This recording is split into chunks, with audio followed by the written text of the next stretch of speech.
Welcome to the 2022 PUBG Mobile Global Championship. This year, we'll witness the world's best teams fight for their share of the $4 million prize pool across the PMGC League and final stages. The league stage will be held in Kuala Lumpur, Malaysia, with an all-new format consisting of 3 parts: groups, survival, and last chance. The group stage will kick off on November 10th all the way to the 27th. And we'll split our 48 teams into 3 groups. The top 3 from each group will advance directly to the finals, and the bottom 5 will be eliminated. The survival stage will take place from November 30th to December 2nd. The remaining teams from the group stage will battle to stay out of the bottom 8 spots to advance to the last chance, held on December 3rd and 4th, where the remaining 16 survivors will compete for the last 4 spots in the finals. The PMGC Grand Finals will be held from January 6th to 8th in Jakarta, Indonesia, where the 13 league finalists will compete with 3 special invite teams for the 2022 PMGC Championship Trophy and be crowned as the best PUBG Mobile team in the world.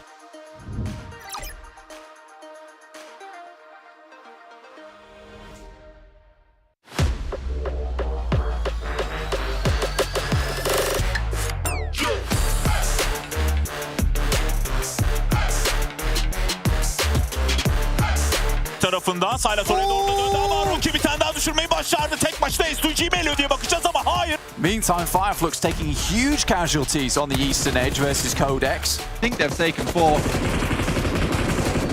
And that's going to be she once again gets a knock at the halfie, gets a second, look for a third on the jump, and potential essentially clutch ace 1v4 against S2G.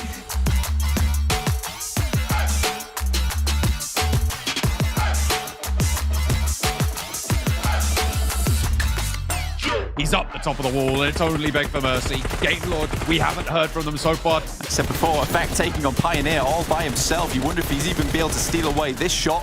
Looks Meku. This is Jason's prediction as well, Demuerte.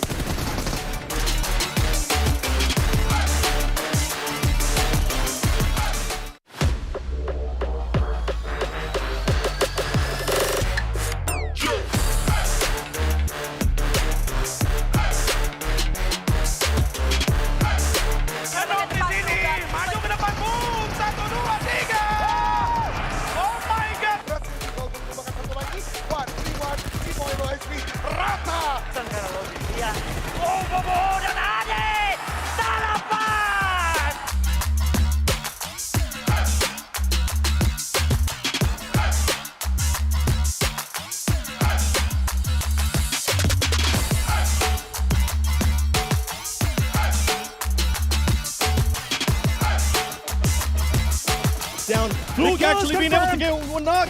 ตัวท็อปเปอร์ยังไอ้ดับอีกคนเดียวครับเกิดดีล่อซื้อจังหวะขึ้นมาแล้วขับรถปลดอ้อมหลังไปแล้วปลดทางด้านของมิล่าแล้วเรียบร้อยเลยโลแกนโดนกว่านี้มาเดนพีได้1มาเดนพี2อุ้ยมาเดนพี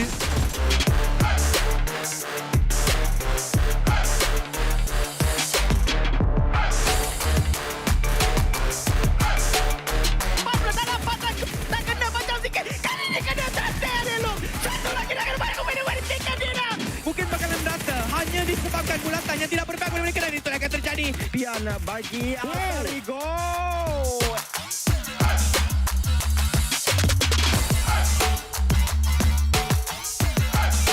Lên để có thể kết thúc vị trí cái này bóng về vị trí từ này. Ben Su một pha 1-1, công được vị trí cao hơn một pha mở cánh sai lầm đến từ đội hình biến phía đi Bảo Nam.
gentlemen, from all around the world to 2022 PUBG Mobile Global Championship League. My name is Contra, your host for the entirety of this event for this week itself. And we've gathered the best teams all around the world here, live in Kuala Lumpur, where all the action will be taking place. We've already watched and witnessed 12 matches of play, and there's another 12 more matches to go here in the weekend stage. And with the group red teams all set and ready, we'll be speaking to some of the teams out here before we start the game. And let us welcome our very first team on board, DRS Gaming. Thank you. It's a pleasure to be speaking to all of you guys here. Of course, you guys been able to qualify through the PMPL South Asia, and now here in Kuala Lumpur, you guys are looking real fine. So could I, of course, get you to introduce yourself to the audience out back at home? मेरो नाम सुबिन कुमार प्रजापति हो र म Tim डिआरएसबाट खेल्छु र म Tim डिआरएसको Aizawl हो. So my name is Subin Kumar Prajapati and I'm a player for Team DRS Gaming and I'm the IGL of the team. All right, and so rules, I really want to ask you this. So far, you guys have been playing 2 days of the competition and it's already halfway through the PMGC League stage. So which team came up as one of the biggest threat to you so far from all the games that you guys have played out? अहिलेसम्म like half game सकिसक्यो 12 game हैन. अहिले तिमीहरूले यति खेल्दाखेरि चाहिँ अहिलेसम्मको गेममा सबभन्दा ठुलो डर लाग्दो टिम चाहिँ तिमीलाई कुन लागिरहेछ? INR. So for the team it's obviously Influence Gaming because they are doing really great. Yeah, and overall your team also did perform a whole lot better back in day 2 compared to the very first day. So I really want to check on you guys. What really have helped your team improve your gameplay in such a drastic amount of time? First day को भन्दा चाहिँ second day को game play अति राम्रो थियो हैन. त्यो एक दिनको ग्यापमा चाहिँ तिमीलाई केले चाहिँ हेल्प गर्यो जसले चाहिँ तिम्रो गेम इम्प्रुभ बनायो? हाम्रो अब नेपाली टुर्नामेन्टहरुमा जहिले फर्स्ट दिन जहिले डाउन भइरा हुन्थ्यो. अब धेरै जसोलाई थाहा हुन्छ हैन, हाम्रो फर्स्ट डे जहिले नराम्रो गइरा हुन्छ. तर हाम्रो अब सेकेन्ड डे अब हामीलाई सेकेन्ड डेमा चाहिँ कमब्याक एज अ कमब्याक जसरी हामीलाई चिनिन्छ सब नेपाली अडियन्सहरुबाट, त्यही हामीले सेकेन्ड डे चाहिँ कमब्याक गर्ने हिसाबमा खेल्छ. So for the team DRS Gaming, it's like the first day for us is always rough. Not just in this tournament, but in the South Asian tournaments as well. The first day goes off always. It's like always for us. So in Nepal or the South Asian region, we are known for comeback. So yeah. So as you guys are known as the comeback kings, we also did notice that many of all these elimination points that you have gathered is actually coming out from grenade throws, and that has got you guys so many points. So I really want to ask for a couple of tips, and also tips for all those watching back at home. How do you train to get better at throwing grenades, and is there any sort of things that you want to share to increase the accuracy of landing those big blows? तिमीहरूले चाहिँ हैन ग्रेनेडले चाहिँ धेरै किल उठाएको देखियो, अनि त्यहाँ चाहिँ तिमीहरूको एक्युरेसी कसरी तिमीहरूले इम्प्रुभ गर्छौ हैन, अनि अरु मान्छेलाई केही टिप्स दिन चाहन्छौ भने त्यसमा केही छ भने भन्नु. अब हाम्रो ग्रेनेड त्यस्तो खासै राम्रो जाँदैन. त्यो अब हिजो र अस्ति हाम्रो अब लकले एज अ लक भनौँ, अब ग्रेनेड त्यस्तो एक्युरेसी हाम्रो त्यो राम्रो छैन भनौँ. अब हामी अझै त्यसमा इम्प्रुभ गर्नेछौँ धेरै. So for the team it's like the grenade throw for the team are not that good for them, but it was their luck, so they were able to gather kills from the grenades, but they are still working with the strategies about grenades and throwables, everything, so they will improve. All right, awesome. Of course, I'm pretty sure that there's going to be a lot more of the great action coming in from DRS Gaming overall. And you know what? Like yesterday, when we come down to map voting and on who is going to get the chicken dinner, we see a lot of fans online cheering for you guys, voting for you guys to win. So, of course, is there any words that you want to share to our global audience and also audiences back in Nepal before we start off our first game of day 3? फ्यानहरूको लागि केही message छ भने, किनभने त्यहाँ कमेन्टहरूमा like 40 to 45% नै Nepal DRS भनेर आइरहेछ हैन. If you have any message, तिमीसँग केही मेसेज छ भने फ्यानहरूको लागि? थ्याङ्क यू सो मच हामीलाई धेरै धेरै सपोर्ट गरिदिनु भएको छ हामी अब यो जिसीमा हामी नेपाल रिप्रेजेन्ट गर्न आएको हो होइन अब जति सक्दो हजुरहरूले हामीलाई एज अ च्याटमा सपोर्ट गरिदिनु भएको छ भोटिङमा सपोर्ट गरिदिनु भएको छ त्यसको लागि धेरै धेरै धन्यवाद हजुरहरूलाई हामी अब हजुरहरूले सोचेको जस्तो रिजल्ट हामी दिनेछौँ So, like, you guys have been supporting us from the starting, and thanks for all the love and support till date. And we will make sure that we play really good and get up to your expectations. You guys are doing great over the comments and votings and everything. And thank you for your love and support. And of course, thank you guys for joining in for this interview as well. We definitely do wish to see you guys qualify for the grand finals in Jakarta. And for those of you guys back at home, there's many of these games to be played out for today. So sit back, relax, and enjoy what's about to come as we'll find out who will be the one to take home our first ticket dinner here on day 3 of the 2022 PUBG Mobile Global Championship. Be the one, and let's enjoy the show. Bye.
Here for all of our teams in Group Red. You have 2 days left to play to either get top 3 to get straight through into the finals or get yourself in safely over at top 11 to get into the last stage, the survival stage. I'm Jason Kaplan, I'm your host, joined by 2 handsome gentlemen to my left hand or right hand side. I'm not sure exactly how it looks when it comes to on stream. We got Maxman looking dapper as ever and Sandstorm just being a happy guy. How you doing, Sandstorm? I'm excited for day 3. It's the second half of the tournament, and it kind of gives us a better idea of who we're going to be looking out for when it comes to the final day, who's going to have a chance to qualify for top 3, who's going to be going away. It's a lot to look forward to for day 3. Yeah, and obviously your team, you expect to win the whole thing here. R8 need to have a massive step up here to get into top 3, but you know what? They have a chance. Don't worry, Sandstorm. But speaking of favorites, Maxman LGD performing much better yesterday than we've seen in the past, but so did a lot of other teams actually yesterday. Yeah, a lot of other teams have been able to have a major step up. We'll see, of course, going into the overall rankings, but teams like Buridam has been doing great. S2G with a back-to-back chicken dinner, it's great. And I got the jacket on, Jason, which means today is serious for the teams. They need to have the step up to try and make sure they can go into hopefully top 3 or the survival stage. So today is very important for these guys. Maxman, please bring that jacket to the next event that we're both at, because I'm going to burn it. You can probably check out that video over on social media, over on our PUBG Mobile esports channel. Maybe I can actually get that posted somehow. I would love to do that. I think it could be fun. You might not like it, but that jacket does mean serious business. It does mean things are being taken to the extreme, as Max would say. And we are running out of time for all the teams. But speaking of extreme, big shout out here to Sony, the Xperia 1.4 and the Xperia Stream, providing you guys our main collaboration actually with professional esports players. You can get 90 Hz in PUBG Mobile with its total cooling system, and of course its multiple ports for intensive gaming and streaming. And also the sweet hotel that the players get to sit at, that we want to be at, getting our spa days on. The Pullman Kuala Lumpur Bangstar Hotel, where our world is your playground. I'm a little bit jealous, I'm not gonna lie, gentlemen. I mean, we got to see, was it last year or the year before, we had, I think it was 2 years ago, we had footballists in the Maldives. Really working hard, you know, it was tough for them to be there, but I would love to be over at the sweet hotel, just relaxing with you guys. I know, they said, like, we had bad connection, we have to go somewhere else, and they went to the Maldives. Like, I have bad connection all the time.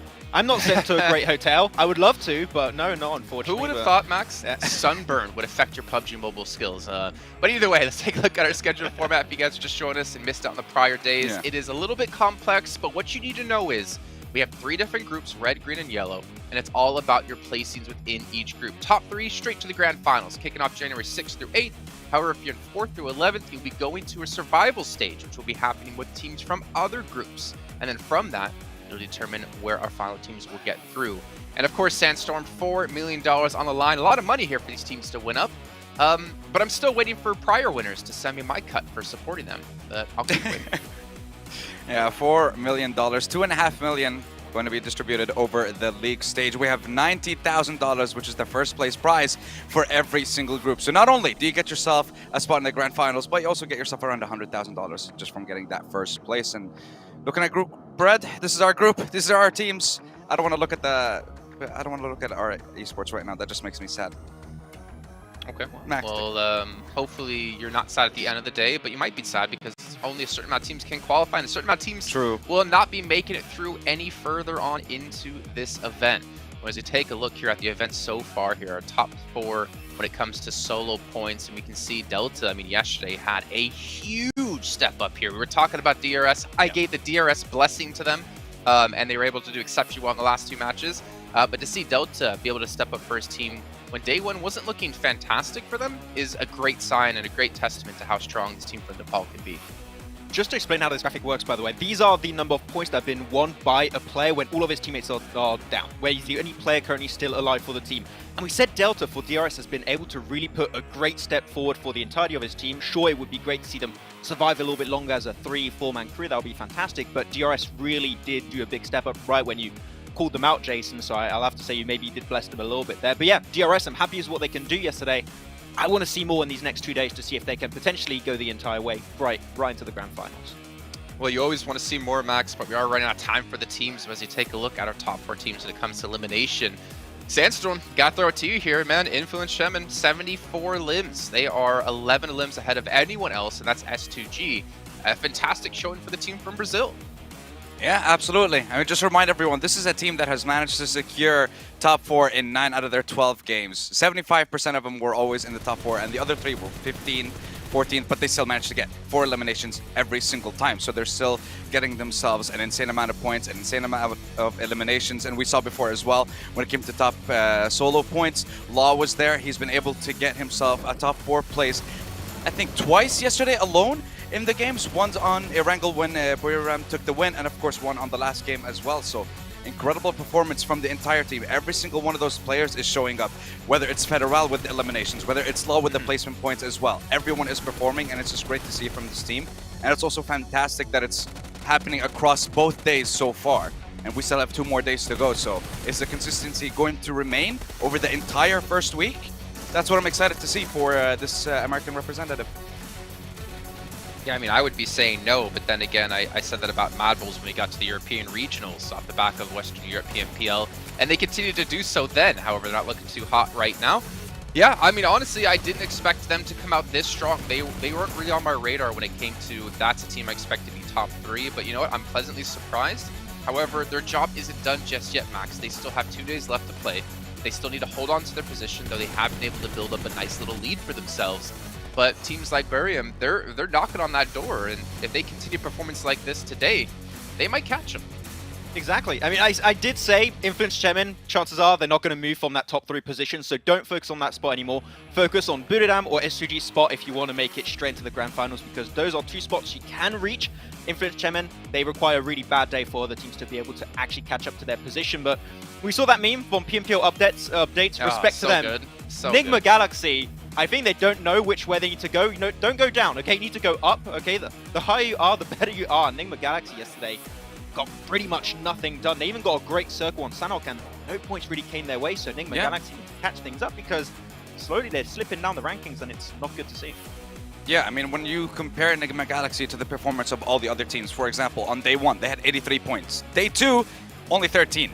The likes of DRS managed to get 67 points on day 2 compared to the 48 points on day 1. A lot of teams are improving. Meanwhile, Nigma Galaxy is just going in the complete opposite direction, which is definitely not what you want to see, but we can see it here. Yeah, I mean, unfortunately, they're going to have to see it as S2G. I mean, they didn't look too hot day one, but they had the step up they were looking for, and pretty much the opposite, I think, with Galaxy when it came to day one and day two. But again, like this average damage, that's kind of what we've known about S2G, Maximan, and what we saw in the European regionals. Like they are an extremely strong fragging team, and you can never really count them out.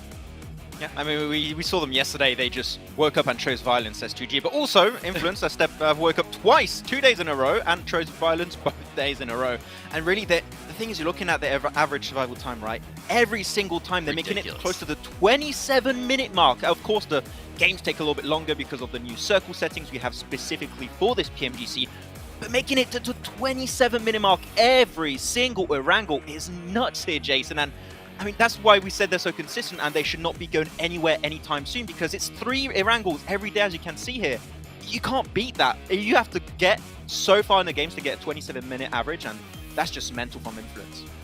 And the thing is, Sandstorm, we look at them, right, and we could just say, oh, I mean, normally people could just say, oh, they had zone, or oh, they were center circle, but honestly, they've been playing with, I feel like, so many different kind of strategies. Yeah, they're playing like edge as well. Like they're showing that they can do it from a very difficult position. Now, in your opinion, though, is this just the normal playstyle they like to go for, or have they adapted their strategy a bit because of the change to the zone settings we've had here in PMGC? No, they've definitely changed it up a little bit, because from what we've seen in PMPL Americas and the way that they were playing around it, the start was very similar. That yes, they would still play a kind of edge of zone, but when it came to the later stages of the game, they changed it up. Now they're being a little bit more cautious. They're choosing their time a little bit better when it came to when they're supposed to be going into the zone. So I have to give it to them. And we've seen on Erangel, not once have they been eliminated, I guess, lower than 4th. It's always been a top 4. So what's going to happen? Okay. Well, we'll see if they can maintain that stat here, Sandstorm. No pressure. So we're going to head to our first match of the day with John Allen and Blink to kick it off. Absolutely, we're going to be getting into game number 1 to kick off the second half of Group Red. Blank, we're ready and ready to go. We're wide-eyed and bright and bushy-tailed. We're going into Erangel. Why have you stolen my haircut? What's going on? It's gone well, hasn't it? What is that? That is unacceptable behaviour. You put your hair to its normal setting immediately. Look, Go back to default. I swivel the Lego piece. It doesn't work like that. You can't just do it. Oh, this is dear. ridiculous. But yeah, heading into the second half of the Group Red stage. Obviously, very excited to see how this one does end up. We have a fair amount of things, a fair amount of moving pieces. Obviously, like Max was saying, Influence came in at the moment. Very difficult to catch up to 174 points. S2G maybe could have done it yesterday. I did want to talk more about this though, John, because I feel like S2G had such a good day towards the beginning and then fell into some bad old habits towards the end in that 5th game, which is just some too aggressive nature, some overconfidence, pushing in, versus MTech Storm as well, which, by the way, is not a team that's towards the top of the standings either. It's just a case of lack of scouting, looking for that greedy first elimination and getting massively punished for it. So I think S2G maybe has to reconsider a couple of things that they were pulling out from yesterday, go back to what they started with, which was much better, which is bringing out a lot of that capability in those team fights towards the end of the game. That player is not allowed to hold that phone anymore. Give me that. I can play this better. yeah, let me have a go. It's good. Yeah, give us a go. You got games on your phone. You got games on that. You got games on that. You got PUBG Mobile on that one. Oh, right. Oh, you're playing PMGC. Oh, let me play. Let me have a go. Anyway, straight into our game at the beginning. We already have our playing path on our screens right now, heading from the western side of the map over towards the northeast in Kameshki, and we'll be dropping our players off very shortly as they head into this one. Kameshki, the destination on the western side. Teams that generally like to drop towards Novo or towards Milton might be a little bit slower on this one, but they should be fine. The circle yet to pop though. We've seen some fairly dramatic shifts over the last couple of days. Blank, maybe we'll see a return to normalcy here for the team's sake, if nothing else. Absolutely. I think that towards the end of the day, it really did require a little bit of extra capabilities from some of these teams in terms of their macro, their rotations to be on point. with us having some of our hardest shifts throughout the entirety of this tournament. It was fun to see, but like you said, maybe back to a little bit more of normality, hopefully to get those more central shifts towards the end of the game. But again, it's always nice to challenge these players, especially in PMGC. You know, it's becoming a lot more about being able to take those engagements, take those fights, take those heavy priority compounds, right? And if it means that you have to go for an engagement to take them off another team, that's what's going to win you the game. And I think that's what's becoming more and more interesting, and we're starting to see, you know, a lot of these teams differentiate themselves from one another just because you're realizing who has the better gun skill, who has that better team fight capability, which is really cool in my opinion. I feel like those are the teams that deserve to get the big points. Like Influence Kemin, their rotations are pretty damn good, but on top of that, they're not afraid to shunt you out of a position that they think is a winning formula for themselves. IQ gets away from the buggy rundown. Box didn't want to invest the time there. Tizzy's actually not too far away, so 3 teams in fairly close proximity at this stage coming through. MTech Storm spread out over Gatka, Aegon XIA and Box, who are grabbing a couple of vehicles and seemingly looking to head south. The circle popped down towards the south, and it does cover quite a bit of military island, but likely that we won't be ending there. It's more likely we'll be heading up. Wait. They're different teams. Those bumper cars right there. I like that. Okay, fair enough. Well, still in the vehicle. Not too sure what Gotani was trying to go for there, but I guess it worked. Yeah, I mean, that's what you take. I think he flipped Axa over like a full barrel roll on that side. But if that's what it takes, you know, delay an enemy team with the distraction tactics, that's what's required. You know, Axa didn't seem too phased by that. Probably one of our most smiley players here in Group Red at the moment. He was unfazed by that whole shenanigans going down and just decided he'll take that one, get on his merry way as he was barrel roll flipped back onto the road, which is great news for them. BTR, on the other hand, having a really good return to form at the moment. DRS ahead of them with 115 points. BTR tied behind in 5th with 115 themselves. But again, very, very well done to BTR and super happy days to DRS, considering this is a real good improvement from this team, from PMGC to PMGC. Seeing them here in the very first group versus some very difficult teams, being in 4th place is nothing to scoff at. Certainly not. I mean, it's not quite that top 3 spot, but it certainly set you in good stead moving into the survival stage. Have that confidence that you would be one of the top teams going in there, and someone will have to be. R8 looting up in North George. They've been curtailed once or twice by LGD on this leave, but I think LGD have sort of moved into this idea more of moving south and away from this engagement on circles like this. They just don't want to get embroiled in it, even though they could edgeguard R8 out. I think LGD is starting to see more and more that there is a lot of space down towards this western side, and some other teams have also noticed that on this side of the map. I mean, you look at I8, for instance, now they're holding down towards the south of Gatka. MTech is up towards that north side. So a lot more of this space has been taken up within the map. Before, it was a little bit easier for LGD and maybe Mad Bulls to make this rotation with only one team being in the area, and that being MTech Storm, and a lot of times them looting up towards the underneath of Everest. So you are just seeing that clear hole in the map on that western side being available. That has been filled up now, concreted in, so LGD is going to have a little bit more of a difficult rotation. I still would assume that they'd head through Hospital, because S2G, maybe not the easiest team to face early on. Certainly not. I mean, we've seen them be that punchy team that did feel a little bit more reserved in a couple of the previous days' games, which obviously earned them quite a bit of points, and their viability in that top 3 certainly earned from that. Question, though, is can that be maintained? As you said, maybe a little bit of a dip. We'll have to wait and see if they can stand it back. Buderam over towards Lipovka, taking that classic 2-1-1 split over towards Prison, Mansion. These guys get looted up very quickly and then head out over towards Shelter area.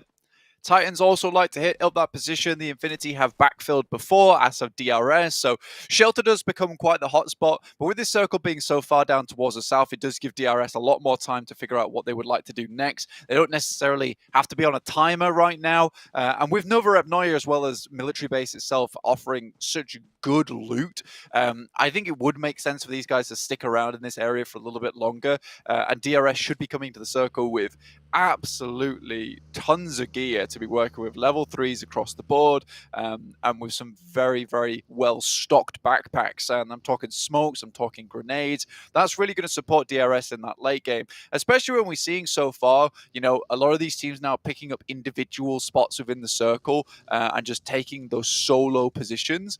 It does make a lot more sense to be able to get a lot of that utility on board in the early game and work with that in towards the late. Ghost staying alive. Not being spotted right now by MTech Storm.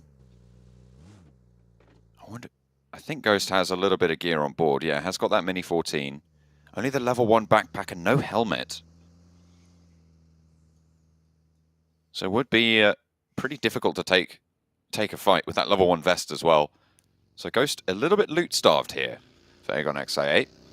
A lot of teams on that western side spread out and taking the loot up for themselves.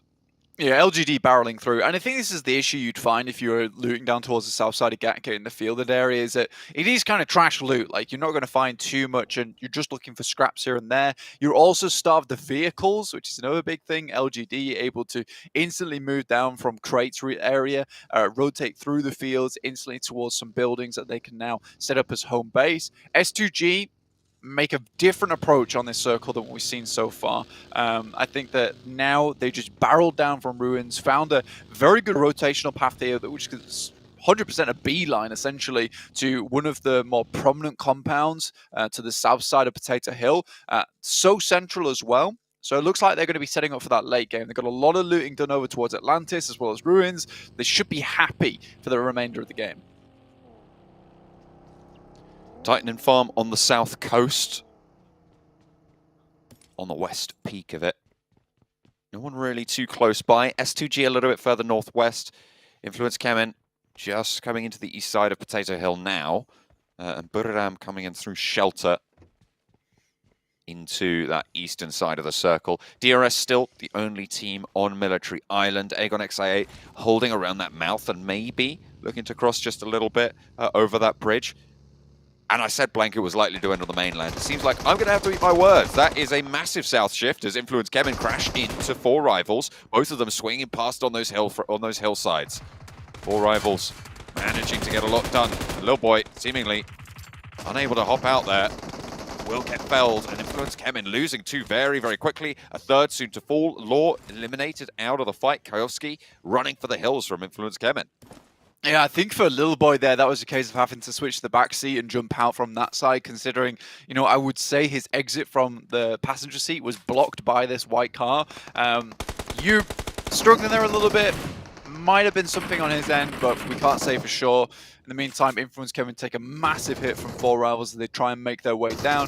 I8, it looked like they might have a good position within this circle, but with a couple of players left behind out in the field, they're a little bit split off. So only 3 players of their team ready to cross, and Mad Bulls already in a fairly decent position. They have to cross over towards Sosnovka, but for the time being, looks like they're just going to try and take down the gatekeepers.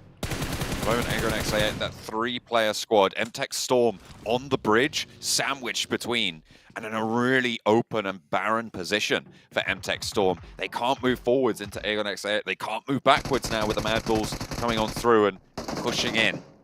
Tarman needs to find a pick. That's all they can do, really. Look for a pick, try and exploit that, because it is not going to get any easier right now. Tarman misses his nade on that side. In the meantime, Mad Bulls bringing one of their players back into the fold. I8, IQ will find Tarman, in which case Blade is going to try and finish this player off. Remember, the more players that I8 can remove from MTech's side, the quicker that they'll be able to start dealing with Mad Bulls. And this is a dangerous push here coming through from Skillsers, maybe not aware that there is another team on the other side of the bridge. Ghost also still remaining over towards those fields, and Skillsers gets found by a very nice little angle from MTech Storm. These bridges are so dangerous. Those little catwalks at the side, when you drop down low, your feet are so exposed to someone on the other side. and you have to be worried about a player on the same line as you. It's another piece of cover to aid in crossing these bridges, but it is very, very dangerous if you don't have full control, which Skillz has found out here. Able to drop a smoke away from a teammate and maybe looking for that res for the Mad Bulls to keep them up at 3, which would be almost vital for their future movements. R8 are going to be starting to come through as well from this north side, potentially proving to be tricky on the push. Skillz is spotted, but they do not want to let this one go for him. Storm, a lovely nade over the top, and Monkey is going to fall. Zerich drops down all the way to the ground, and this is the other way that you can try and cross here, is try and go for the swim. Spray over towards the player up on the catwalk, does not go well, does not connect, and the Mad Bulls are swept aside. Mad Bulls, I think there's an incredible amount of nerves and pressure coming onto this team. It is very unlike them to be playing in this kind of way. They feel all over the place at the moment, and to be honest with you, at the current trajectory, I don't see them climbing out from that bottom 5, which is a massive shame, honestly, with the way that they played in Western Europe. It really does not translate very well into PMGC at the moment. Like, you look at the 2 performances they had in their individual PMPLs and the championship, I don't think that this lobby in particular is that much of a step up for them. So the fact that they're playing like this, I think there's huge amount of pressure on them right now coming towards a LAN format. Ooh. That one looked devastating. But he somehow gets away with that. I thought that might have been a headshot from Godtani there. I think it was. Might have been level 3. Yeah, I think it's a level 3 helmet in play to be able to save you from that one. It's the only way that happens. Yeah, Box holding with 2 in the building. Titan looking to take them away from it. Box do have the position on the outside, but the burn is good. Teak lights it up, shreds them down, forces the backup from Soaz. Trismay on the side swipe, though, opens up, and Titan lose 1, 2, and 3 very, very quickly. I think that's the Infinity coming in to be a third party on this engagement, and now they can start to push on in. Godtani, of course, taking those shots in earlier, will be continuing to put that pressure onto Titans. Box capitalized, 3 players up and into the building. I mean, Trismay has been significantly important for Box to be able to remain up in a lot of these extended fights. The fact that he's able to find some of these really cheeky and quick picks during these engagements is what makes him such a clutch player and important player for the team. They don't have him. I think that the other players in the team are very good at supporting and getting some of these knocks. Break, in particular, is great at delaying a lot of these engagements, but Trismay is really the one that finds those big hitters. The bridge on the west, a battlefield strewn with boxes. Everybody looking to cross. It was unlikely that they'd have to make this decision, but they're looking to try and make good on it now. That western bridge, Aegon XIA actually looking to regroup on the south side. They're falling away a little bit. R8 and MTech Storm embroiled on the northern side of the bridge. S2G as well. But only the 1 player left, that's Ray Z, on that west bridge as well. I mean, a lot of these players fell into the pit trap of not going to Military Island early on. When you get a circle that crosses so much like we did on Zone 2, I think you have to send down towards Sosnovka military base one way or the other if it's not crossing through the water or just sending it across the bridge. If you don't do it early enough like BTR did, where, you know, they're coming down from Yaz and they took their time about it and they took a little bit too long as well, you just have this instance where you are just caught out in the cold and you're not getting in. No one brought their jackets to a wrangler in this case, so freezing to death on that side, it is just painful, really. So a lot of these teams that got a quick movement over towards this side of the map, very happy. And I think LGD have really played their cards right, heading towards Ferry Pier, weighing out some of those engagements on the western side, taking that boat, and then heading in underneath on the south. They could set themselves up for a very big win here. It seems like too many teams went for the call of going over those bridges and have been caught up in it, and not too many have gone for those boat rotations or trying to go for the swim. Titan still under pressure in this fight against Box. 2 of them were alive, but 1 of them quickly dispatched. 6 holding out on the inside, gets 1 knock, but traded off nicely by Bensu. Enigma Galaxy, Bigatron, this is on the north side of Military Island right now. There are players out in the water from Team Queso just to the north side of it. Bigatron still handling them. They're pinging them away. Freak falls as well. These nades are pretty good for a Bigatron. They're working out. Hamodi down to the shots from Luxy up the top of the hill. Zuxi and Jen Foster trading off one of those positions. Ralph falls. Lord over in the Team building. Queso. Last player standing. Team Queso trying to rise from the depths. But there's only Papi Potro close enough in the fight. Reyes at the back looking for a heal. Dispatched one. Papi Potro good for one frag. Can he find the next? It's an even fight right now on the hillside. Jen Foster is able to win that one out though. A heavy hitter for the Bigatron roster. And really bolstering them here. Reyes for the Team Queso, though, has been equally strong. Despite their position at the bottom of the tables, this is a man you cannot count out just yet. Luxy moves in for the regroup, and they want the 2v1. Oh, this is greedy from Luxy, but I like it. Comes in, picks up the double, now looks for one more. Reyes, though, massively clutch player here for Team Queso. Pulled them out from a lot of situations where things looked extremely dire. But Luxy moves up with the grenade, spots Reyes as he retreats away. He looks to just pick up some more loot, but this circle starts to hurt just a little bit in zone 4, but gets as much loot on as possible, knowing that he'll need these nades later on. At this point, I think for them, it's just a case of leaving, but Luxy sticks around for too long here, and only Jem Foster and Zuxi makes it away. Either way, though, for BTR, this is a good result, considering where they were in the circle for a long, long time. I feel like there was a little bit of a misstep from Luxy. They knew exactly where Reyes was. They knew he was going to have to move with the blue zone. You're waiting for that peak. You know it has to happen. And Luxy felt just completely open on the broadside, stood up on the headland. There was no refrag potential. I don't think that was the smartest of decisions. But they get away with 2 and leave Reyes as 1 for Team Queso on the north side. Maybe in the heat of the moment, you've eliminated 4 players, and then you go for the 5th, and you're like, surely there can't be any more players alive here, or at least they've retreated. But yeah, Luxy goes for a little bit of a looting session and forgets there's no vehicle available to him. Again, BTR have been struggling through on that north side, so you can kind of understand where some of those small mistakes might bleed into the gameplay. Either way, 6 eliminations and living through that, again, whilst being trapped on that northern coastal side for a while. Quite impressive. They are taking shots now from over 4 rivals. Jen Foster will drop out the vehicle and get knocked. Better than being blown up. But again, Reyes is still in the wings, and it looks like 4 rivals are going to send in to finish the job. In the meantime, over on the southwest side of the military base, Egon XA8 finally finished the job against MTech Storm. A fight that's been going on since about zone 2 on that western bridge. Will have moved over to the control tower. The circle centers LGD's way. I mean, LGD have been holding some incredible positions throughout this game.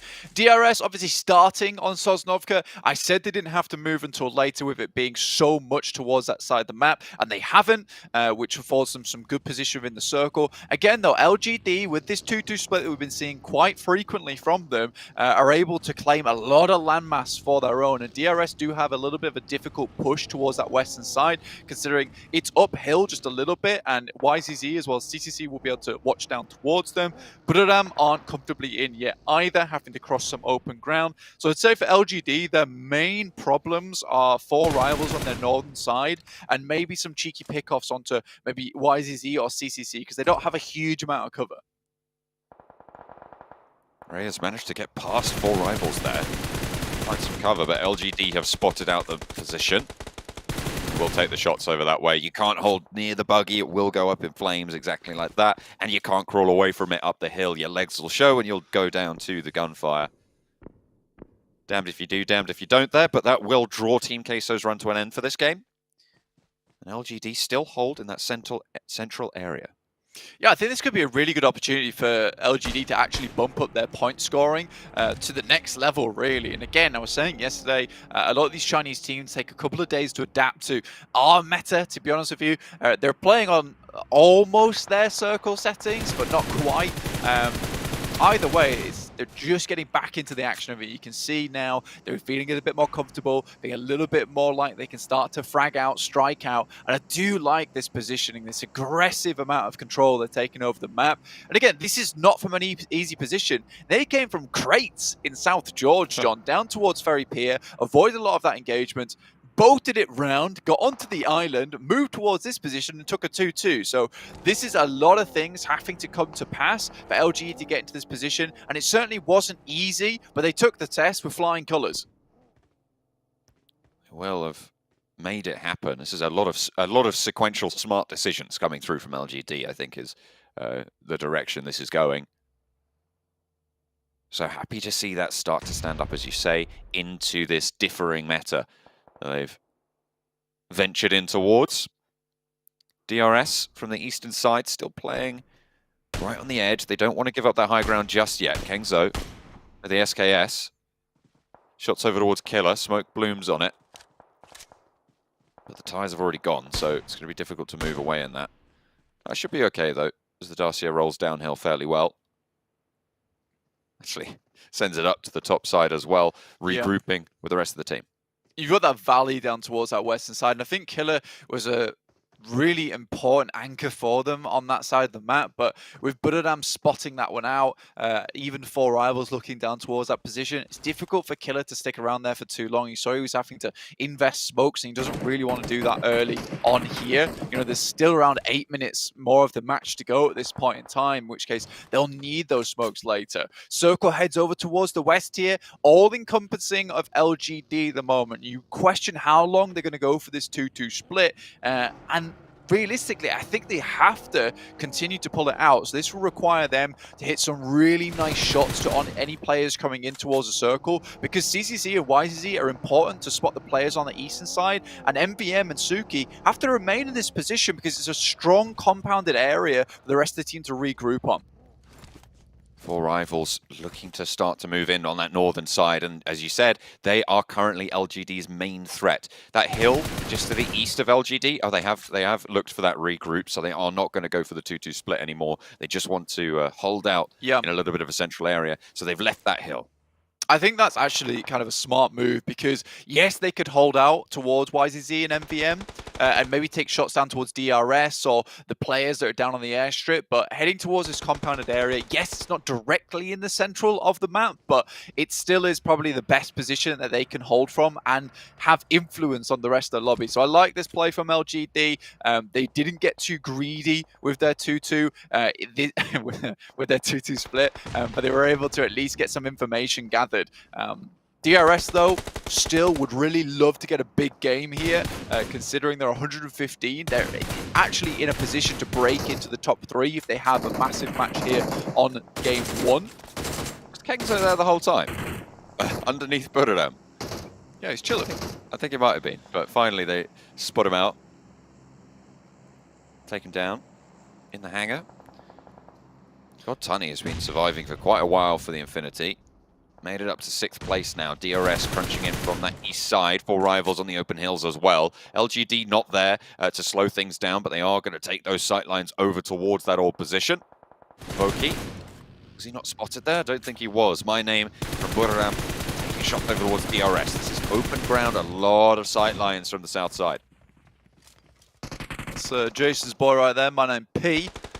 I look to take it to the masses inside the lobby at the moment. Voki looks to finish off the players from DRS. Again, an unfortunate result for DRS if they go down early here. I know there's only 6 teams remaining, but considering they started over on Sosnovka military base and had a lot of time to pick up positions within the circle, more central, it is an unfortunate ending for them. And right now they're getting picked apart from Buradam as well as 4Rivals, and we'll go out with a big goose egg of elimination. 0 there. That is terrible news for them from what was kind of a game that should have gone in their favor. They had a lot of opportunity to rack up a lot more points, but they will fall on that hurdle. Buradam, though, looking to close the gap between them and top spot Influence Kemen. Influence Kemen going down fairly early as well to a pretty comprehensive engagement. They have got that opening Tiger down on the close fight between them and 4Rivals. Oh, that is unfortunate for Buradam. Goes short of the tree. Rez can go through. Should be able to get Tiger back up. Nappy wants to push out wide with Pemburu. Kengzo in for the backup. They want to hold off the remainder of 4Rivals. Only 2 players there, so they have 3 barrels against the 2. Pemburu spotted on the side swipe, but Kengzo falls to Pemburu. Appy pushes forwards, wants another. Will be able to find it, but it's cut down finally by Tiger after that res. Crucial. Pemburu is still in the action, and in comes the final player from Buriram to try and keep them in this one. Tiger knows he's there, and Tiger does the job with the nade. They can get these reses. Can they stay up as 4? And do they have the time?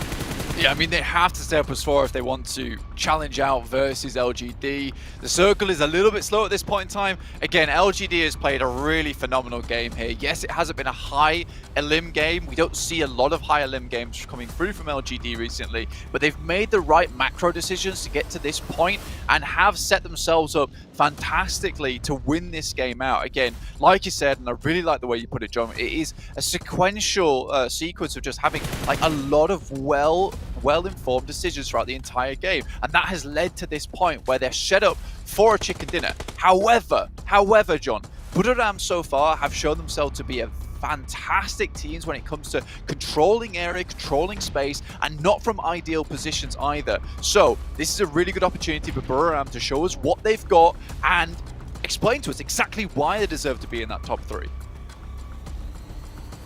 Currently sat at 1 chicken dinner for Buriram. LGD, similarly, on that first as well. So, we'll be able to double up on that one. Egon XIA, not been so lucky. They've had a 2nd place and 2 thirds, but this could be their first chicken dinner if they make it away from the wall, but you don't think that's going to be very likely.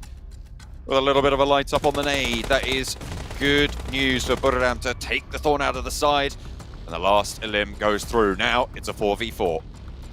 How does he nade himself and a teammate at this point in the game? It's so crucial. I was going to congratulate I8 on getting this far, but I feel like that does sort of come away from it. Head-to-head win rate, 20% for Buriram. Okay. I mean, respect it. I feel like Buriram's done more incredible things in the past, though. I think this is more 60-40, in my opinion, towards LGD.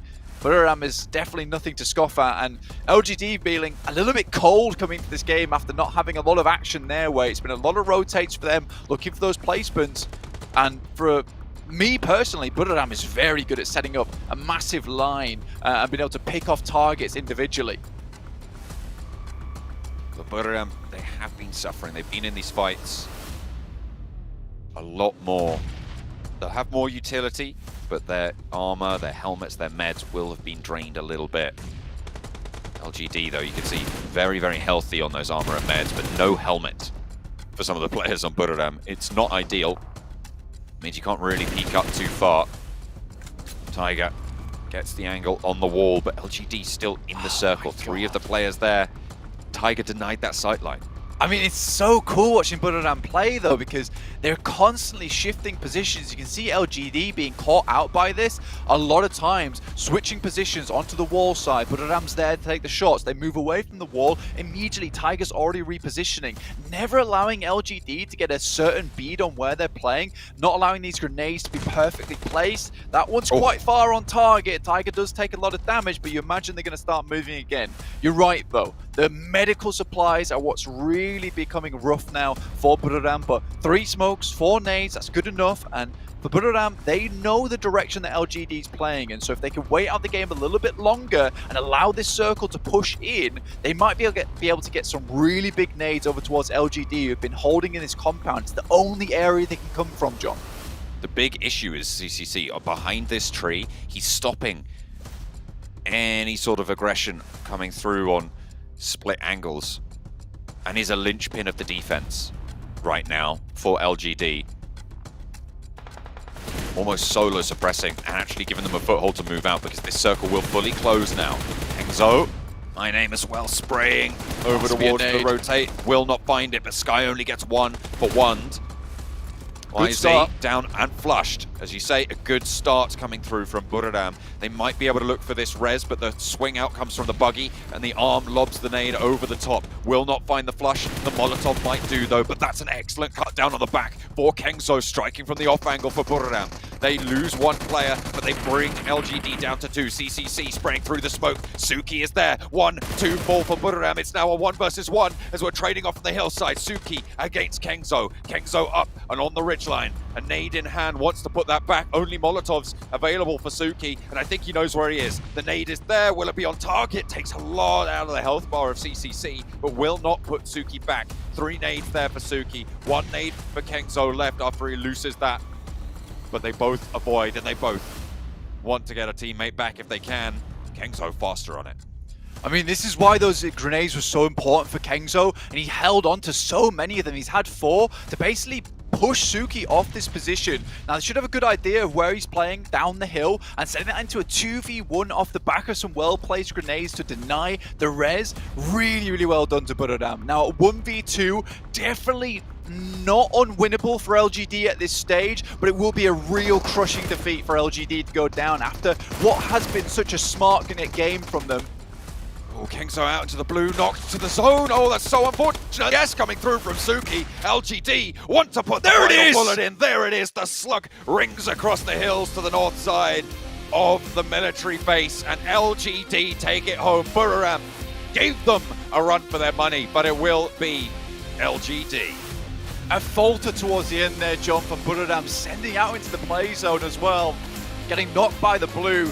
A really bad turn of events. I think Kengzo played that endgame pretty perfectly from his side to enable the rest of his team to get back up on their feet to maybe potentially help him with Suki. But again, I love that they had the DBS available to them in the endgame. They knew this would come down to the zone 8, considering where they were, so hold on to one of those biggest close quarter combat weapons. A really, really smart decision. Again, a lot of decisions come to this place, and the one that wins it all is deciding to hold on to a shotgun for the late game. Really, really cool game from LGD. Definitely a little bit squeaky towards the end there, but LGD pulled the chicken dinner out the bag. Absolutely fantastic stuff coming through from LGD. Buriram with a blinder of a game as well. That will surely put a dent in the gap between them and Influence Kemen. As daunting as it might be, it can still be closed. There is still time to do so. Fantastic stuff from both of those final teams. That was an excellent final circle, but LGD take the chicken dinner.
I just don't know what to say about that one, gentlemen. LGD clutching it out somehow.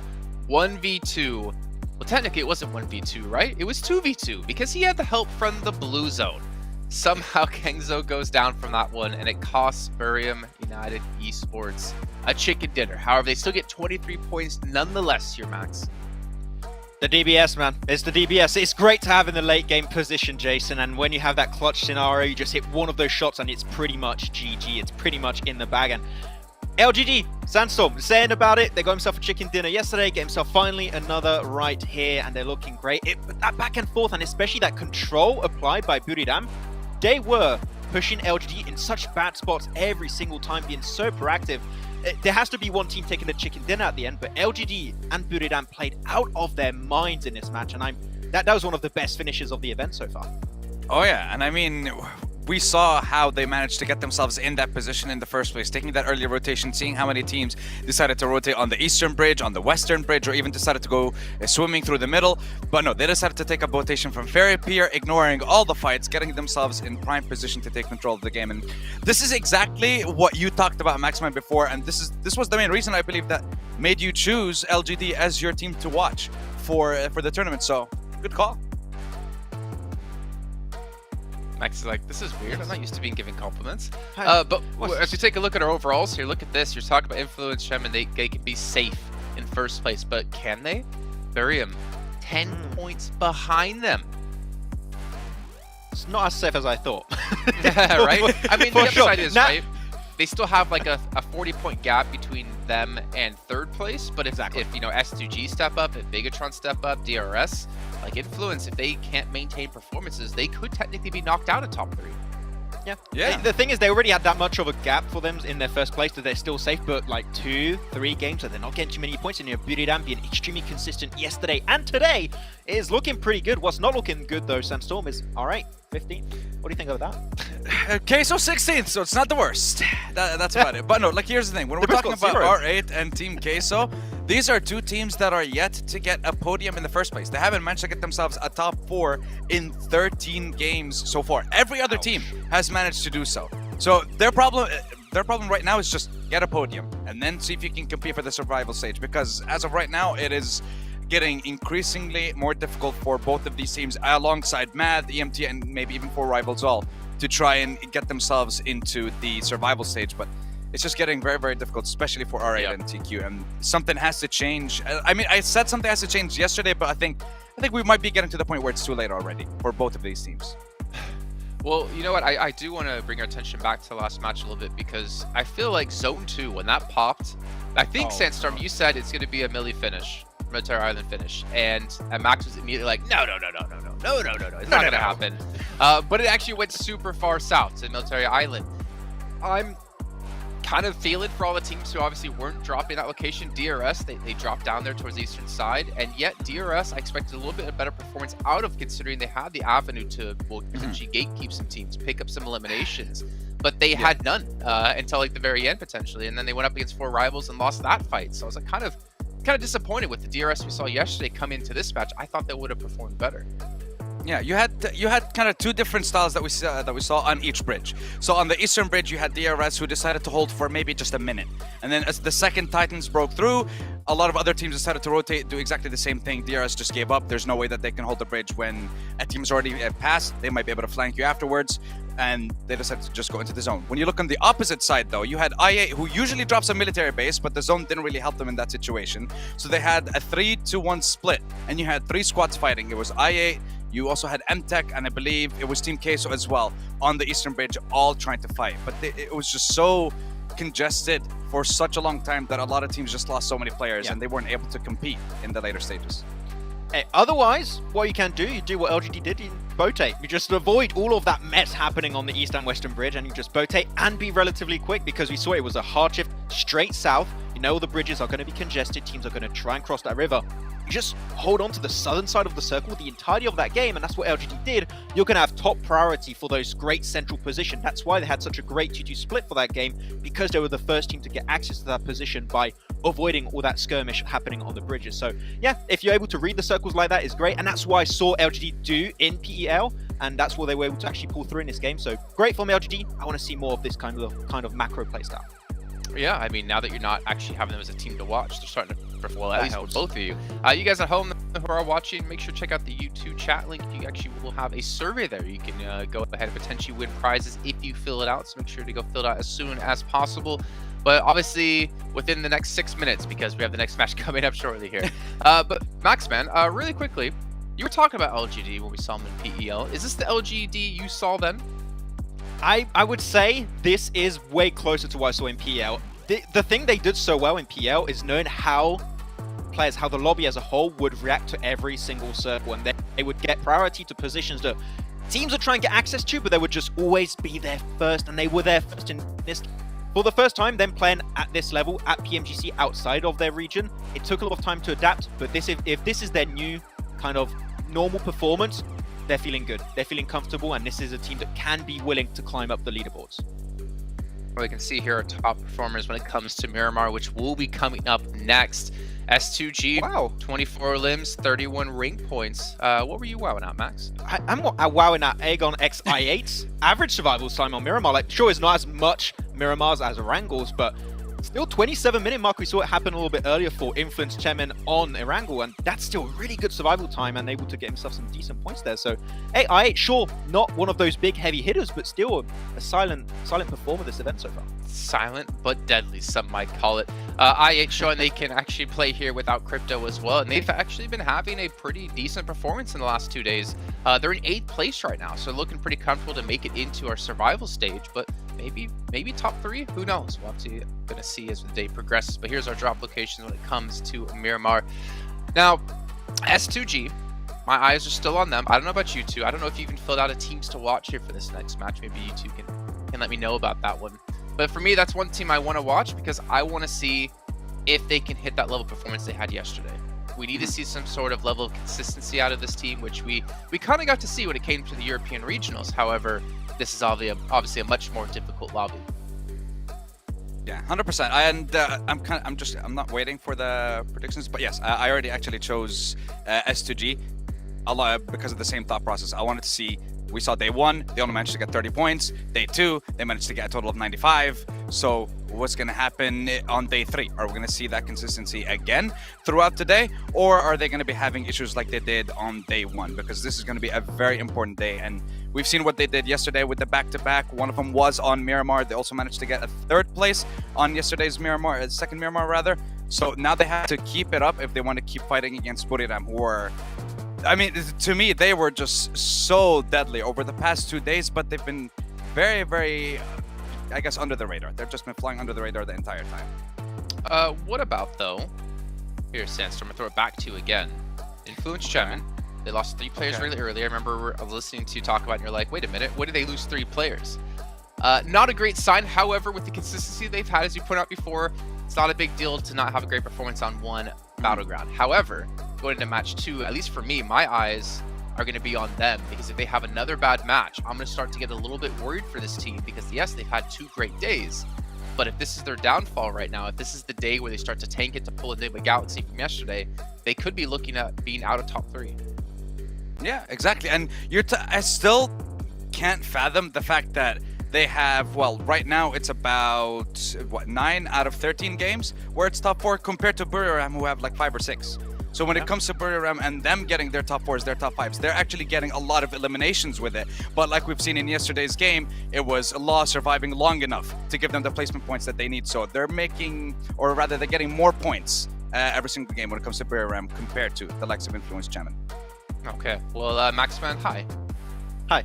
Okay, just wanted to get you to say something before we head over to our casters here for match number 2 on Miramar with John, Allen, and Blake.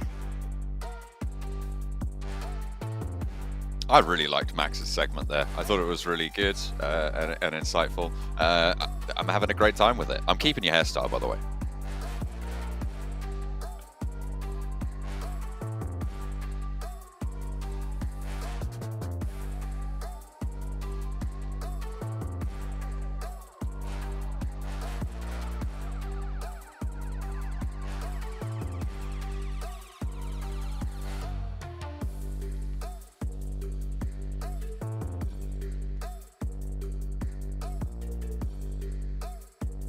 Oh, I think you might have had a little bit of a tech problem there, Blank. Hopefully, we'll get you on board in just a second. I'm sure whatever you said was incredibly insightful, and if the stream heard it, I'm sure they'd agree with me. But we are getting into game number 2. Coming in from Group Red onto Miramar, coming off the back of LGD's second chicken dinner of the tournament. We saw them use 1 to ladder up out of that red zone, out of the bottom side of the table. But now they have managed to put a second one on the cards. They have got up to that front page of the overall standings, of ending up on 111 points total at the end of that game. A really, really solid result for them, as well as Buriram putting a dent in that gap, leaving themselves 10 points behind Influence Kemen, who are now very much in danger of losing off that top spot. It's unlikely that we could see them slip all the way down past 3rd, with S2G sat in 3rd currently with 128, but it is that top spot that could definitely be changed moving forwards. Blank, are you back with me? I hope so. Can you hear me? Is it all good? No. I can't hear him, unfortunately. So if Blank is talking, I'm sure it's great. Have a go. Right, well, apparently I'm speaking. I'm not sure, but we'll find out. And I'm going to fix this in the meantime, John. So you're going to have to go ahead. All right, I'm sure we're going to try and fix these issues. I think I'm hoping Blank can hear me. Yeah, okay. I'm going to keep going with this one. Blank's going to work with production to fix that one. But we're going to get into the first Miramar of the day. El Pozzo playing path down towards the south side of Los Leones. And we're on board with LGD in the picture-in-picture. Who have dropped out fairly early towards El Pozzo. A lot of teams have been isolated away from this position a couple of times before. We've seen that northeast side as well be isolated out of games as well, which it seems like it will be going for again in this game. Okay. Now, I can hear you now. Hello. Yes, apparently. Not sure what happened there.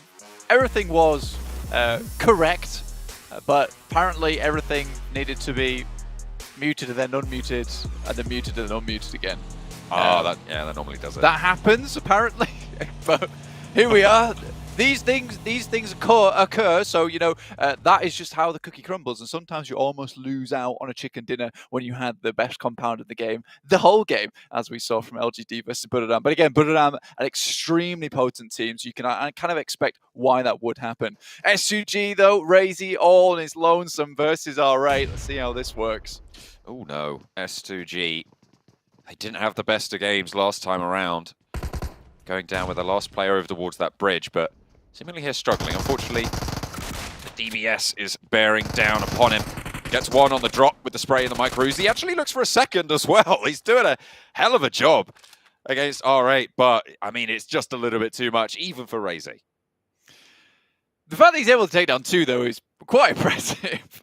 And he had two nades, so maybe if that first one hit, we were going to see something spectacular, something magical happen during this, but unfortunately not to be. Especially with a DBS. Taking the DBS down first as well is probably the most important target to go for. The fact that he's able to hit that is quite something indeed. S2G though, 128 points. Again, it looks like those old habits are coming back to bite, unfortunately, Don. And BTR looking for that direct invite towards the grand finals. DRS also not far behind, but I do have my reservations about DRS at this point, John, just because of the way they played that last game out. I felt like something much better could happen. And again, I think this is a clear gameplay difference. Oh my goodness me, that is one hell. They go for the DBS as well. No, come on, be reasonable. Put that DBS away.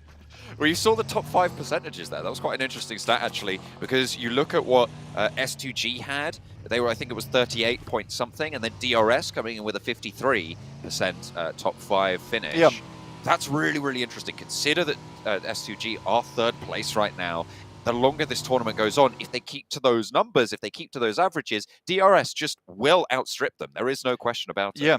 It's great because this is the point I wanted to talk about anyway. But yeah, the thing with DRS and what you saw in that last game is they're very much an edge team, right? And if you go back on the VODs, if you go back and watch day 1 and day 2, I don't expect you to do that, guys, unless you're an absolute turbo PUBG Mobile fan, in which case, go for it. Turbo geek. That's what they call it. Turbo geek. Like Turbo us. Geek fan. But honestly, if you're looking back on those games, as I do, as I am a Turbo nerd, you will see that DRS is going for a lot of these edge style plays. They don't often take the center, and I think this is where maybe the game plan has to change slightly for DRS, especially when they get the circle. They don't have to play that outer edge gameplay anymore. They can move further in towards the center, and I feel like they're a team with the chops on them, with players like Yante as well as Killer, that actually be able to take out and find themselves some of these big wins. You will, however, see that top 5 percentage being quite high because they're very often in towards those later parts of the game, but not always grabbing themselves those big wins. S2G, they do manage to get a point back in hand. Taking down one of the R8 players. Those are the only 2 teams who have lost a player so far. And it seems like S2G definitely made R8 work a lot harder for their elimination than they did on the vice versa. And why not? I mean, S2G, 3rd place, R8, 15th. Yeah, and I think that, you know, you look at SGG and that top 5% once again, which I'd love to see one more time because it was a brilliant little graphic that we didn't get to see for a very long time. But you look at that and it's just a case of when they win big, they really do rake in those points. But if they don't, they just go home. And that is just the way that S2G is currently playing. We saw that yesterday with their 2 big chicken dinners back to back. And then I think it was the 2nd place they're able to pick up on their Sandhawk versus Influence Kemen. Again, a very difficult team to contend with at the moment, right at the top of the lobby.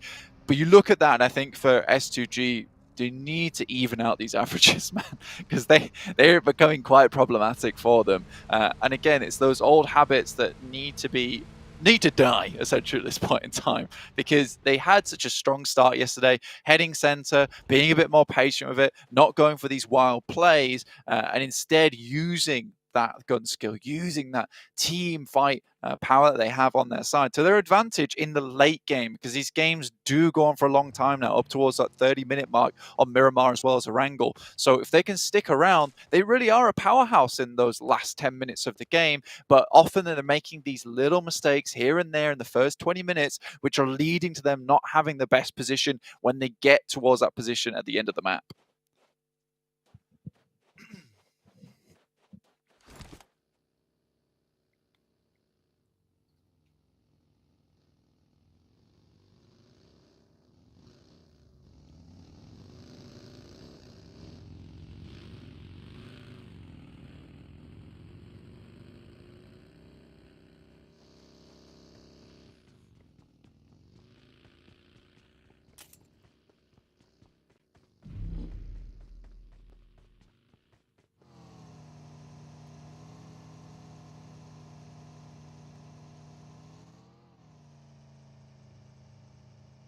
I mean, if you're coming off the back of that, I would say personally, as a team, you're feeling a little bit rough around the edges. You know, I would be a little bit upset with my teammates. So unless they have the most unreal maturity, I think this game might be one of those ones where it's a bit quiet in the beginning and they just try and play out for as long as possible. This is a team that, you know, is fairly safe right now in 8th place with 107 points. But again, things could be safer going to the next day. But you are now also starting to see these drop-offs in a big way, John. I mean, you mentioned it. Buradam up to 160 points, Influence Kemen at 170. Massive drop-off down towards S2G at 128 points. Similarly, down towards where we have our survival stage bracket, 11th to 12th place, you know, 74 to 69. You got 5 points there, but then it drops off in a big way from 10 points down to MTech Storm, and then another 9 points down towards Mad Bulls in 14th place. So a little bit more difficult for like these last 3 teams in the lobby, 14th, 15th, and 16th, to actually even jump up towards the survival stage. It will really take a massive day out of these teams to get them back and seen safe. And I think, honestly, for me, it would just be Mad Bulls here that is the big question mark at the moment, the real in the lobby. The real... Yeah. Greek philosopher style. Absolutely. I mean, they are trying to figure out what's going on. It should be, because it has not been ideal. As you say, bottom 5, this is not what you expect from a team like Mad Bulls, who were of consistency in the European Championship. Rolling on into this one. Foxtrot wants to get Rez out the blue. Should be fine in zone 2. Rez the saviour. Happy days. Circled as center up down towards Chumacera. So a lot of this hillside down towards that south edge of Chumacera as well. LGD maybe looking to go for a similar win that they had on Miramar. I think it was day 1, I believe it was, towards the end of the day, or day 2. Where they were on top of the mountain, but Aram on the other side. That might be a play that they go for later on in the game, where it's kind of still uncertain whether it's going to lock in on that northern side of the circle or down towards the south. But we'll wait and see for that to pass. At the moment, LGD, after that last game, very happy with themselves. I think they've been on a consistent uptrend at the moment, which is great to see from a team that was very far down the rankings towards the beginning of this mini format tournament. I think we're sort of in this, I love these middle parts of tournaments, right? Because there's so many teams that are definitely having that potential to get into the top 3 at this stage. I'm kind of looking at 3rd place all the way down to pretty much 9th for Nigma Galaxy, sat currently 27 points behind 3rd place in 9th place. And that is a really tight bunch. That is a really tight peloton towards those middle of the tables. Obviously, you've got the streak out front runners from Influence Kemen and Buradam right now, but it is only halfway through this tournament, there and thereabouts. We've had one extra game, but there is definitely time for any of those teams in that positions 3rd through 9th to be able to make it. And I really find that nice and exciting in terms of the dynamics that brings to all of these engagements. Absolutely. I think that, you know, you're looking at a lot of these teams at the moment who do have a chance to send themselves upwards. Again, this is only the second half, so there is still time to play around with, and there is 100% a possibility that Buradam, Influence Kemen, both drop off the track just a little bit, in which case S2G might be able to sneak their way back in, but I doubt that. I think S2G is a team that is currently hanging on by the coattails of yesterday, essentially. But there are teams underneath them that have had some decent performances, seem to have some improvements going on that could make their way into that top 3. Survival stage is where it's at, though, at the moment, and I think that when you're looking at that side of the match, there is many teams that would like to see themselves up towards that top 3. You want confidence going into that survival stage. I would say for Group Red, this is probably the most difficult time to be dropping into the survival stage. You know, if you're in Group Yellow, for instance, you know, you're in the survival stage. Next week, you're instantly then over towards that survival stage tournament. So you're hot off the heels of gameplay. For these teams, they are going to be getting a little bit cold in the meantime. The Infinity rolling up on Tizzy, but they've been swung a doozy at him as Tamen reigns on into the fight as well. They will be dispatched, but there is a high angle from a teammate to try and suppress the Infinity from going for these full flushes. Chicken is on in as well, but he gets cooked out of the engagement. Mela and Newsy active for the Infinity right now. Godtunny bleeding out. Logan with a more replenished health bar, but MTech Storm going to give up the ghost on this fight. Not really worth it for them at the moment, John. I mean, with the one player knocked and only one player now remaining, it's going to be a bit difficult for them. Tizzy also out. Might want to go for a little bit more, but the Infinity seems to be in a really good spot. It'd be difficult to find anything. They have an idea where this player is as well. Soko heading further down towards that southwest side does open up these things when it comes to playing on that high ground. This is to the south of this engagement, in fact. There's a lot of open ground. It's hilly. You know, there's a lot of ditches here. It's rolling valleys. Weird places to finish this game, honestly. Just purely, there's so many different variables that can happen this map. And also, there's not a huge amount of priority compounds, and you won't find those out until maybe zone 4 or 5.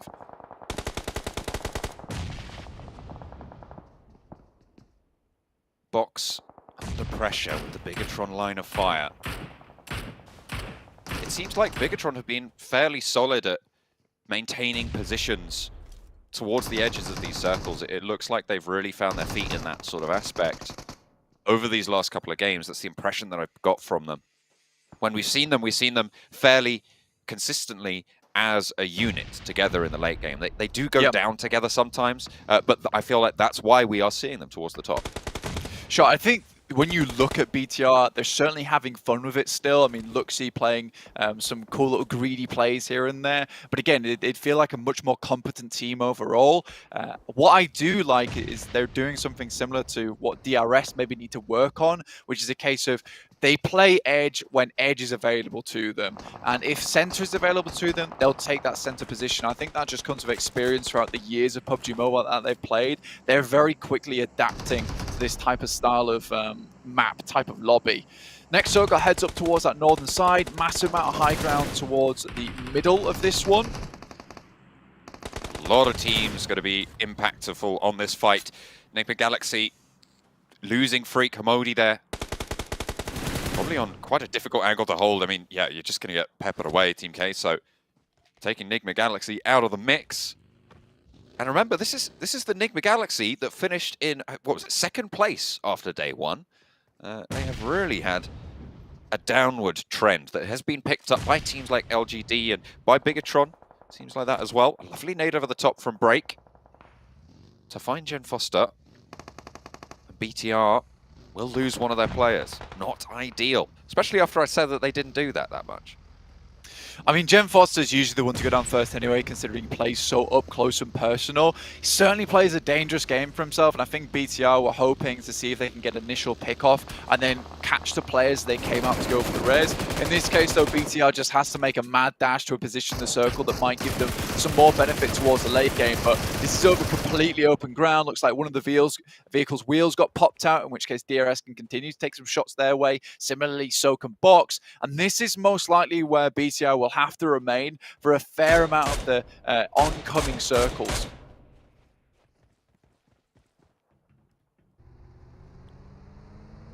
DRS again, sweeping out this east side. Bigatron moved down the hill.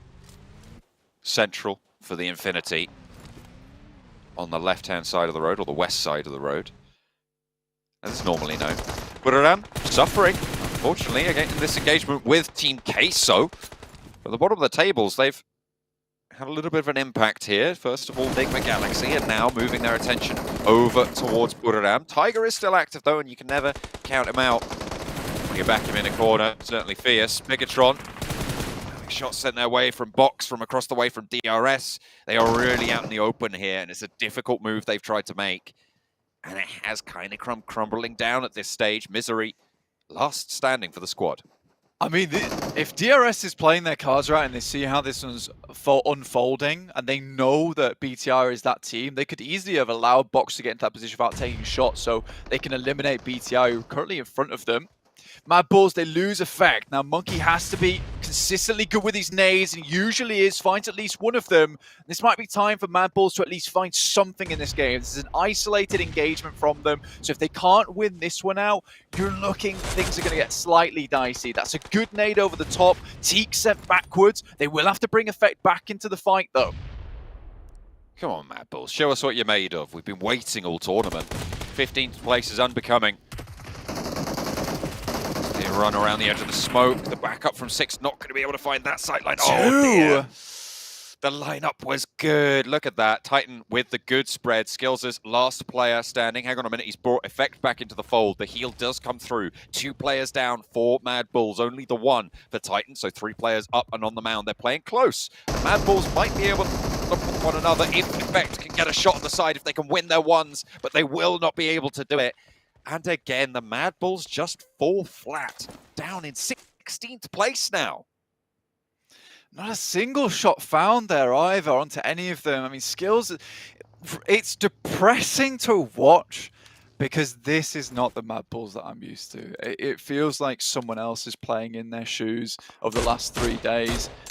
Honestly, I would say at this point, and sadly as well to Mad Bull fans around the world, that I don't think that by tomorrow they'll be in the survival stage. I think this could just be a case of one of our most exciting upcomers in PMGC being left right at the gate.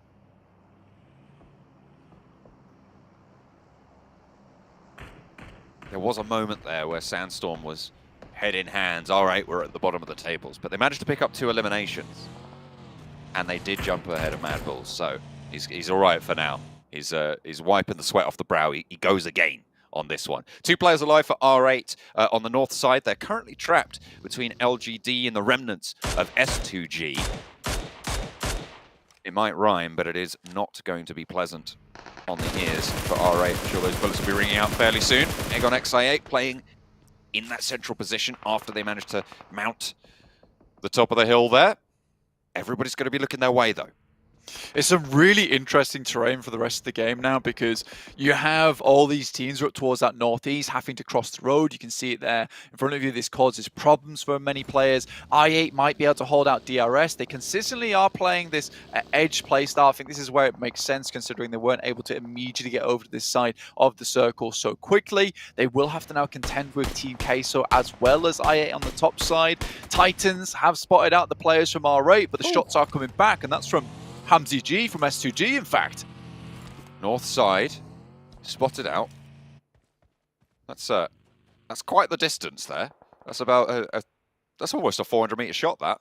Very nice. To be able to tap that one away. LGD seeing the top of that hill. This big bunker that they're currently sharing with R8. This ridge line that's sort of isolating it away from a lot of those teams playing near the roadside. LGD want to play on this north.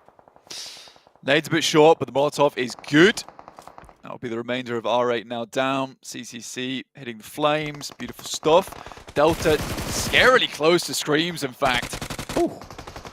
Rattles off a couple shots for Reyes from Team Queso. Scream will get fallen in response. Delta, with rules up the top down, wants to have a little bit of a maneuver to try and keep them in this. Papi Potro very, very much split, leaving Reyes pretty much alone here. We'll be able to control some of the sight lines, but Titans are looking out this way. DRS are moving in to put the pressure on. They want this res. They should be able to stay up as 4 once they get it. And this south side is looking to be there. The Titans might have something to say about it, but in the meantime, it's 4 rivals clashing with Box over on the north side. They haven't even crossed the road yet. And this hurdle is once more needing to be cleared. A 2v1 right now between the squads, and 4 rivals heavily suffering, but so are Box as well. Trisme at the back, last standing for the squad. 1 player alive, 4 rivals. Pui close and up to the vehicle. Bullets ringing through. A smoke there wants to bring Break back into the box and play as 2 from here on out, but teammates are bleeding out fast, and Infinity might even be looking for a position on the alternate side of the road. They drop a vehicle there to give them some cover for later. I mean, they would love to get... LGD would love to have got into that engagement. Ayala tries to move up with the DBS, can't get quite close enough to make anything happen. And Papi Potro has been playing this backstop for so long, but DRS have been holding him out the entire time with some very good awareness on their part. It was coming crumbling down slightly for DRS as soon as they got that high ground removed from them by Reyes, but other than that, no, it was not meant to be. 4 rivals step up towards Trisme. No medical supplies on board. Can he make it happen? Has to pull out the second weapon, and that's it. Trisme, clutch player from Box, able to take out the final player of 4 rivals, but it will be a nade to finishing it off. But 8 limbs, still happy with that. Really, really happy with that for Box.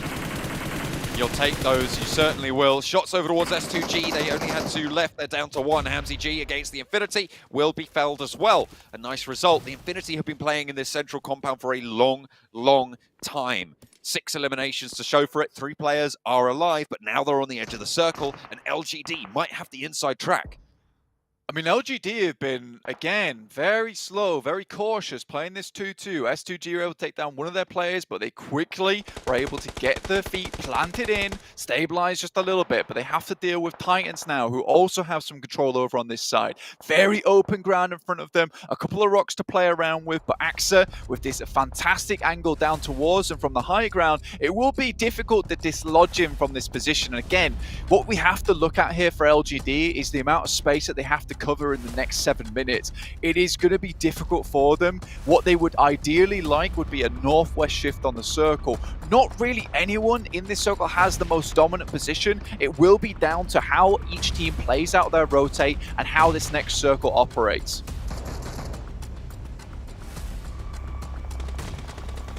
Got XIA putting nades up to the north towards the Infinity. But that's beautiful from Logan. From downtown, lands it, fades Ghost, and another one to That is follow it up. actually nasty. Oh, that was a Molotov. Okay, I thought that was another nade. I thought that was going to be a 1-2 punch. Don't even need to see him. Smoke blooming out wide, giving a little bit of cover for a route in for the Infinity to sweep down towards the south. It seems like that's what they want to go for. They're going to say playing in those foothills. DRS on the backside of that mound to their left. Titan 2-2 split right now on the west side. LGD trying to control from the north. You've got to be proud of the Infinity. The amount of times they got into the late game so far from what was a horrific start of the day on day 1. All the way into day 2, in fact. They started getting some big wins, which was really important for their scoreline. And for the Infinity, who have taken first places across the board this year, it really would be a massive shame for them to go out here in Group Red in the first week.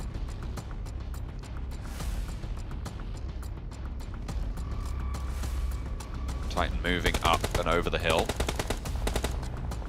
getting those sightlines and establishing a little bit more control over towards DRS, towards the Infinity as well. And LGD, who are just plinking away here. Aegon XA on the outside of the circle, trying to move forwards, but cut short by DRS on their maneuvers. Killer playing forwards and up the hill. And I think we're going to be down to LGD, DRS, and Titan in a matter of moments. Circle doesn't really favor anyone here, and LGD is still able to play from this little lip at the moment. MVM sent over that side to ensure that Titans don't get the outside track on them. Looks like they're trying to rotate behind, but MVM was able to put a stop to that. They have vehicles, they have some cover to play around with. Suki has to hit those shots over towards the Infinity. Immediately backs off. 5 nades as well, so we'll be able to maybe stop these players from moving in. But now, again, it's Titans who have always been this big problem for LGD throughout. Set up in the vehicle, they have high ground over the top of them. Can move further in. This is one of the small compounds that has been remaining in the circle for a long while. No one's been really able to touch it because getting up to it would require you to be open towards these sight lines. But at this point in the game, I think Titans can be quite comfortable that this side of the map is cleared out. We have just teams on the north, west, east, south. It's the full compass. To me, it feels like either Titans or DRS. Taking a look at the lay of the land, that's who I'm backing. I'm backing that south side rather than the north here. Aegon XI8 feels like they're a little bit trapped. LGD, they have that ridge line to crest. And against so many sight lines, it's going to be brutal. There's a little bit more cover ahead of DRS, and Titan have the compound.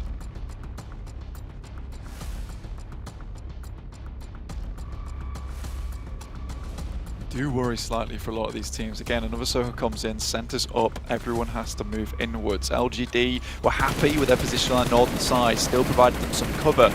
As you can see, this is just the basin that everyone will be heading into soon. It's going to be full combat. Titans have to leave their compound, but will try to do as much damage as possible before vacating, pulling out the sledgehammer, tearing down the walls here. Aegon XI8, the only team with 3 left. And it looks like they're trying to hedge their bets. Split themselves off to cover. They're not really going to be able to claim a lot of sight lines here. Instead, they're just going to try and keep their heads down. Valuable tire pop coming through from YZ. But he's backing off. They're not going aggressive. They're repositioning and they're getting ready their move.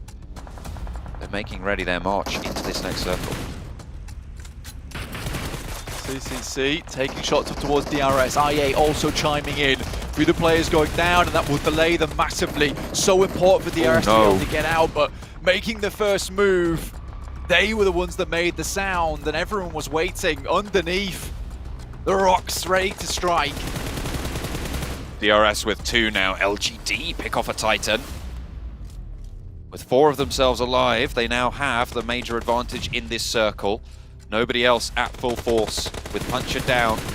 That leaves Titan at 3. LGD nearly take a knock over towards CCC, but do manage to squeak that away behind the smoke. Get out of danger, get out of dodge. DRS on 2, playing in the blue zone. And look at that, 2-3 teams now taking shots out their way. It's difficult. They didn't manage to make it to the cover in front of them. They haven't been able to play around those trees or get to the ridge lines ahead. And Aegon XI8, they have been keeping their nose clean. This is just wonderful map knowledge coming through from LGD, and now it's time to just try and send central as possible for LGD. With the vehicles they're able to hold on to, with the cover that they set up, they'll be able to outlast a lot of these teams coming out from the blue. I8 will finish off the final members of the RS. Titans, though, spot at least one of those players. In the meantime, they've got troubles of their own as one player is knocked, trying to bring it back on the feet, but that will delay them quite a bit. That's a great nade, and CCC just has to throw one more, but only one more in the pocket, has to make it count. Will be able to find both of them as it bursts in the air. Slivers of HP found, and he picks up the 7-10 split. Cut down on the back as Teak rains hell down from the top. 1-2 fall to the crosshairs. Teak absolutely furious about that. Will not let it lie, and LGD now turn the tables. They're down to one. YZ cannot afford to be burnt away here. Forced out on the res. The zone will be closing, but they have a central position. Gets one res through. Teak, not so lucky. Trying to get cut down out in the open on the cross. Ooh, Ghost. Nade in from Ghost. Aegon XI8 looking to spoil the day for LGD, but they are sticking these reses. 2 players alive for Titan, 2 for Aegon XI8. And LGD recouped 3.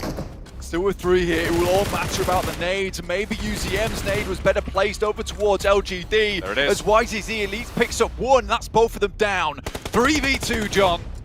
LGD with a chance for the back-to-back here, Blank, to put themselves in a great stead for the tournament tables. Aegon XI8 with a blinder of a game as well. 4 eliminations so far, guaranteed second place. 3 players alive for LGD, though. They know exactly what they're up against. They know what they've got in the pocket. 11, and they're going to rack up that big 12 elimination. Chicken dinner for a back-to-back victory. They dominate on Erangel. They follow it up and dominate on Miramar. The decisions are on point. An intelligent team here, John, honestly. Surprising us here in day 3, looking very, very strong at the moment. And you've got to love some of these plays that they make. Again, it's just generally very strong map knowledge, and being able to use this 2-2 effectively is what is really giving them a lot of this ground to be able to cover. Yes, they take some of this unfavorable low ground at the beginning of the I think it's zone 6 compared to Titans who are on that top side. But towards that later part of the game, it actually favors them massively because there's still those little ridges to play around, a few little defilades set up by the rocks, and they're able to get all their vehicles into position, which ultimately give them the defense that they required in those final moments to finish off every other team. Again, though, CCC with those nades, what an incredible result with that double burster. Looked pretty bad though, with Teak obviously being one of the most incredible members coming through from Titans, finding almost a triple knock on towards them. But again, holding on to a lot of their utility at important moments, John. That burst would not have worked if you hadn't landed that first nade, and the wherewithal to go for that as well. Really, really solid. They open up that ground. LGD dominate on Miramar. A great set of final circles for them. And it just felt fluid for them. I mean, they felt like they might have been a little bit trapped, but getting over that ridgeline, using the ground to their advantage, making it work. That's what LGD does, and that's what hopefully they'll continue to do.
Maxman, LGD, what's going on? Back-to-back chicken dinners, 27 points. They're your boy LGD. You get to call him LG.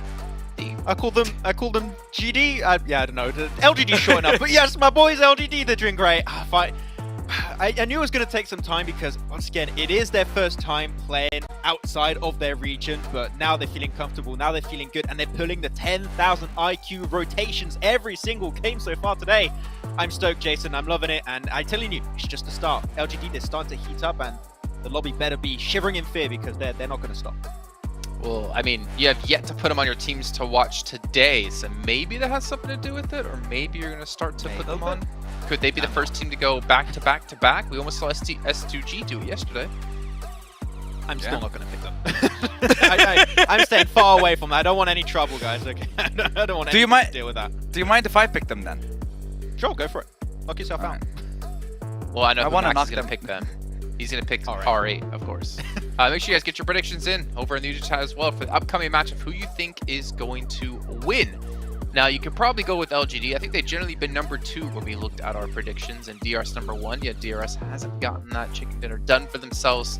But either way, we are seeing again a big change. Different teams stepping up on day 3 that we had on day 2, that we had on day 1. I8 is also a team we need to talk about here just a little bit as we jump into our overall standings, because they were in 8th place. They've had a good first match where they finished 3rd overall. They've had another good match here finishing 2nd. They're slowly making their way up here in 7th place now. Look at that, Sandstorm, pushing himself up in 7th position. I mean, we said it, silent team. They got himself some of the top damage in the first 2 days of play, and here got himself, what was it, Jason? I think a 3rd place in the first game and now a 2nd place. They're constantly getting these points in the bank. Currently, they're very safe when it comes to making it to the survival stage. But here, there's a chance if they keep these results coming in, they could go potentially in top 3. Yeah, and you're talking about I8, who started off day 1 with only 28 points. They struggled a little bit, and then they started slowly getting themselves into those better positions, started getting a little bit more eliminations, and now they're in a much better position. Now they're getting themselves closer and closer to that top 3 spot, just because we had S2G. They managed to get like a couple of points throughout this game, but they were still eliminated early enough, and the same thing can be said for the side of Buriram, and of course our leaders Influence Chemin. So I guess towards the top, it's just heating up more and more as we progress further into these games. I am a little bit worried, though, that S2G is pulling Big Galaxy today. They have not looked great at the moment. We're going to talk a little bit more, though, about this match and obviously get you ready for our 3rd match today, which will be on Sandhawk. But before then, we have to head to a short little break, so we'll see you guys in a few.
And we're back here, ladies and gentlemen, as we'll be diving into our 3rd match of the day, which will be on Sandhawk shortly.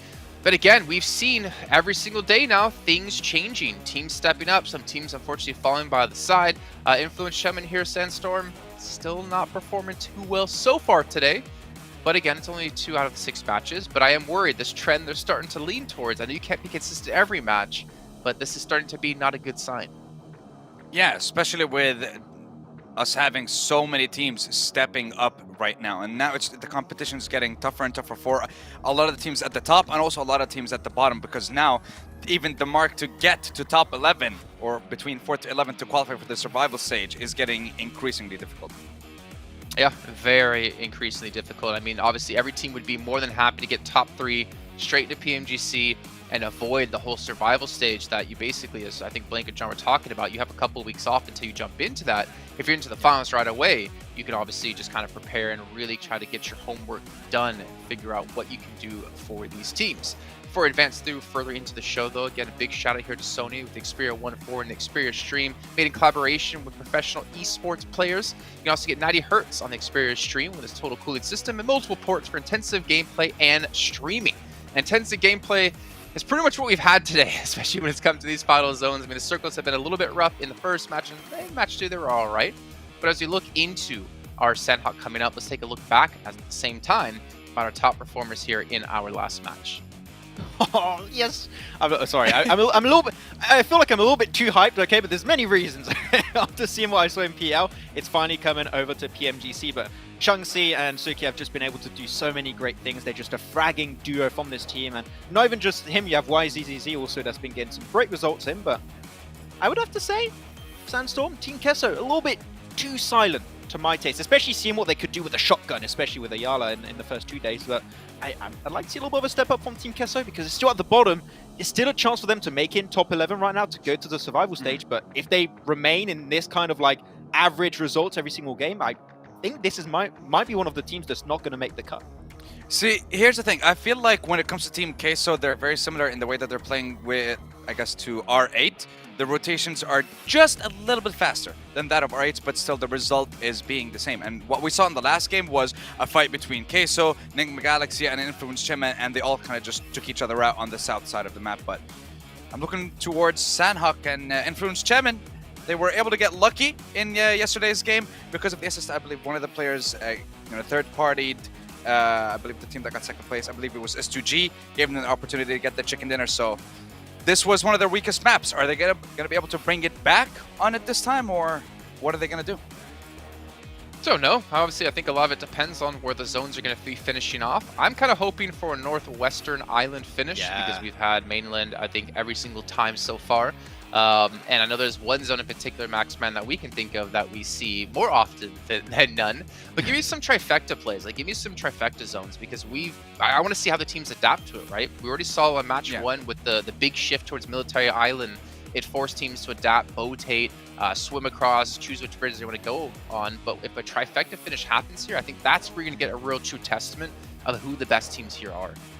100%. That's why I almost wanted to pick BTR for one of my teams to watch. I didn't pick them this time around because I haven't seen too much from them, and especially we have not seen a proper circle where we can make full usage of the trifecta. But BTR dropped in that position, and it just offers you a plethora of game opportunities throughout these matches on Sanhok. So I would like to see BTR potentially go a little bit further in these games, maybe get a chicken dinner on it. I think it's one of the maps where BTR can shine because of that drop. Well, let's take a look at you guys' teams to watch here. We've got Nigma, we got S2G, we got Box Gaming, Maxman. Why Box Gaming? Because Trisme's been popping off, man. We saw it last match. She's been doing so well. I'm a little bit surprised we're not seeing more from Break. I remember Break in the past like 1 to 2 years. He's been a really big standout player for the team. I think Trisme is kind of carrying the team at this point in time. I want to see a step up around him. If it's Trisme and the rest of Box performing, I think they can actually close off games. So I want to see Trisme have the team behind him. Okay, Sandstorm, what about you and your picks here? Influence Chemin. We've had 2 games. That's it. Those are going to be the bad games for them. So I believe now they're going to be able to come back. Enigma Galaxy, they surprised us on Sanhok in day 1. I think they're able to surprise us again throughout day 3. And when it comes to Buriram, you're talking about a team that was, I said it before, they're very, very silent. They're very, very deadly.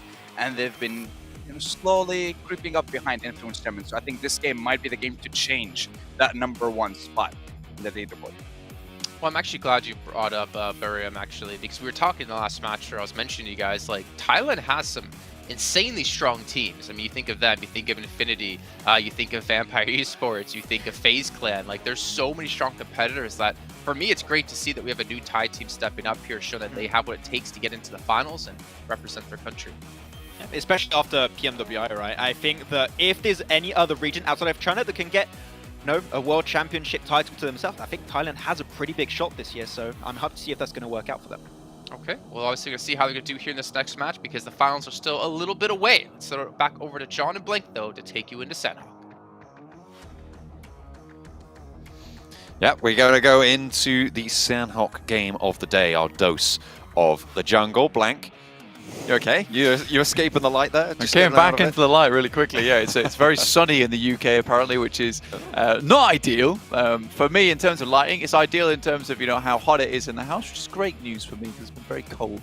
But not going to be cold. It's going to be very, very humid over on Sanhok as we head over towards this one.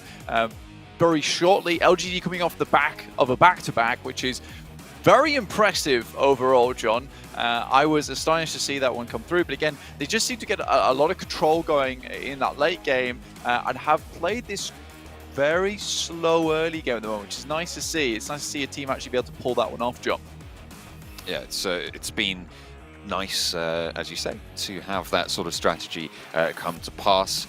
And especially with LGD's performance in that last game, being able to bump them up to top 3, a really, really good result in terms of their overalls. They finished day 1 in the bottom 5, Blank. So this is really, really great. Yeah, this is one hell of a comeback that we're watching unfold on our screens at the moment. It's not something you typically expect. But again, like the guys are saying on the desk, I mean, Buradam as well as Influence Kemin, 170 points. I mean, Influence Kemin have been sitting around this this points gap for quite a while now.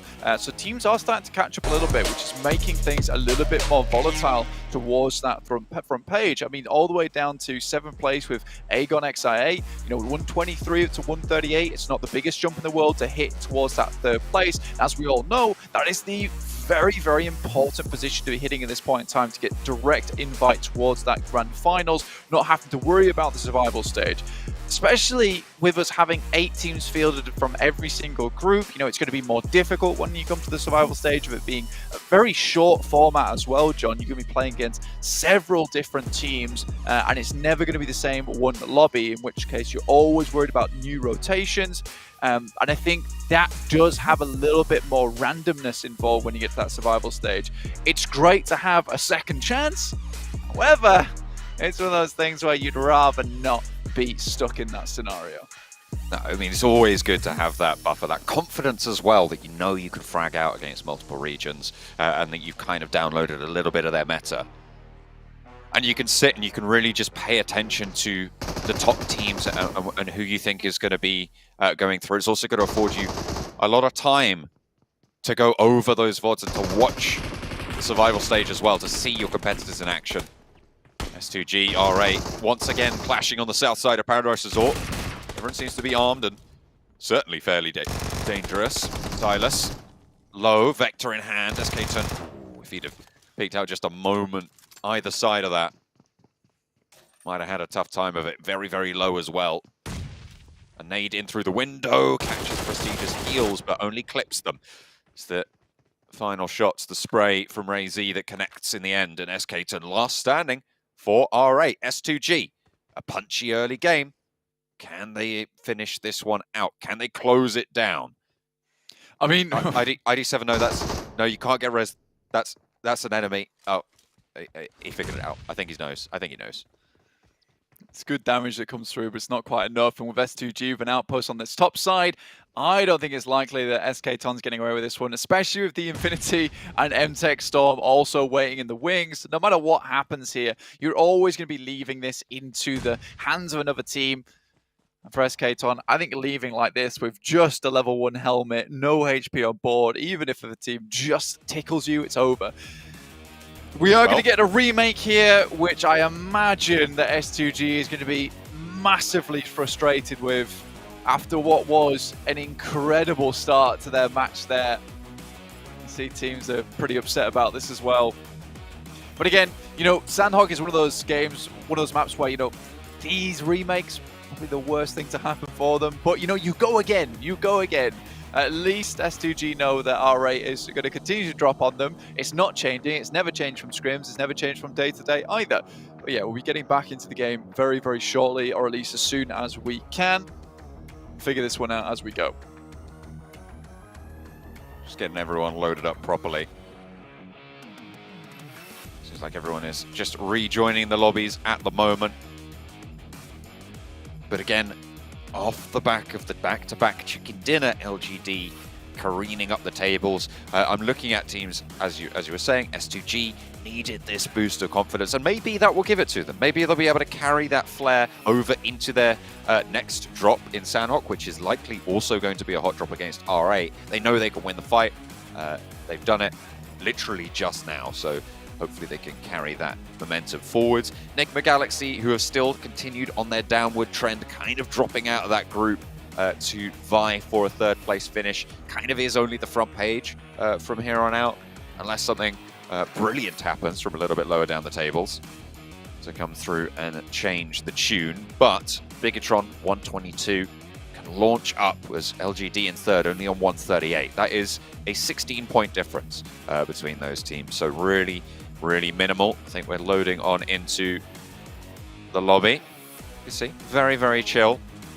Just resetting. They're ready to go again. But the Mad Bulls have had a pretty tough time of it, despite having a chicken dinner, 16th place. Yeah, I mean, it's just one of those days or one of those weeks, let's say, for the guys from Mad Bulls, not able to get anything on board. And again, like you're saying, this is the team that like embodies consistency, and the fact they were not able to get this thing running, get the plane off the ground. It's a real struggle bus, and it is a massive shame considering how good of a team that we know they can be. Again, 16th place, that's not a fluke. Something is drastically going wrong here for the team, and they're unable to find their way in towards the survival stage or even the grand final ticket, which is very much out of the question at this point in time. Enigma Galaxy, honestly, this is one thing I did want to talk about because it's a little bit surprising, right? Is that first day finishing with 86 points, John. And now we're in day 3, halfway through, 103 points. So really hardly anything found for this team in terms of points over the last couple of days. It's very disappointing if you are Enigma Galaxy. The Infinity, on the other hand, all the way down towards the bottom of the lobby, they're catching up, 86 points. And again, this could be a case where we start to see the leaderboard even out a little bit because Influence came in not rocketing out their mind the moment with Buradam being that new big contender to the lobby. Happy days.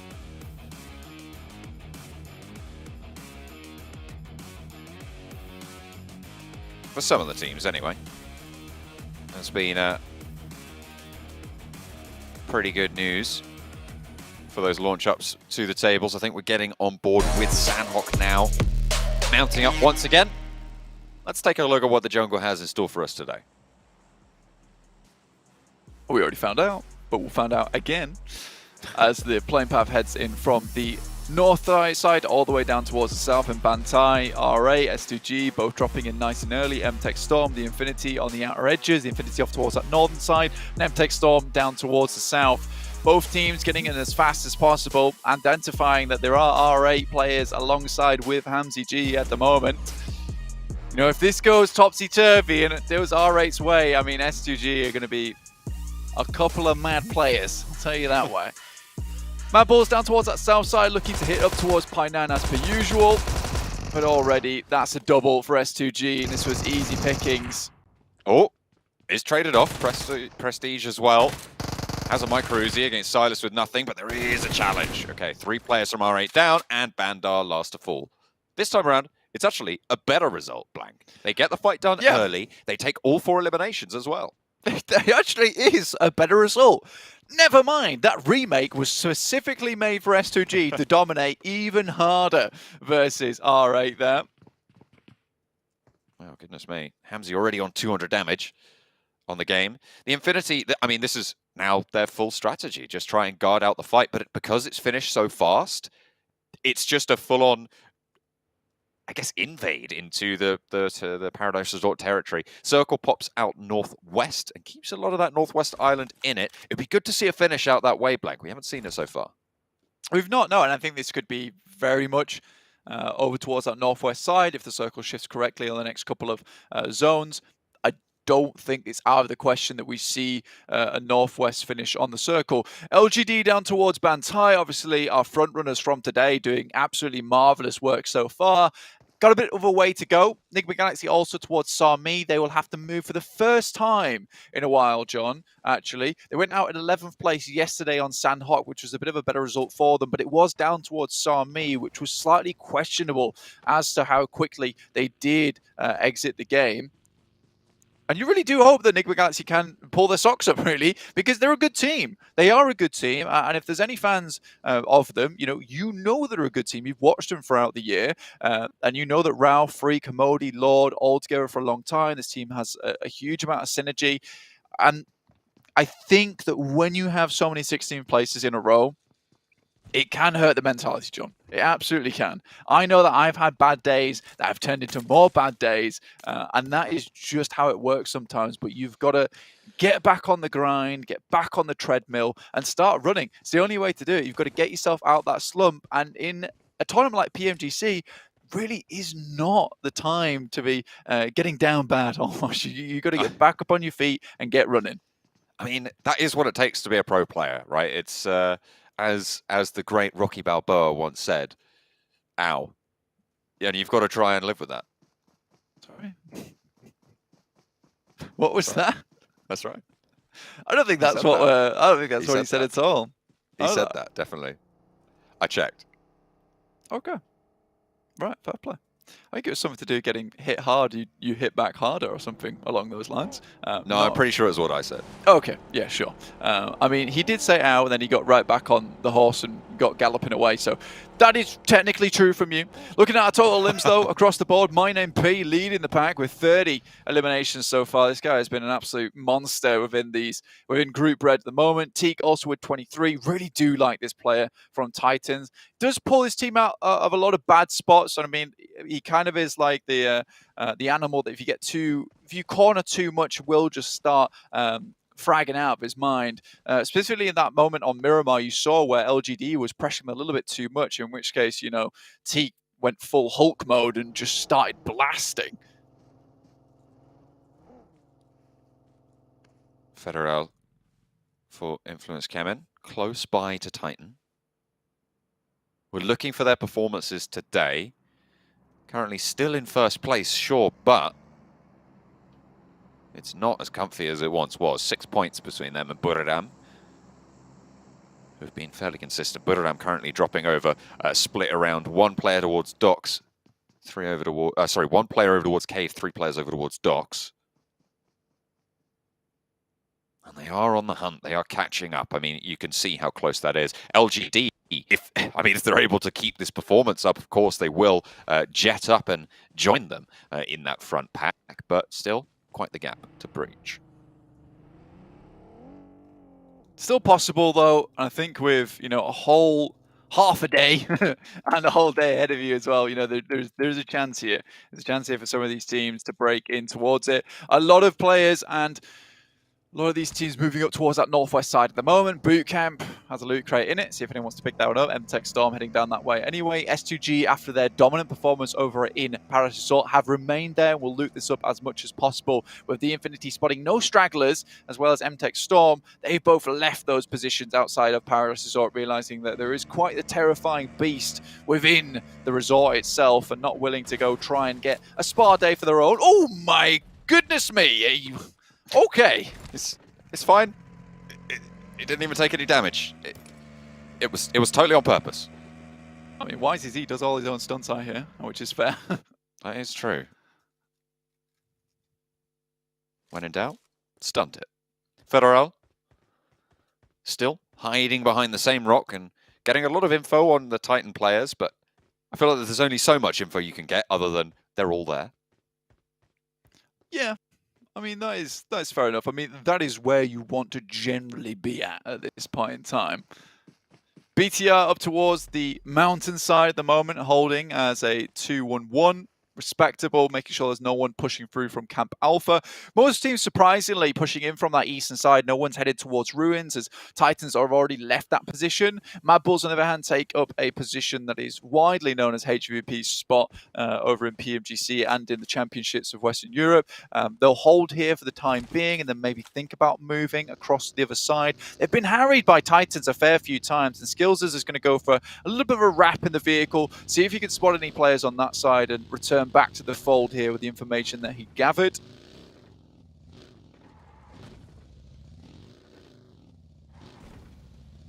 See if they can use that effectively, use that information, that scouting, which is what we said we wanted to see more from quite a few teams, Blank.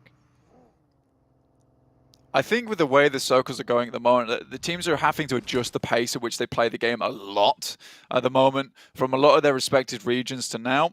Circle heading up towards that northern side. Now, this could be quite comfortably up towards that northwest mountain, with the circle centering up a lot more often. It's unlikely to center up on the bridge, but I have seen weirder things here in PUBG Mobile, so that could be a case, in which case the bank sides become very important to control. And with the Infinity already being there, this is going to have to be something that they'll be hugely aware of. Influence Kemen, one from Titans. That's a good pick-off. I mean, finally, Federal's able to do something from this spot. He's been waiting for long enough, and Titan give that move, and as soon as Influence Kemen are in position to go for these team shots, he steps up and he operates to perfection. 2 players from Titans will be going down here. Puncher hiding behind the tree, sure, but you're not going to be get up from there. Mad Bulls taking this opportunity to get across as well, as Influence Kemen's attention is turned over towards Titan. They will move in towards the duo's position in the compound underneath the cliff, in the shadow of it. Six taking a 1v2. So is Isa as well. But Monkey will be able to deal with that. Now they can turn their attention just to Six. Is dethroned from the top. Federal, though, has a little bit of something to say about that. Will fall back to the compound, however, and allow the rest of Influence Kemen to come in for the regroup. Yeah, it's a decent side swipe from Federal, but not quite quick enough on the trigger. The rest of the team, they're not alongside with him. Mad Bulls, though, take a very good rotate. It's a heads-up rotate as well. They spot the fight, and they see that Titans are under pressure. They zoom over the top side with information that was dropped back by from Skillsers, and that is more or less what we'd like to see from the guys from Mad Bulls. They are underneath the cliff at the moment, which provides them pretty decent safety from BTR, and it's a rotation you have to make early for this exact reasoning, is that if you're going to be rotating over towards this building, you're more than likely going to get shot at by BTR or anyone that's on top of the mountain itself. Ooh, a nice nade on the roller. Tizzy actually finds both of them. We've seen Tizzy be fairly effective at handling swift rock-ups and get overwhelmed a couple of times for being a little bit out of position. But this time around, it seems to have worked out for MTech Storm. Nigma Galaxy in the meantime, losing 3. All down there. Lord on the other side of the bridge, unlikely to be able to get anyone back up here. YZ for LGD wants to stick the res. We're in zone 2. As long as he has a bandage and a first aid, should just fine to move north afterwards. Yeah, and I mean, these circles are hitting rather hard. Looks like Suki's going to go and try and confirm some of these knocks, some of these eliminations, pick up any kind of medical supplies he can, especially knowing that this is a team coming through from Sami. There's a lot of medical loot down on that side, first aid kits, stims, whatever you might need in that situation. In the meantime, it will be MTech Storm taking out the remaining players in this area. They do have Box pretty close by on the southwest side, though. So if they can get themselves back up to fighting form, then maybe they'll be able to hold that one out as well. But you don't want to stick around too long. It's likely that this position will be moved away from anyway. So you don't want to try and hold on to it too firmly. Budoram rocking up behind LGD on that southern coast towards Tambang, and now LGD find themselves in a tricky spot with MVM already going down here, and the circle closing quite rapidly. Both these teams have to make a decision, and quickly. DRS also, you can see them flying through on that side. Like I said, this is the circle we expected to see, heads towards that northwest island. I think LGD might just be done for here. It's too many teams taking engagements with them. Chunxi over towards on that side from LGD, looking to send a grenade across. Will find some damage over towards Kengzo, and the knock is there. Looks like Budoram are being drawn a little bit. LGD, they lose 2 players, but those trades are fairly solid with the blue zone already starting to tick fairly hard. There's not a lot of time left on this engagement blank, and both of these teams are really going to suffer for it. Bigatron, in the meantime, on their mountaintop split, they have a really strong spot. We talked about it a little bit earlier on. Now they can start to just keep that pressure going and exert so much control. MVM down, Budoram have vehicles to play around with as well, so should be able to get out of this area. Mad Bulls made a pretty heavy rotate up towards that northern side. It's one I respect as well on the outer edges of Hatin. Puri looking to take down the final player of the Infinity, and will find it, but look at these players. They are extremely distraught and in a bad spot, but with no players really around them other than S2G, they should be able to get all players back on their feet. Back to Mad Bulls, though, on the outer skirts of Hatin. Really good play, honestly, but losing 2 players on the approach, not sure what happened on that side, and I'd love to find out if some of the analysts actually know what occurred over there. The only thing I can think of is Lord taking 2 players on the rotate, which would be super unfortunate. But Mad Bulls might still be able to get a decent game from this position. They're out of reach of a lot of other teams that have to pass through one another first.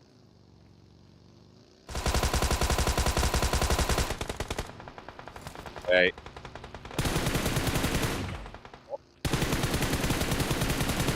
Players alive on the swivel, looking out for 4 rivals. They try and control that northern bridge. We'll pick up that 5th elimination to up their count, bolster their points. Can they keep it going? Yeah, this is certainly a case of S2G's go big or go home strategy.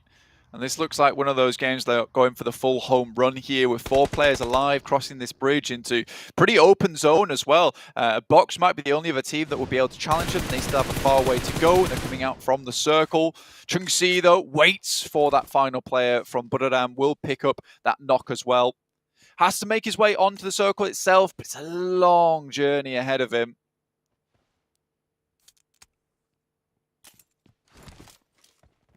Quite a way to go, and without the opportunity to go for that heal strat with the circle changes, it's going to curtail it a little bit, will be difficult. Influence Kemen moving into the south side, losing 1 or 2 players there, down to 2 underneath Bigatron. 4 players on just 3 teams actually now, Blank. It's Bigatron, I think it was,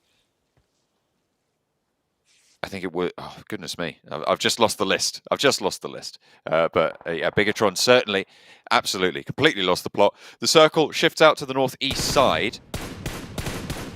And S2G will be just holding a sliver of it. There it is. S2G were one of the teams with 4 players alive, and Box, I mean, they started with 4, but they're getting absolutely torn apart now as they try and move to the coast side. Yeah, again, a really nice play from S2G. Waiting in these compounds for any teams that might be stragglers coming through from that eastern side. Not a lot of teams would expect this either, honestly. With how quick the circle's coming in, they wouldn't expect teams to be still coming out from the blue, but S2G, they play their cards right. They decide to wait this one out, make sure there's absolutely no one that can backstab them and clear out the entirety of this eastern side of the circle. It's a smart move, and one I really do respect, because I think far too many times teams get a little bit too overconfident, which is one of S2G's biggest problems, by the way. And instead, they wait around and make sure there's no players over here in the first place. Still 7 eliminations already on the game. It's nice to get a confirmed consistent result here. Even if you go down now, it's still going to be enough to sort of keep up with the general pack that they're playing around. Unless LGD can blast out their mind or DRS can really put it down. The big team here is Bigatron, who are going to have to leave that top of the mountain. Can they stay up as 4, and can they keep that power? Honestly, for Bigatron, there's actually a pretty simple rotational path for them ahead of them, heading over towards where Team Queso are currently playing on the eastern side. They've only got Papi Potro there at the moment. Federal has been spotted by Misery. It's just a little bit more damage that they need to tick inwards. Luxy will have to head on back and pop one of those first aid kits. It would be a disaster if he goes down now. He's one of the more important players for BTR at the moment. Misery finds Law, and now Federal should go down to the play zone. Certainly spotted completely. Yeah, Luxy not managed to land any of the shots there. That is disastrous from Luxy, actually. Needs to be hitting those shots. Goes down to Federal. This is another game where we've seen Luxy just make a little bit of a misstep here. I mean, we saw it earlier. You've got to wonder what's going on from this player. Yeah, certainly dropped the ball on that one. It is unfortunate. I think that's just a case of getting caught in a position where you're like, I can't find the shoot button. I know that sounds ridiculous, but again, everyone makes mistakes, even at the highest level. And when you're trying to shuffle along and you can't quite get a position where, you know, the barrel is straight so you can take shots of it, these things happen. Again, these are the type of things that happen, though, that can lose you the chicken dinner, John. You're 100% right. Jem Foster goes down to the blue zone itself, and so does Zuxi. 2 Mad Balls currently on the side of Hatin, and this is where this position becomes very, very strong. Now, only a few teams remaining with many players alive. I think Team Queso has probably got the most at the moment with 3 players. S2G more than likely going to lose a lot on their approach as Box are holding the bridge down unless they can make one hell of a battering ram maneuver. Lord also in a tricky position, all in his lonesome. You know, this could be a case of Mad Balls or Butteram taking position in there. Though 1v2 definitely possible for him, and this is the first time we've seen Enigma Galaxy get this far, kind of on an unexpected push as well. CC playing up top, managed to get up there on the vehicle. Mad Balls potentially looking to take it away. There's an MG3 in that box. Could be very useful for a solo player. I mean, you need that larger magazine and that power to instantly just blast people away if you want to stay up, because you need those 1v1 trades to go your way every time. Monkey making sure there's no one coming out through the blue on that side. They don't know it's safe, but it's good to clear that angle out, especially when they're right on the edge of the circle down towards that southwest side. This gives them a lot of safety, right, and a lot of peace of mind. Chungsi, definitely one of the biggest problems for them at the moment. We'll certainly know there's players down here will have heard their footsteps. S2G able to make their way across with Box, unfortunately, swimming in the water. They were sent down there earlier. Now S2G coming in with 4 players. Great news for them. But Team Queso should have a side swipe onto this, and it's fairly open ground out from the bridge. So teams should be able to take shots towards them. Mad Bulls right now, though, this is full survival mode. This is a case of trying to get as many points as possible from every single game to jump up, because their position right now, 52 to 81. It's a 30-point barrier, and with 4 rivals still in the game as well, they're going to be getting points this game. It's going to be tough. It's going to be very, very tough for Mad Bulls to make it happen, but this may be the start here. With only their 2 players, I mean, Monkey's in that trench in the middle of the mountain in the valley, and they'll have to move. 4 rivals, Lone Ranger, Voki in the roadside compound as well. Can they control Team Queso from the side? I mean, from the south, it's potentially a strong position here. They can move and try and work these cliff tops and get a lot of sight lines over towards the rest of the lobby. Yeah, I think Team Queso currently has the best position within the game at the moment. Up on that high ground, a great spot to play. Chunksy might be one of the disaster causes for that team, though, if he gets a backstab onto them. Monkey cooking the nade over towards CC.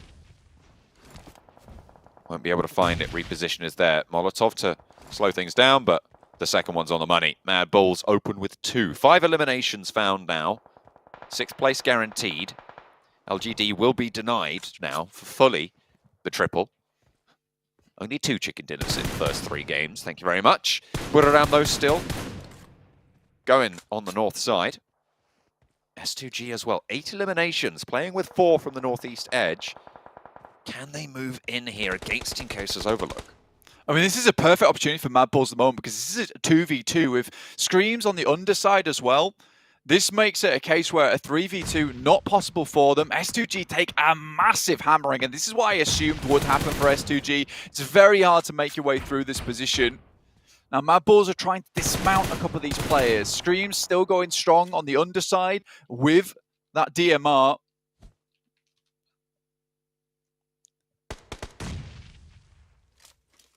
Zerich nade takes a little bit of damage off Ayala. About half the HP bar. Monkey trying to gather some information about that western flank. But the circle will move them away. Team Queso looking to hold onto the cliff top.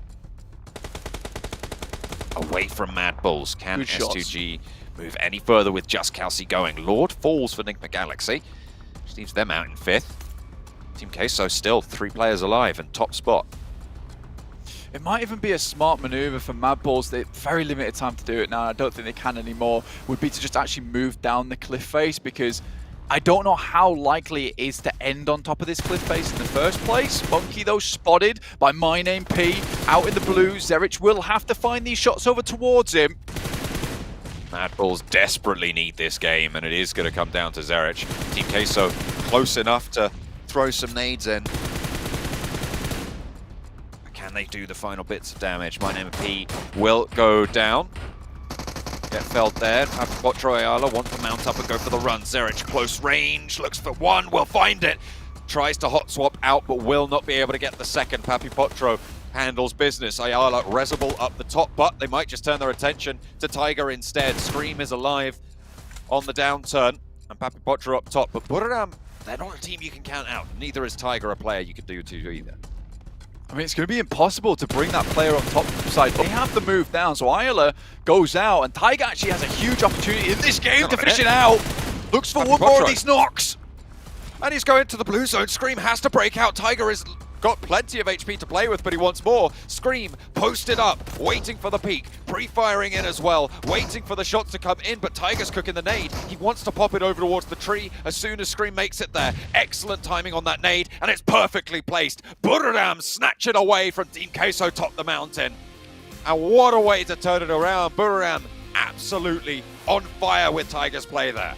I mean, through LGD, harassed by DRS, moving all the way past Camp Alpha, harried by the blue zone the entire way with dogs barking at their backs. head to the backside of Hattin, outside of sight of Mad Balls, and then through the blue zone. The fact that Tiger's able to get there with My Name P basically playing the sacrificial play on that side, taking all the information and all the eyes off of him. What an unbelievable win coming through from Buradam. You know, that might even place them ahead of Influence Kemen at this point in time. That's a really strong result. 6 eliminations from Tiger. Definitely a performance to be proud of. I think you might be right. They were only 6 points behind Influence Kemen at the start of this game, and that should be enough to do it. They will tip themselves over the finish line there to the top spot after a slobber knocker of a performance. Tiger there with 6 elims, 4 knockouts as well. This guy really played out his mind this match. And again, even having 6 grenades at the end, a lot of these teams putting massive stock into having the amount of utility that they have at the end game to ensure that they don't really have to go for these big aggressive plays, these risky plays. He just sits inside the shack, sends the nade over towards a tree. It's the only bit of cover that Screams could have positioned himself on. It's unfortunate for Mad Balls because Team Queso make that rotate over towards that top side to get a better angle on Tiger. Just as Mad Balls are there, it slows both of those players down, so Team Queso can't even go for that win. But Mad Balls is a better game. It is a better game.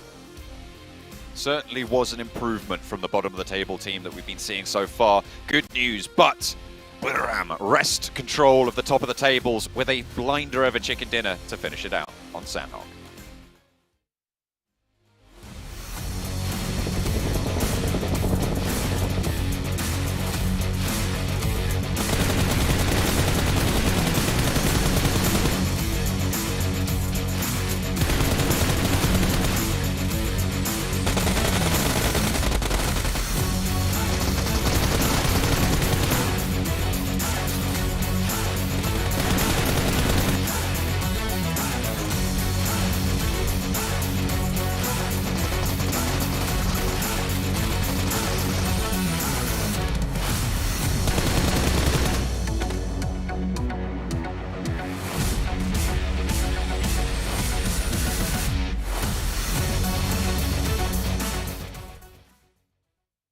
Well, was just talking about them, saying that I love to see other teams from Thailand step up and be an extremely strong region, and Buradam United Esports get themselves the chicken dinner with 24 points on top of it. If I'm not mistaken, Sandstorm, this should be them taking first place. Yes, overall. sir. Definitely has to towards be. Maxman, because Maxman was the one saying that. No, was it you or Maxman that say that Influence Kemen won't fall off first place because they're so far ahead? I think it was Max, right? That was me. We don't have to talk about this, you know, it's fine. We just but no, go ahead, Sandstorm. Big step up here out of them and a fantastic finish. Yeah, 100%, and especially with how early Influence Kemen were eliminated. Yes, you still see that they got themselves 5 eliminations throughout that game, but definitely not enough to keep holding on to that #1 spot. And Buradam, after such a long time just getting 3rd place, 4th place, 5th place, slowly getting themselves a couple of elimination points, now they're finally coming out of the shadows, stealing away that 1st place spot. And now Influence Kemen, the pressure is on. You have someone to compete for that top 2 spot.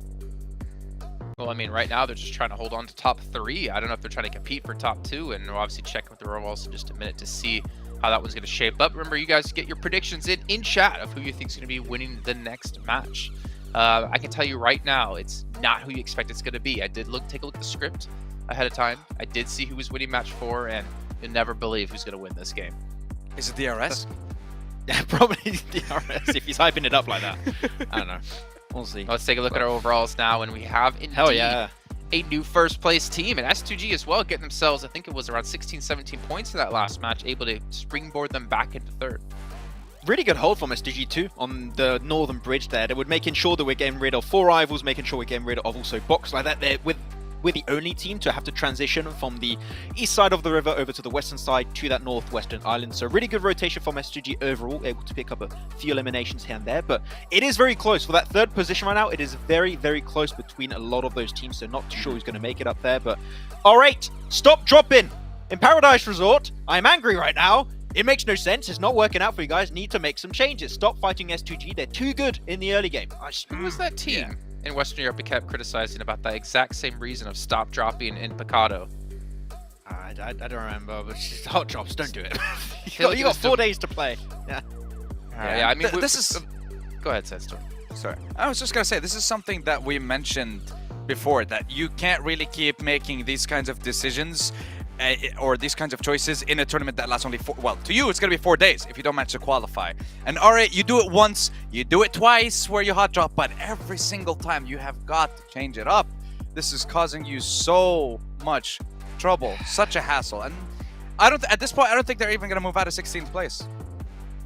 Okay, well, you know what, gentlemen? We've been talking about quite a few different teams. We're also going to be talking about I8 here because they have had a big step up in between day one and the rest of the days. And luckily for us, we do have an interview. And here with me is I8 Esports. And of course, could you please introduce yourself? I am Ghost from I8 Esports. All right, thank you very much. And of course, I got a couple of questions for you. And we've already witnessed throughout the tournament days. And on day one, you guys were placed in 14th. But after that, in day two, you guys have managed to gain 62 points in the day, which is great overall. So could I ask you, what has you managed to change between these 2 short days? तो पहले दिन आप लोग ज़्यादा अच्छा नहीं कर रहे थे और सेकेंड डे आप लोगों ने अपनी स्ट्रैटेजी जो चेंज करी है कि आप लोग पहले लो 5 में थे, अब आप लोग टॉप आ गए हो, तो क्या स्ट्रैटेजी चेंज हुई आपकी?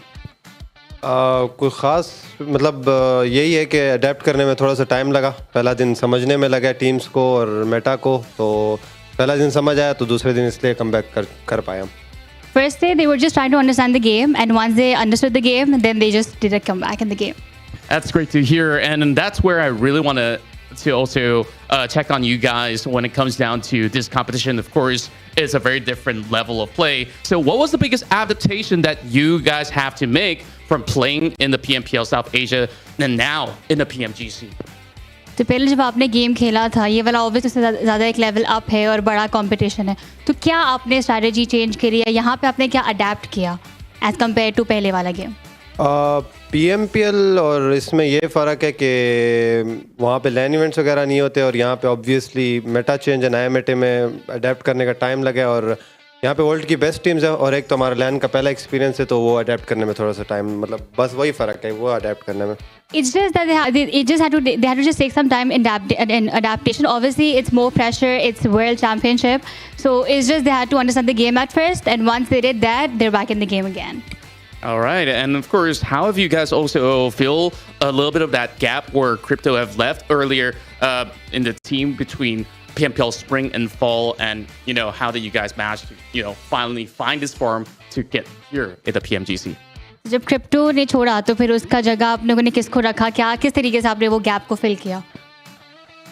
क्रिप्टो के जाने के बाद हमारे टीम में IQ आया और उसके साथ बहुत सारी मोटिवेशन आई हमारे पास इस चीज़ के लिए कि हम ज़्यादा मेहनत करें और PMPL से भी आगे लेवल में जाएं, तो हमने काफ़ी ज़्यादा मेहनत की और उसके बाद हम PMGC आ गए.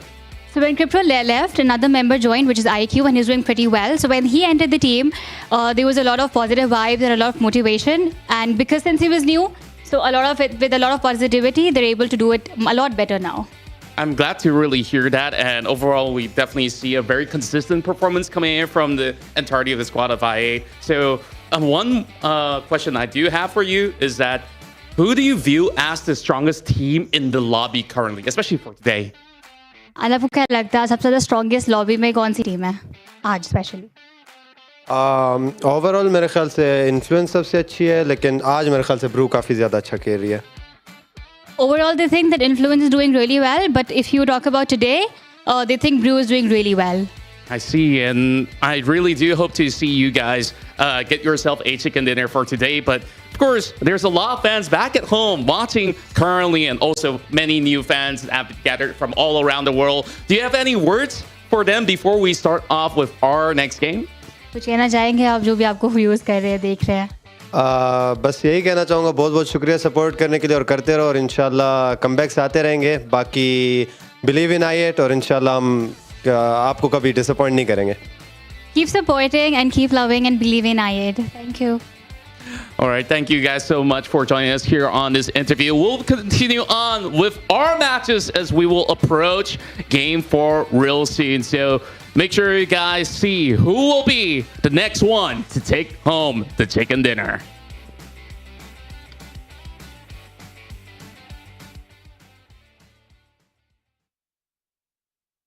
Well, interesting to hear coming in from I8 here about IQ and the positivity he brought within the team. So that maybe gives you some idea of what was happening before he's on the roster, but help them stabilize. And right now it's helping them get into the survival stage. We'll have a chance to qualify for the finals of PMGC, but they're not out just yet here, gentlemen.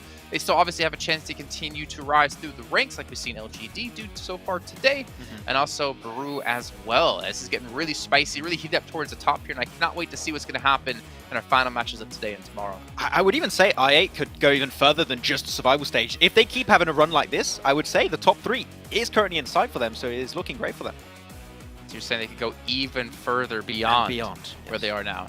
Exactly. Well, you know, it goes even further beyond for its customers, the Pullman Kuala Lumpur Bangsar Hotel, where all our players are getting to stay in and having a great time there, where our world is your playground. So I'm gonna have to hit them up and be like, hey, what can I do? What can we do? Maybe not Sandstorm, but Max, what can you and I do to get over to this sweet hotel? I don't know. Maybe we'll figure something out. But either way, maybe we'll be there one day. Who knows? I'll sneak in the back door. Do a good LGD rotation. They won't see you coming. You're fine. We'll get in the hotel. Easy peasy. There you can see a quick little head-to-head. I mean, Mad Bulls able to get themselves probably their best performing, or one of their best performing matches here on Sandhawk. 61% contribution out of Monkey. Not typically the person we look towards, though, on Mad Bulls when it comes to being one of their star players. The dream's not dead. Like the dream is still alive for Mad Bulls. Before this game, they were like a 30-point behind 11th place, which at the time was 4 rivals before this one. One strong performance. Mad Bulls can still be in the race, but I have not seen enough oomph. I'm still seeing Mad Bulls making it into the late game as a 1-2-man team, and that's not where Mad Bulls really step up. We need Mad Bulls as a 4 team in the late game. If they do so, maybe they can make it to survival stage, but I have not seen enough changes, adaptations being made by Mad Bulls for them to actually go that far, so I need to see something a bit different from the squad. Yeah, I actually wish we had an interview with them just to get an idea of what is going on within this team that we've watched for well, almost pretty much half a year, I guess we could say here, as we got into the second season of PMPL. Something isn't working out for them, but again, they still have some time. Survival stage at a minimum is obviously what they're going to be aiming for, which should be what every team is aiming for at a minimum. But we do have Erangel coming up yet again today. Could we see a team for the first time here in PMGC 2022 get 3 chicken dinners in a day, Sandstorm? Could LGD do it once again? I mean, they flipped the switch coming into today's games. They already got the back-to-back to start the day off. They got themselves in top 3 as well. So now they're contenders to instantly just get themselves to the PMGC Grand Finals. If a team is to do it, it would be LGD. They are the first team to get 3 chicken dinners throughout the tournament. So I wouldn't be surprised, honestly. And that's why I have them as one of the teams to watch for this game. Max Ben? I right? put I8, not R8, okay? I know there's one that's the same. I did not pick R8, okay? I don't want to put them even further down in the leaderboard, so...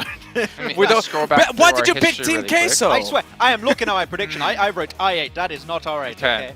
That's fair. You did write I8. I'll give you that. So ignore the R8. I thought you were just trying to rub the salt into the wounds of Sandstorm here.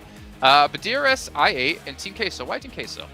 Team Queso, they have been a little bit too silent to my taste, and I still want to hope for a good comeback from a lot of the teams I just talked about. Mad Bulls, the dream is still alive. Team Queso, the dream is also still alive, so they need to step up now, otherwise I think it's pretty much over. Okay, well, Sandstorm, we're not going to get to check in with your teams to watch. Maybe we'll hear it after the match has concluded, because it is time to head into our next match of the day. So John and Blank, take it away. We are going into our next match. Match number 4, in fact, of the day's proceedings. Blank, we are ready and raring to go. Once again, of course, we always are. Hopefully, we always will be. I mean, we're going to keep at it, you know? We've still got more games after this one, so there's more excitement still to come. Absolutely, more excitement all the way through this tournament. I mean, there's been some good memes I'm seeing over on the socials. I mean, at me and John, and the boys on the desk. I'm happy with those. See more of them. I like them. I like them a lot. Also had some messages about the UK team that I said that I would put together, which is actually really cool. So I might have to think about actually making that into a serious prospect in the future. We see maybe a UK team at PMGC next year. Hopefully, maybe we don't know. But I'll take a think about that for next year. year. In the meantime, let's take a look at our players currently here at PMGC. We've got BTR on our screen at the moment, who are probably doing a little bit better. Yawning coming through, that's fair play. I'm sure there's jet lag from all around the world at the moment for all these teams. But they'll get through it. You've got to get through it for PMGC. It's where it's at. It looks like BTR are 100% doing that right now. Fairly safe at the moment. Certainly not up towards that top 3. But this is a much better performance from BTR than we've seen in the past. They have started to ramp up just a little bit. Last couple of games, though, not as strong as you maybe ideally would have liked. It looked like they had 2 good positions. Certainly in Sandhawk, they had the cliff top, right? It was a difficult rotation, a descent there, but it felt like they probably should have had a little bit more of an impact for Bigatron. Hopefully, they can keep up the pace and keep themselves in that contest spot for 3rd place, which right now is starting to drag out just a little bit away from some of those players that were maybe in the contest for it at the start of the day. We are getting a bit of a substitution. I'm getting word from my resident analyst, Mr. Maxman, over on BTR as well, with Liquid being in for this match, replacing one of the twins, we believe. I would say most likely Luxy in this situation, just because of the way that he has been playing over the past couple of matches. I think that maybe get a little bit flustered. It's good to have a backup in terms of a substitution, so you can bring one of those players out, get them back into the fold, maybe give them the time they need to refresh, get a new perspective on the match as well. Liquid overall, very good player. I think that BTR will be playing a different game now with him in, though. I think Zuxi and Luxy both are really good fraggers on the team. You bring Liquid into the mix, though, it becomes much more of a tactical gameplay. I think he'll be playing much more of a passive long-range specialist for the team, but overall he has performed very well in the past for BTR, being a great stand-in throughout the years.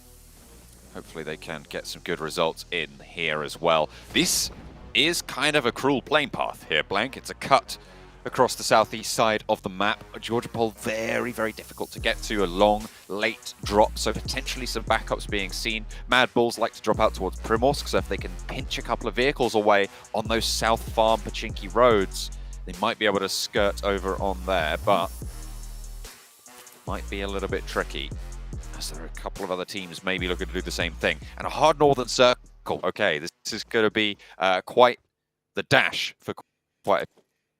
Yeah, it's a terrifically tough game now for a lot of these players, especially anyone that's decided to drop down towards Sosnovka military base.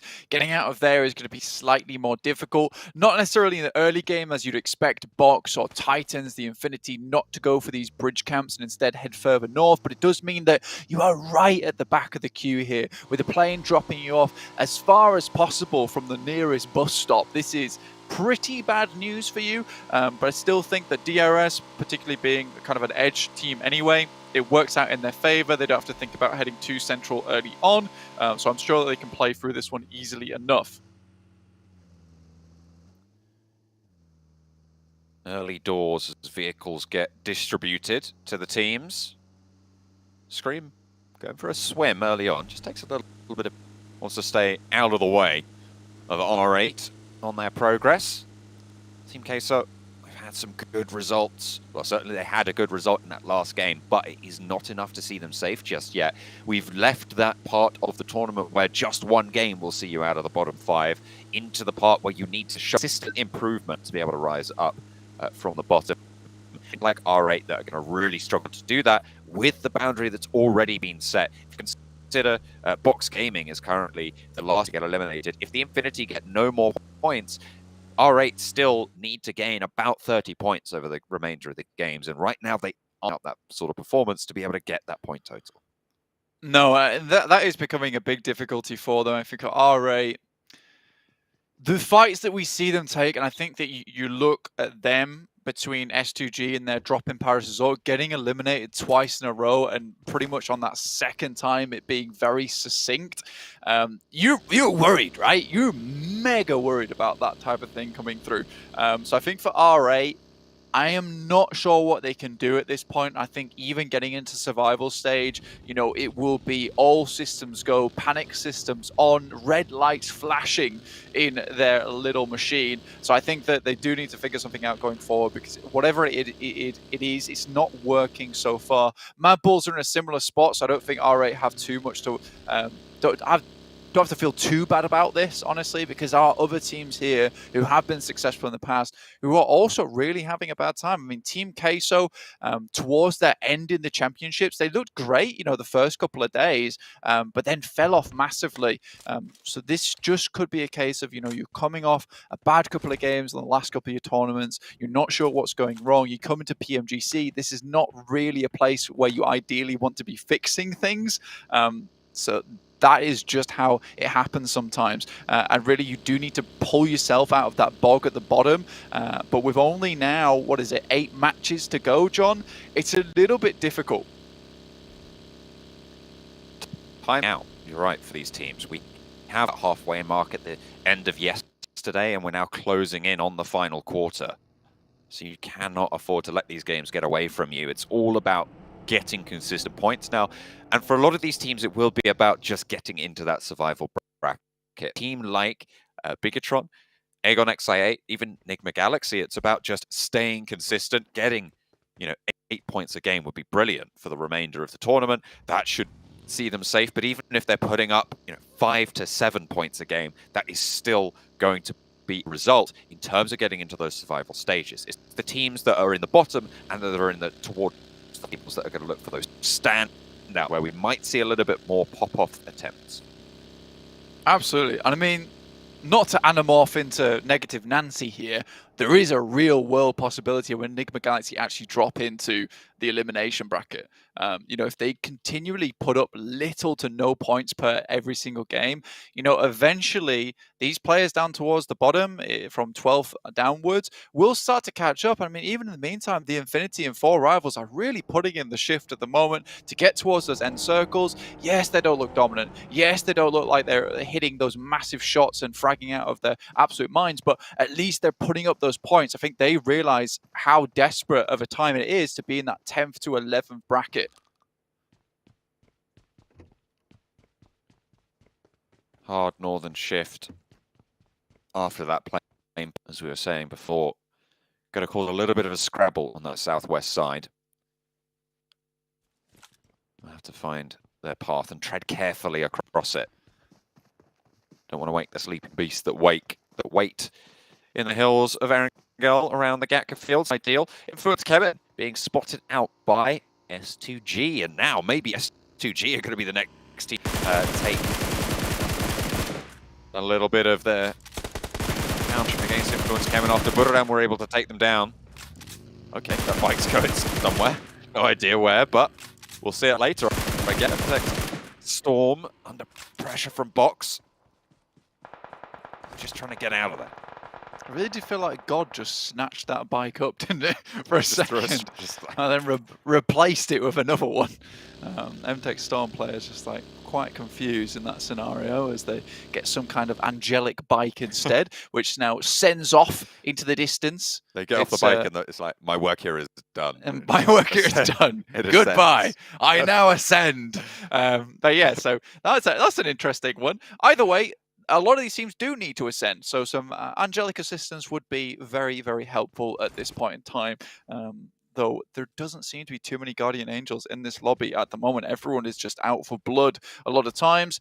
DRS still towards this position in 5th place. BTR, on the other hand, have slipped down, honestly, John. They have slipped down, not able to put up the same performances from the rest of the day, which is why, you know, you are seeing this change up in terms of roster, bringing Liquid in. You know, you try and make something work for the first 3 games. It doesn't, so you make a little bit of a change up here. And I think with BTR being in a fairly safe position, I think making these changes now with, you know, 8 games to go, totally fair.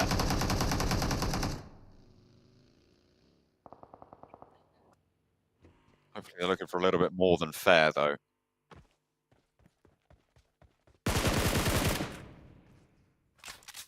More glory than that. Circle just about to pop. That keeps the water in it. That's going to go really, really far north yet again. That's LGD in. Sorry? As well as S2G on their south side. GLD are not playing this game. Game Lord will be seeing them later on. But yeah, very hard shift on the circle towards that northern side. And unfortunately, 4 rivals get absolutely pulled to bits on their crossing, but Pemburu at least is able to get somewhat of some shots back across. S2G Hamzi, goodness me, some beautiful shots over towards Tajovski. And Federal is unable to send anything back their way. So again, Influenced Kevin suffering today, not able to find those similar kind of performances. And being in Yaz as their start position with this kind of circle, it's very, very unfortunate that they take a tumble like this. In the meantime, S2G have managed to find their way all the way up into the center of this circle. Box trying to navigate the ruins right now on the south side of the river, at the head of the queue, to try and move on in from this southwest cluster on the zone. Enigma Galaxy taking shots over towards Mad Bulls, not quite able to land over towards Zerich. Effect skills us all fleeing across the open ground, and Ralph's going to have to get on the bike, or the buggy as it is, in the foothills of Everest, regroup with the team.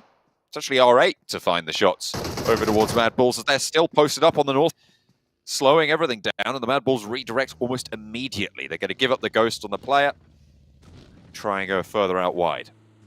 You know, I actually have a really good inkling of why Mad Bulls are not doing as well as we might expect them to. And I think it really does pass back into their early game playstyle, which they have not adapted to these new circle settings, which is just a case of, we know how long they like to spend outside in the blue, and they come into these circles very, very late and then find themselves a path inwards. But they're used to more and more teams playing out on the outer edges, waiting to get in, looting as they move their way across. But with the speed of these shrinks in the early game and the amount of teams that are now just sending direct in towards the center of the circle, there is less and less cracks within the circle itself to kind of fumble your way through. And I think that's something that Mad Bulls were very good around that 15 to 17 minute mark, finding a very good spot within the circle later on. Now, though, none of those spots are available, and being out in the blue for this long, spending so much time rotating inwards and remaining out of dodge is no longer that good option anymore. All right, spot. And Tech Storm and actually pull out Chicken from the buggy. Prestige. They don't literally do that. What? They don't literally pull Chicken out the buggy, but well, you know, Chicken what I mean. does get knocked. Yeah, exactly. They pull him out the buggy. Doesn't stay in the buggy.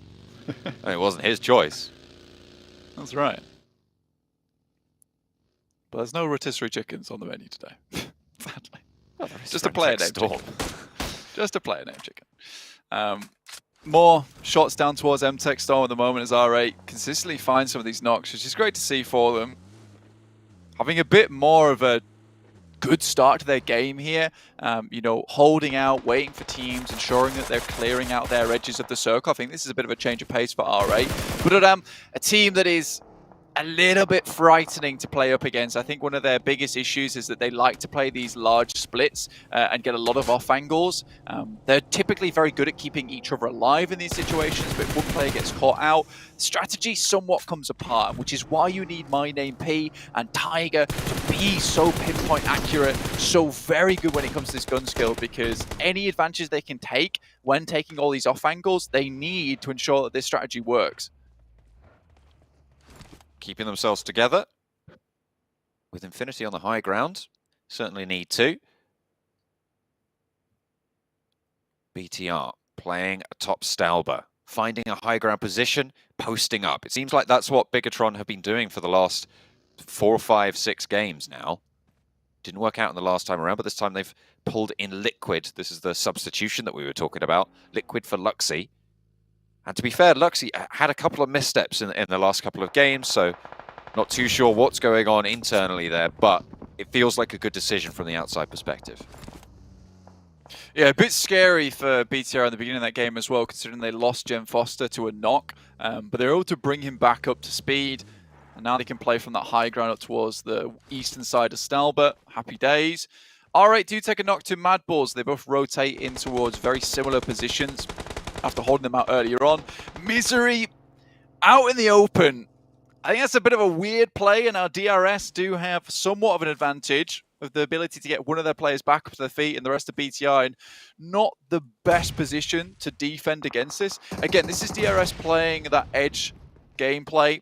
And I think for Liquid now, it's a case of moving across towards the rest of his team and maybe gatekeeping the guys from DRS. With the circle moving in as well, it's going to be quite difficult for DRS to make their way in as a full 4. God, Liquid knocks himself. Oh dear. Might be a really big misplay coming through. Might be out next to the team, though. Could be Rezable if he hopped out. We'll have to wait and see if that's going to be okay to go for. I think there was a response. Bigatron hopefully going to be able to pick that one back up. That's a nade and a second nade to follow it up from Influence Kevin. 3 players alive for the once top team. Busted back to second by Buriram, who now have a central position. And again, the circle shifts at them. Another big 16th placer there for Nigma Galaxy. And again, this really does feel more and more likely that the guys from Nigma Galaxy might drop in towards those bottom brackets and be at risk of elimination. Mad Bulls realize they have to move. It's going to be a difficult move as well through many separate teams. Luckily, they have all 3 players at full HP as well as full vehicles, but they have to get a move on now because R8 is looking to make a similar run towards the circle as them. LGD making their run, swinging down the south side. Looking fairly good in terms of the cover. Box playing in a small little ditch, but it does give you quite a powerful amount of sight and vision. The difficulty comes when someone gets close to it, because those nades do just find their way to you. LGD getting into the Wizard Tower there up the top, casting their spell over the south side. Dangerous push coming through from Mad Bulls right now, and this is something they had to make work. They drop directly next to the guys from R8. Zerich takes a lot of damage. Monkey takes a bit of a tickle as well, but Buram also in this area. Mad Bulls just need to find a place to stay, but Zerich already going down there to box. Luckily, Buram able to support them somewhat whilst they get their player back up and ready to play. But this is dangerously close to a lot of separate teams. And with the amount of cover that's available in this kind of staged area of the map where it steps upward time and time again, so you're all playing on separate levels of the map, you know, it is comfortable enough to hold on to this area, even being this close to separate teams. Target taking the shots over towards R8, but they're just behind that ridge line. Suppressing, if nothing else, slowing R8 down and forcing them to take fights on other angles. Could be useful with a number of teams in those hills near them. Force those fights to happen elsewhere. S2G, Razy knocked on the hillside. Smoke cover from the side and up the hill, as well from the buggy.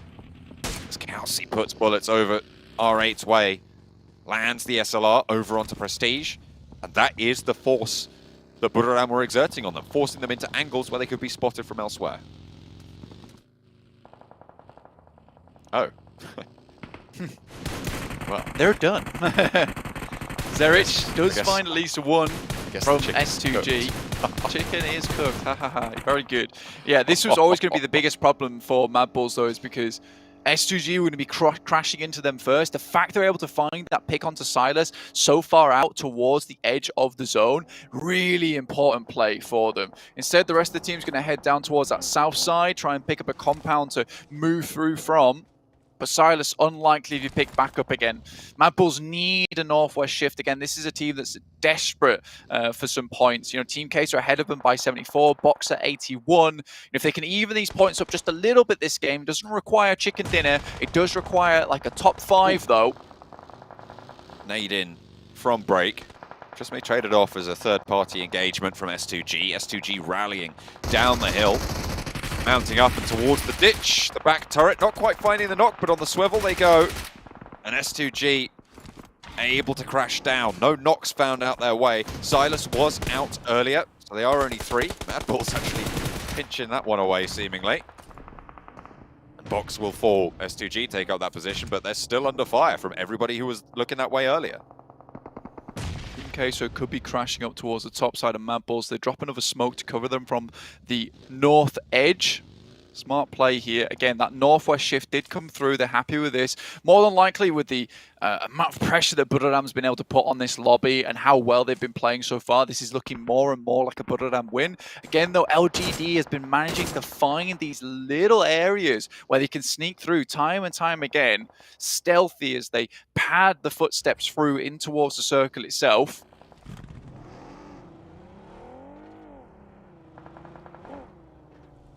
LGD repositioning there. Aegon IA have angles, but they're not taking the shots yet. Waiting for them to hop out. Oh, unscopes at just the wrong time. It looks like they don't realize where the shots are coming from. Annoying. Oh, the mag is out as well. Gonna look for the spray. Actually tags that one. Mad Bulls in the meantime, under pressure from Ayala. One player down, Monkey left, lone player for Mad Bulls. This is not the game they wanted to try and convert with. Team Queso seemingly just taking 3 or 4 fights all at once. Multiple different angles. Monkey is able to find Ayala. Close range, UMP suppressed.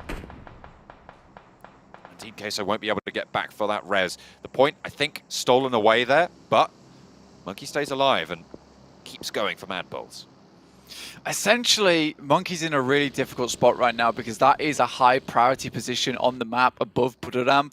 So BTR, the rest of Team Queso, SK Tom might even want to crawl his way down there. And for Monkey, he needs to sort of leave at this point in time, get it towards himself, a better position where he can snake out the rest of the game. Remember, this team needs a top 5 at this point in time, and Monkey remaining here is not going to afford him that. He is protected by Budoram mainly. Budoram's mainly got their attention down towards that south side anyway, so BTR, Team Queso, all could be looking to take a position that Monkey's currently holding.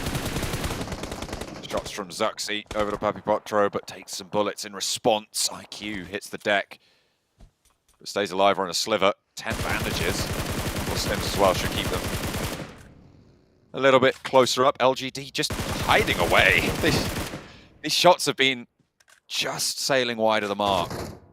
And not quite finding the knock just yet, but finally MVM goes down. DRS are the ones to do it.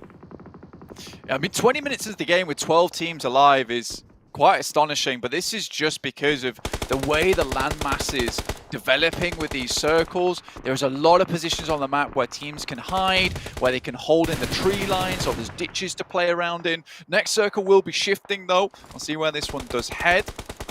See if it supports Budoram a little bit more. It does indeed, and now Monkey's position massively compromised. These teams from the north will be 100% looking to pick up that spot to try and deny Budoram a little bit of pressure towards that endgame. Liquid, though, sprays through the smoke, finds at least one towards Team Queso.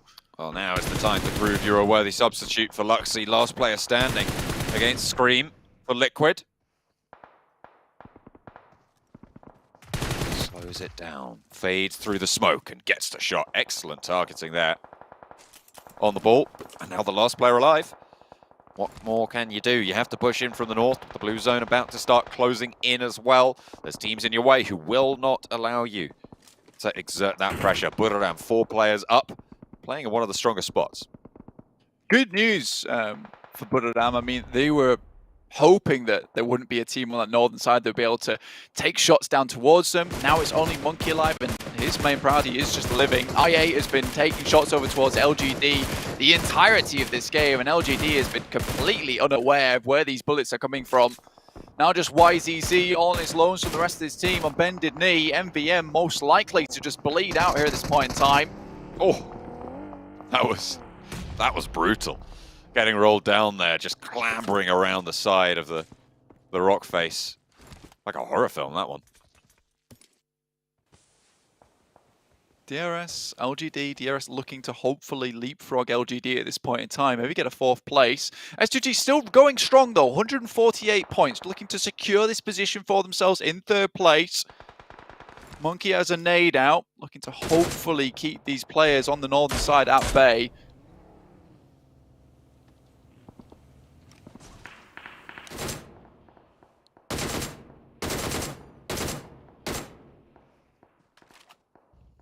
YZZ with the DP. Maybe he wants to take some shots down towards IA, but this is not how LGD assumed that this would go down. Again, it's right at the bottom of the lip as well. So right in the middle of the circle, maybe not the best place to be, does afford you a little bit of pressure in terms of finding all the teams around you. But in the case of LG, they were spotted by absolutely everyone else here, John.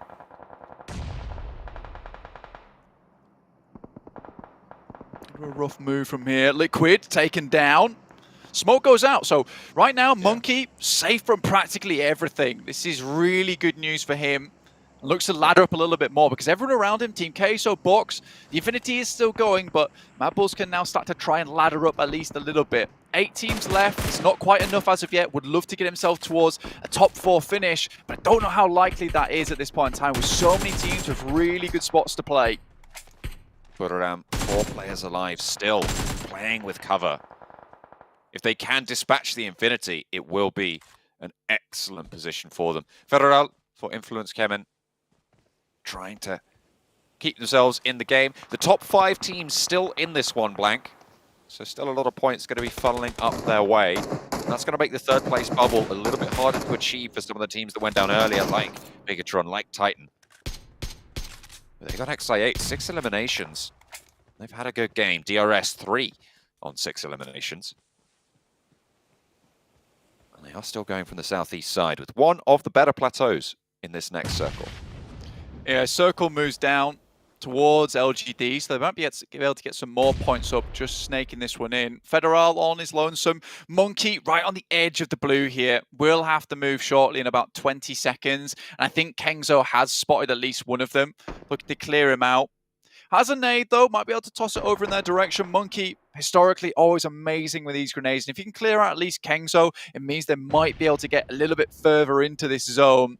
8 teams alive, though, it is looking a little bit dire. But everyone else has to move in too. So Monkey's not on his own with this similar problem. A slow crawl. You have to question whether Buriram know of the presence of this player as well.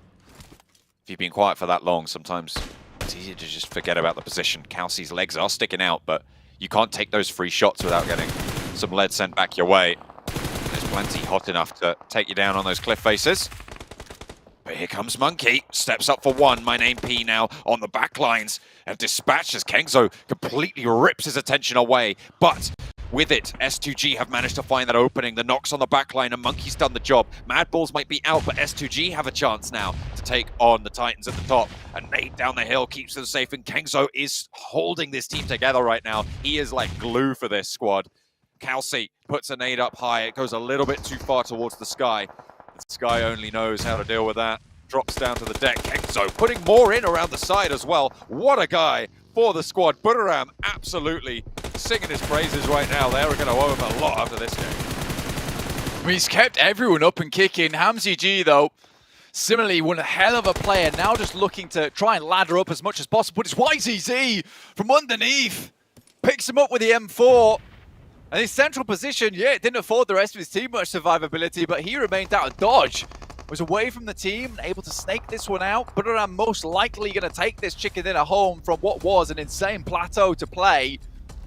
But still, LGD could still get a 2nd place in this game, get further towards above S2G, and this has been one hell of a comeback from them over the past couple of days. They started the game at 4 points behind S2G. They're even on the elimination counts right now. So how much longer can he survive? Either way you look at it, it's going to be a dent in that small gap. They will remain very much level.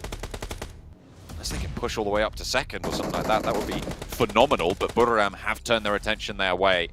And the team from Thailand has been absolutely on the money. Sky only backed off by the Infinity. Logan. It's too two far. players alive. He's got 6 grenades. I don't think YZZ's living through this, but the nades are still coming through thick and fast. He's only got bandages. Goodness me, just need to get the arc a little bit lower there. Delta takes a huge amount of damage. Still LGD gets some ladders up, and he's doing this with just bandages and stims to boot. There's hardly anything available to him. They know he's there. I mean, the massive thing about it is that he's right in the slap bang center of the circle, which means it is going to close that way. Likely that you're going to be able to just stay in cover, get up to second place with the Infinity, curtailing any of these pushes with the sightlines they have. They might be able to slow it down, but now it's Godtunny. Can Godtunny find the shots over onto YZ? Can he get the angle? Or is he just going to be able to bide his time? Finally, MyNameP is able to move into a position to burn him out. And LGD flood out the back and are picked up. Third place, potentially able to jump up into third, but Buriram are going to find yet another chicken dinner. The team from Thailand are dominating. Their race on up the tables is incredible. Influence Chairman swept aside last game. This time around, they open the throttle and race out to a lead. Again, Kangzo, though, long-standing name in PUBG Mobile, and found himself a very good spot on this team at the moment. Really popping off. I mean, the shots over towards Mad Balls, take down Monkey, instantly switching towards S2G. I mean, 100%, this guy should be celebrating. He did an unreal amount of work for the team. Yeah, Kangzo was brutal on that cliff face, holding out the backstab from Monkey, holding off pretty much single-handedly. Well, there was a little bit of help, but did so much work against S2G's push. It is absolutely right that he flexes that one out, kept them together, and gave them that position. I mean, it's only a Monkey. This guy's King Kong. You can't deal with that. He's on top of the plateau, just sending planes flying at other teams. 6 grenades still in the pocket as well. LGD was certainly not living through that one. And honestly, holding that position, you felt like it was the game-winning position for a long, long time. I was very curious to see what happened to Mad Balls that made them lose 2 players so quickly, because they certainly had a chance in that game to maybe pull something out of the pocket there. But losing those 2 players, again, really weird. A tough rotation for them. Whatever, these things happen. They didn't get too much towards that 11th place position this game. We'll have to try again on our last match of the day here, John. Some notable shifts happening with the points earned in that last game. LGD pushing closer to that 3rd place spot. Teams looking to try and jump out of the tables as well. Mad Balls not showing us that they can keep it rolling, unfortunately. But Buriram with King Kangzo absolutely dominating all the pushes, all the threats from every single angle. They hold the top of the cliff, and the team from Thailand takes the top.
Buriram United, another chicken dinner. Back-to-back, 25 points for this one. So we've had not only 1, but 2 back-to-back wins here so far today between them and LGD. And if anything, this is lengthening their lead even further up against Influence Chemin, who only got 12 in this last match. But a couple other teams in here, Maxman, LGD, 16 points, DRS, 13 points, Infinity, 18.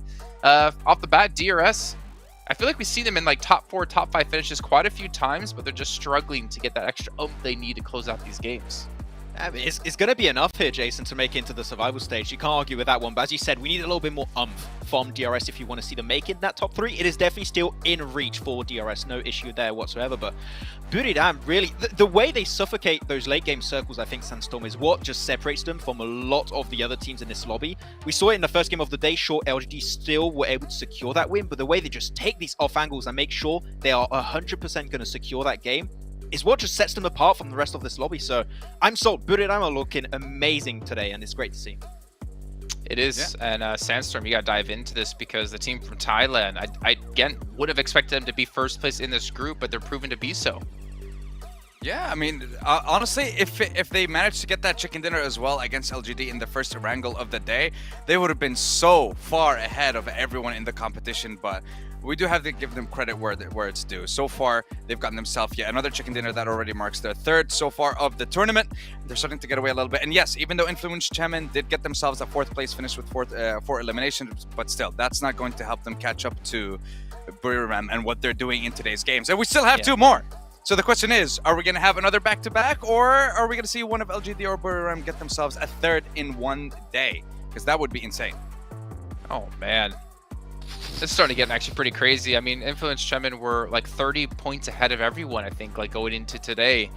But they've been caught and passed by quite a bit here. So a fantastic showing. And don't say it, Max. Don't say that Buriram is going to be locked in top 3, because we still have no, not again. But we can see LGD. There's a battle for third though. S2G and LGD have been constantly battling it out here many times now for that third place position.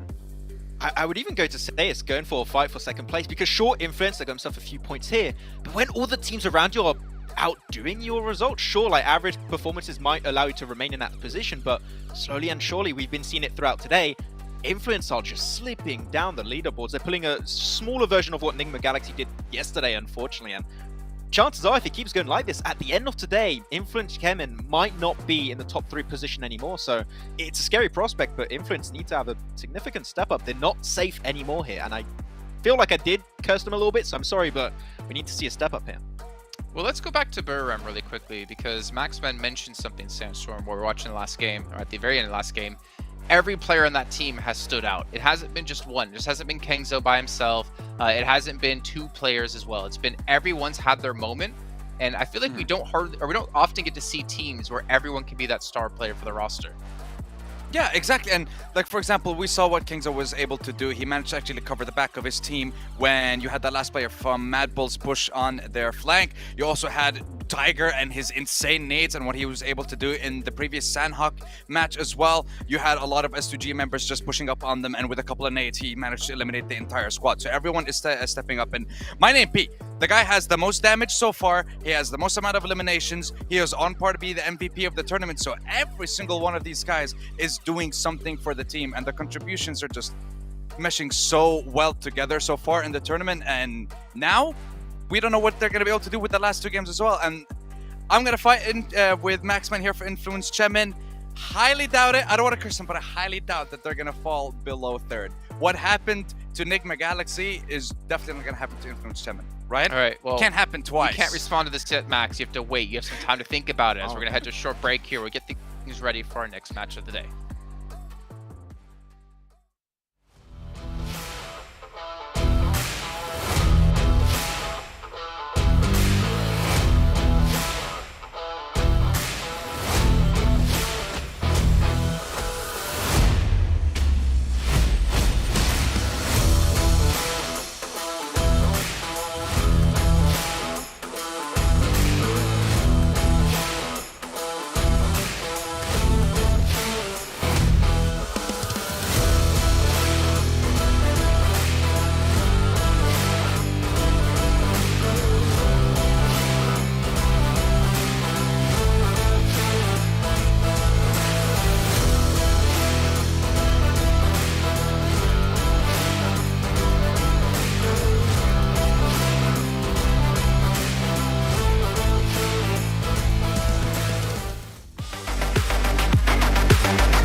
All right, Maxman, what's your response to what Sandstorm said? I forgot what he said, to be honest. I didn't listen to Sandstorm. Wow. He's saying that Influence, Shaman, won't fall out of top 3. I don't want to get involved in that topic, otherwise I'm going to be blamed again. It's happened too many times. I don't want to get involved in that topic. But they're not looking great right now. That's all I can say. I can only speak facts, and it's not looking good. I mean, all you have to do, right, is embrace the curse and be like, yeah, okay, I'll take that bet, and then you put them as the team to watch every time. You want? I can do that. I'll do that. I'll do it. Don't do it. I think you might get some hate from some Brazilian fans, but you know what? It's kind of part of the job. Really quickly before we head into our 5th match, though, a big shout out here to Sony Xperia 1.4 and Xperia Stream, made in collaboration with professional esports players. And the Xperia Stream gets you 90 Hz in PUBG Mobile with total cooling system, and of course, it's multiple ports for intensive gameplay and streaming. So make sure to check them out. All the players are participating on one of those lovely phones, and maybe that's why we're seeing some teams dominate others because they're just like, this really works with me. Let's take a look at our top performers, though, as we're going to look in and look forward towards our 5th match of the day. Before we get into that, we're going to go back into our last match with, well, LGD. I mean, technically having the top performing player. However, only one is not going to be enough. Kengzo and My Name P able to really shine through with 8 eliminations between the two. And I kind of miss not having Kalaris here because we see 1168 damage for Kengzo, but there's no sound. There's no sound. We can't fake it either, right? It has to be him. So maybe at some point, but yeah, close enough. But I was impressed actually by the 58% team contribution from YZZ from LGD. I think that we've been seeing Chen pretty well, but that's a high percentage. He did have like a nice little car for it and just kind of stayed alive as long as he possibly could, right? And then the Molotov was something to ruin his day, so maybe the survival time playing a big factor in that one. It was an interesting position. I do respect the LGD were like, we don't want to hold on to the eastern side because you had, what, I think RS, you had Influence came in over there, you had yourself Titan, BTR, Infinity. You had too many teams on the eastern side, so they're just like, let's send it in the middle. Maybe it'll work out, so they were kind of forced in making that decision, but it's been a tough call for them. But still, extra placement points, extra limbs here and there. After the 2 wins, it's not like they fell off. They are actually still bringing some points in to just make sure they remain in that top 3. Okay, well, you know what? Remaining top 3 is important. Remember, you don't need to get 3rd place by 20 points. You don't need to get 1st place by 10 points. You just have to qualify in top 3, and then you get to have a little bit of time off and a little bit of extra time to prepare for what's coming down the line, because it is the biggest event of the year for PUBG Mobile. And some teams got to be able to stop Nova somehow, someone. There's no way they win 3 titles back to back. It has to be someone to break that combo. I mean, the way that they've done it in the past 2 years, if they're going to do it this time again, they have to go through the survival stage and then qualify to the PMGC Grand Finals and then take it from there. Because if they qualify instantly, then it's new ground. This is not something that they've experienced before. Maybe that's what has to change. Well, we'll see. So we're going to take a look at our teams to watch. And, okay, I was kind of hoping we would see... Well, I guess these were locked in before. We talked about how you could go for Influence Chemin and just ruin Sandstorm's dreams and hopes. But you do both have Agon X8 or I8. I'm curious, what's the reasoning between the two? I still want to see an I8 win eventually. We praised them being pretty consistent throughout today, and especially gave himself a few decent points yesterday. Just like DRS you stated earlier, right, Jason, we need a little bit more if you want to see I8 go the entire way, because right now they are, technically speaking, in reach for top 3. They just need a big pop-off performance, and they could be in that position, but survival stage is still good enough. At least you're not going home after 4 days of play, but I still think I8 has the chops to go for a chicken dinner, so I think it's going to happen eventually. Okay, I mean, Sandstorm.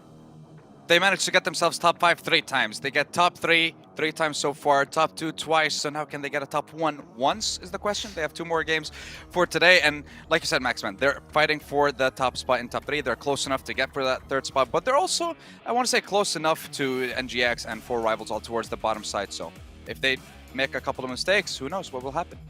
All right, well, you know what's going to happen? Well, none of us know what's going to happen. But I know what's going to happen next, at least. We're going to head over to our casters because the 5th match of the day is ready to go. To the desert once more, Miramar, ready and raring and loaded up to go. Blank, he's getting set up. You good? You all right? I'm good now, yeah. Apparently I've moved across slightly somehow, I'm not sure. I've also got this weird thing on my head, but we'll just run with it. That's right, fine. I'll go with you. Slowly turning into a weird anime character. That's okay. But yeah, over towards Miramar now. The boys on the desk are right. I mean, it's getting a little bit weird in terms of the amount of teams that are starting to really pull up in terms of performance, get further up towards the top of the lobby, and actually even be able to break into that top 3. And we really thought that was going to be impossible with the way that Influence Kevin were playing, with the way that, you know, S2G were up there, even Nigma Galaxy, right? I mean, we were like, oh, it's going to be difficult to knock them off the second place spot. Yet they're all the way down the bottom of the rankings at the moment. Things are really heating up, and there's only one more day to lock in those rankings. But first, we've got to get through 2 final matches here before we finish out our day. Yeah, we only have, I think this brings it to 8 matches remaining in Group Red for your chance. Well, not for you guys at home, for these teams' chances to make it into the next stages of this tournament, whether it be a direct qualification or that survival bracket. It is all very much to play for. And I think at the end of today, I think we're probably going to be seeing 1 or 2 teams potentially that will not be able to make it further. That is not a small can. Kengzo is just that massive. He is just a big guy, and he's a big guy in game as well, really pulling out all the stops for his team last game for Buradam to ensure that they were able to pick up that chicken dinner over Erangel. Miramar, though, we are having a slightly odd playing path coming from the northeast side of Junkyard all the way down towards Los Higos, so very much eastern, and dropping a lot of players off on the southern side of the map. So this could be a case where we get a northern circle, which wouldn't surprise me considering how cruel a lot of these circles have been recently in the PMGC. We started off with something cool and calm towards day 1 to make sure these players were nice and used to what they were dealing with. But now as we head towards the latter half of this tournament for Group Red, then yeah, things are getting a bit more spicy. Plane path cuts the southeast side, kind of similar to the Erangel that we just saw, as it does isolate to the southeast. La Cobreria, El Pozo, a little bit harder to get towards. Seen some fairly wild shifts. Even the last game of today, so hopefully it's going to go a little bit more central and kind and give players some time to figure out their strategy. I'd like a Picardo finish. I think that would be quite nice, but, you know, we'll take what we can get. I think so far we've seen a lot of circles over towards, you know, the eastern side of Picardo, maybe down towards Chumacera. This time around, though, up towards water treatment, this is a nice change of pace. Again, for the teams, a little bit more difficult to head towards, but with that playing path starting over on that eastern side anyway, a lot of teams will have dropped out in the first half of the playing path, head up towards that northwest side. Again, this is going to be quite the muddle of teams, honestly, as everyone's going to try and grab some vehicles and get further up towards Hacienda, Water Treatment, Cruz de Valle, even La Cobreria. You know, El Pozo would be open considering there is an easy enough rotational path in towards Circle itself. Yeah, that northern shift, I feel like it should be okay for quite a few teams. Mostly just going to be chilling. Eliminations on Miramar. These are the top 4 teams. LGD leading out with 28. Fairly close is Titan, S2G, and then Aegon XI8. Aegon XI8 kind of been a little bit of a sleeper strong team, right, over the course of these last couple of games. Yeah, exactly. And I think this is something that Sandstorm was even talking about. Yeah. Now they have a chance to head up towards that top 3, potentially, if they get some really good games going into tomorrow. I think that they're going to be comfortably towards this 4th to 11th spot anyway. I don't really see them dropping out of maybe further down towards 8th. I think that they're typically picking up points where they can, but they can't really duke with some of the big shots in the lobby at the moment, like S2G, LGD, Influence, Kemin, sorry, as well as Buradam. They don't really have the chops on them to do that, but what they do have right now is the chops to stay comfortably safe within that survival stage bracket, which is absolutely fine. Mad Bull's able to get 2 points on that last game, up to 69, so still a fair way to go for them to head towards that 11th place position. You know, it's getting further and further away now, 21 points. That's a whole chicken dinner on the game, and that relies on 4 rivals getting no points on this one as well. All right, take a tumble, but Don't take the knock just yet. Grabbing the vehicle and getting out of dodge from DRS. Not going to go down. As DRS are more concerned, we're getting a little bit more loot on board. Team Queso playing South Puerto Paraíso with Ayala split around the south coast a bit further. They should be fairly secure there. No one really else dropping out in this area at all, and with everyone moving north, there's really not a chance that you come into contact before you make your move. Titan in Bahia de Mar and Los Higos on that split, playing 2 and 2. We saw it on the game where it shifted all the way down south towards them, and they stayed for there too long, but now they have that west coast rotate available. Yeah, and you made a good point about that as well, John, saying that they get caught off because so many teams suddenly just sent all the way down that way. This time around, they can be even more comfortable taking this 2-2 split and then regrouping later on before they move up towards that western side, maybe past La Coppelia into the circle itself.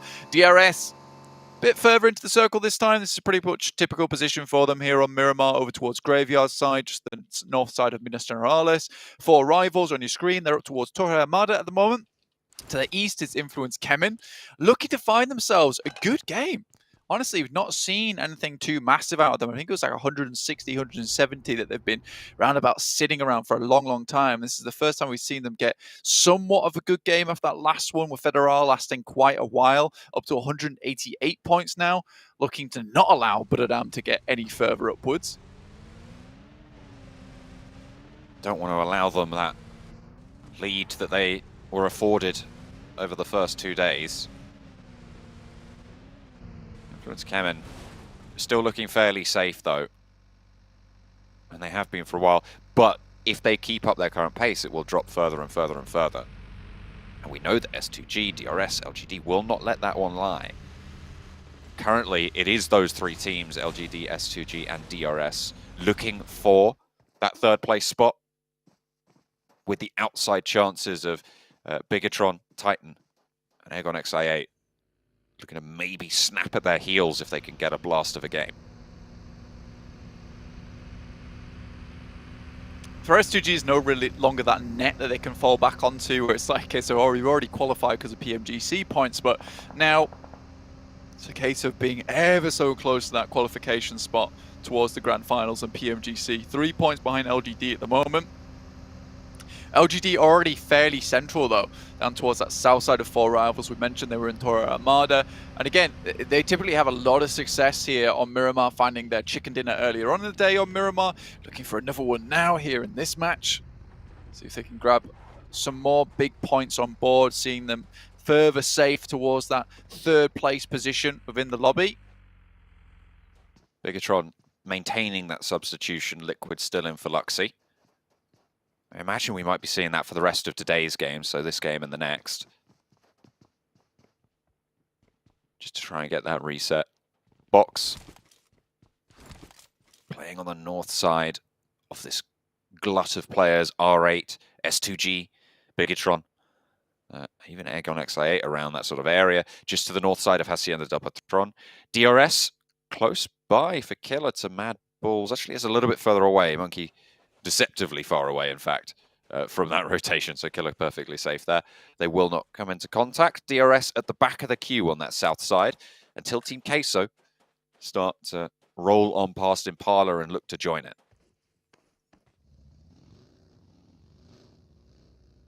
I8 central as well. That's kind of in that dead zone, to be honest with you, in that fielded area. So a bit more scary. A lot of teams very much split up at the moment. Influence coming up towards Campo Militar. Buradam as well. Swinging by in El Azahar underneath. So much high ground still available within this circle as well. This is what is always exciting to watch these circles that head up towards that northern side of the map, is that over towards the western side, around San Martin, as well as the east of El Pozo, there's a huge amount of areas you can grab a lot of information from. And it's a bit of a toss-up now at this point in time, because it's a case of, do we head center towards one of these lower down priority compounds, or do we try and take a ridge side that's a little bit further away from the center of the circle, eliminate maybe the chances of us getting a circle on top of us, but instead get some better information going into the game. And I mean, with that, I think that's maybe a good decision if you're confident in your ability to instantly take a fight with another team or crash onto a compound, because you can gather as much information as possible. For instance, you see a team as 3 or 2 crash into one of those priority compounds, you can instantly take it up. Now, there is a really good compound with this next circle that just popped on our screens up towards the western side of Torre Armada, right on the top of the ridge. This is where most teams will be looking to pick up right now, and Enigma Galaxy currently are closest. Keeps the Oasis in this circle as well. There's a very, very north shift. Box rolling down the hill towards Lord, the only player from Enigma Galaxy in this area. They are fully split right now. Very far away from one another and unlikely that they can get in for backup. So if Lord can stay alive, it would be very, very useful, but I doubt that they would be able to pull that off. With the Golden Morado rolling up, you know something's going off. And he pops that Molotov in, isolates some corners, forces the angles on challenges he thinks he can take a little bit better, a little bit more effectively, but with 4 players from Box right there and knocking on your door, you're not going to last long. There's the knock. And Lord is flushed out. Break picks up first blood.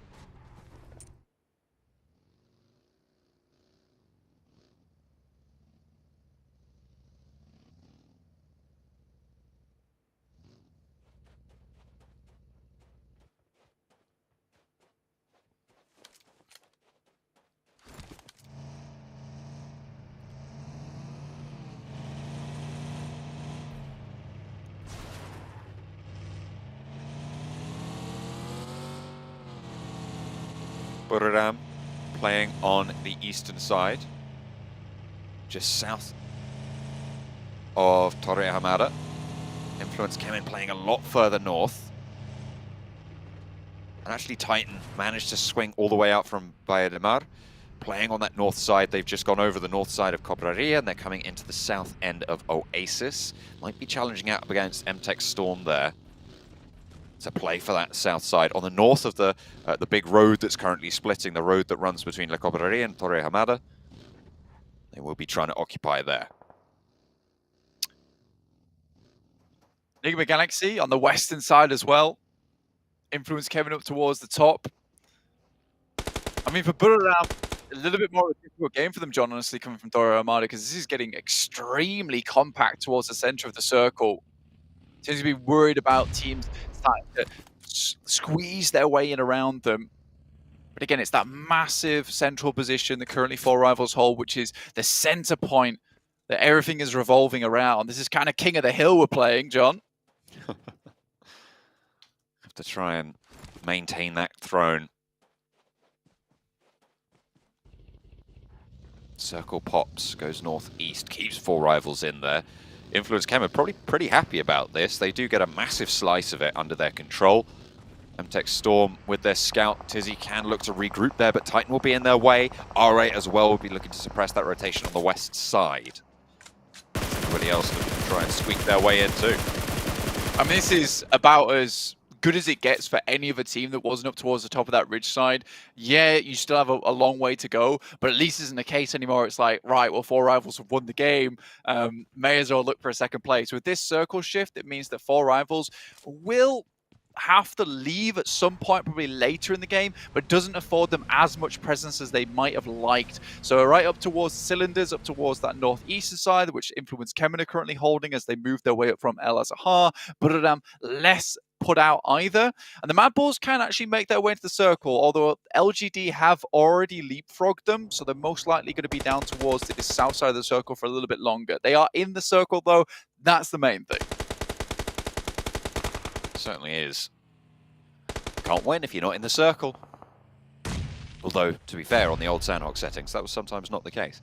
Either way, Bigatron taking a fight with Box over the top of the ridge on the south side, not in this next circle. Still playing as 4. Box maybe looking to roll through here. The off angle not quite established just yet for Bigatron. Playing on the back there. Misery trying to get some side swipes onto Box's position, but those nades continue to fly. Aegon XIA IQ looking to put some damage over towards S2G as the forward mark, stopping S2G from getting into the next, but goes very, very low, has to hit the deck, has to hit the heels. A nade over from Hamzy, bursts exactly right, but doesn't quite find the damage. Actually, IQ able to sliver around on that rock. Yeah, it's difficult to actually get the nade over the top with the rocks in front of him, so you're more than likely having to try and bounce it off the back of the ridge side, in which case Hamzy G is just going for the full-on aggressive approach, sending up towards the front side of the rock, in which case Silence is going to head up top side and try and pick off a couple of shots downwards with an off angle of his own. Nick Galaxy under pressure now, great shots. BTR also taking damage from Box Gaming, and Liquid has to step up, will find one, does find another, and that's Box Gaming out of there. And Liquid goes on forward. Two of his players are knocked currently, should be able to get Jen Foster up, maybe if he picks him up and runs him into the zone. A good performance from Liquid there to keep the team in. Again, the sub last standing for the squad this time around does win out that trade, as you say. Unlikely to get Misery back to feet, but can go for the one. They go for the run. Actually might have just lost it out there. So Liquid, again, solo for Bigatron, trying to get as far as possible, but there's so many teams still left alive. Yeah, with no one having to make any too drastic approaches, a lot of these engages are forced on the outer edges. Mad Bull's currently safe down towards that southeast side of a ridge put between them and DRS, but Zerich is currently watching down towards DRS. Makes me a little bit afraid, but they do find a couple of knocks onto two separate teams at the moment. Maybe not wanting to start two different fights at the same time, but it gives you a chance to move through the circle whilst there is a delay on either side. R8, the Infinity, dueling it out up and down the hill. Worried about the third parties as well, biding time, getting reses in as the circle will crunch in 10 seconds. And push them in a little bit further, a little bit higher up. There's a nice little area that's covered off from the western side. Just ahead of them, but it's kind of barren, open to teams across the way. R8 shots over towards the Infinity, but they're not getting these knocks. Godtunny's still active, can pop those heals. Press behind the ridgeline, sure. They will have to move further in. Aegon XIA still ahead of them as well. And at the moment, R8 probably have the better chance of sailing on through, but no matter what way you cut it, S2G, Nick Galaxy, going to be looking to try and get ahead of this one. I mean, R8 already sent ID7 as well, SK Ton towards the northern road, so they have an anchor point to head towards, but Titan, he's also holding that position. Meantime, DRS yet to make their approach. Mad Bulls tried to move up, but were harried by the guys from LGD. So instead, they've opted to move down, try and cut off the rotation from DRS. A smart move, but moving straight up towards Buradam, our current leaders of the pack inside the lobby. A scary team to go up against, to be sure. Crash in from Mad Bulls onto DRS's position. Backstop is taken down. Kengso's there from Buradam. Killer down first. The engagement, but Monkey skills us follow quickly. Kengzo puts a nade in and towards Delta, but I think that might have bounced off the wall and hit Kengzo himself. Crash comes through from Sky Only towards Effect and Zerich in the meantime. My name P looking to push through. DRS are swept aside as the Mad Bulls continue their crash. And now Buradam are up and into the breach. Mad Bulls, I mean, this is how you prove yourself if you want to stay in this. Great nades! 1, 2 full, excellent nades coming through. Side swipes, pushes, Effect up to the wall. Tiger is there, wants to put a nade on into the compound. The wall's still under control. Kengzo repositions to back up the teammate. They're going to leave My Name is P and Sky Only in this one. Kengzo sending away. Mad Bulls locked in this fight by Tiger. Effect runs out into the open, spots the player, and Tiger drops the ball. Traded off across the way. That's LGD third partying here. Zerich rolls on up to Kengzo, goes for the crash. He dodges, he steps to the side and handles business. Kengzo stays alive, but his teammate's not so lucky. That is so unfortunate, John. I mean, that typically looked like it was going to be a perfect execution coming through from Zerich, but the immediate sidestep coming through from Tiger, from Kengzo at that last moment. Just too rough to make it happen. Still 6 limbs on the game. It's a decent result coming through for them. Yes, they didn't get any placement points, but anything you can get here is good for Mad Bulls.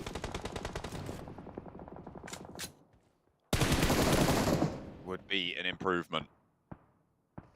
But it's just so tricky to find it in this lobby.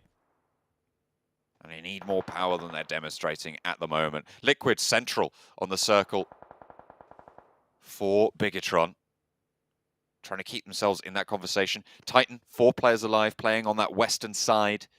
No eliminations just yet, but with 4 players alive, that can change very, very quickly towards these last teams dropping.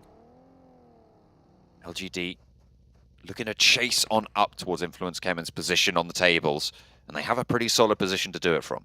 You know, actually with the bleed out as well, Mad Bulls are up to 7 at limbs, so, you know, it's not a horrible result for the game, honestly. I mean, you take a fight with DRS, it feels competent, and then you take a fight with one of the best teams in the lobby and send them back 2v4.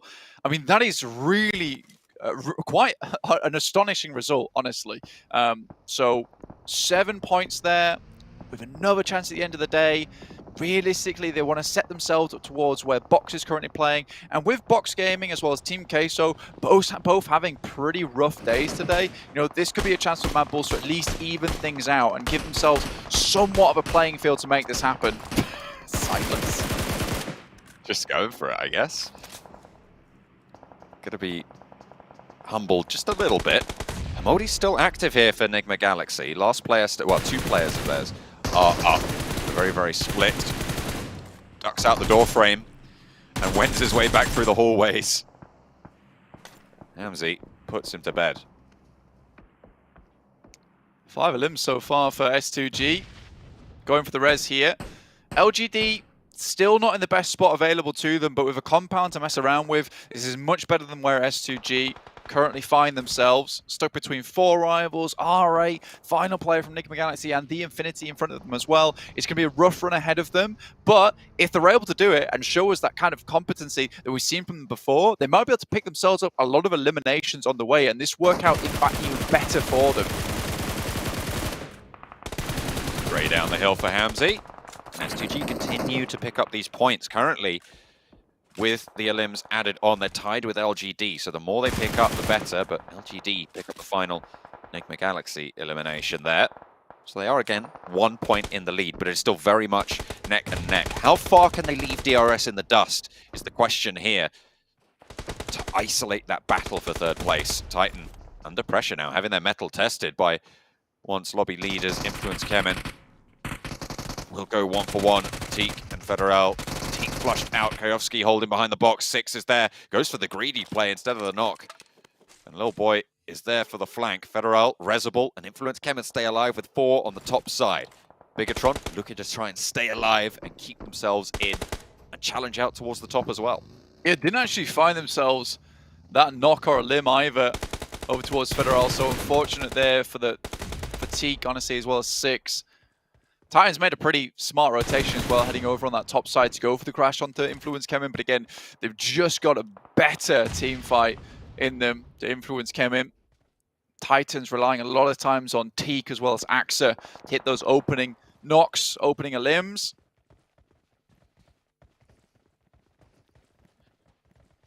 Feels like the points you get for a player like that just aren't quite in line with the quality that we're used to for Titan.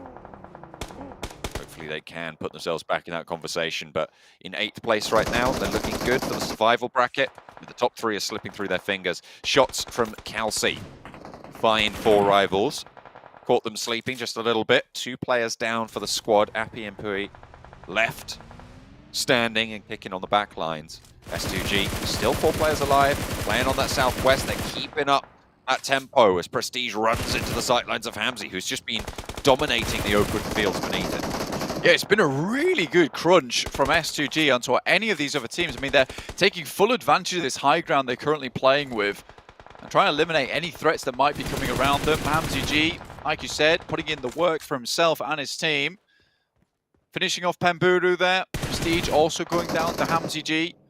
Really, really well done coming through from S2G. To make a bad spot like this into a good one, it is not an easy task whatsoever. And S2G are currently making it happen whilst holding on to the high ground as well. I mean, with the amount of like 4-player teams in this area, that it is quite impressive that S2G's held on this long. It's an elimination rack-up field though as well.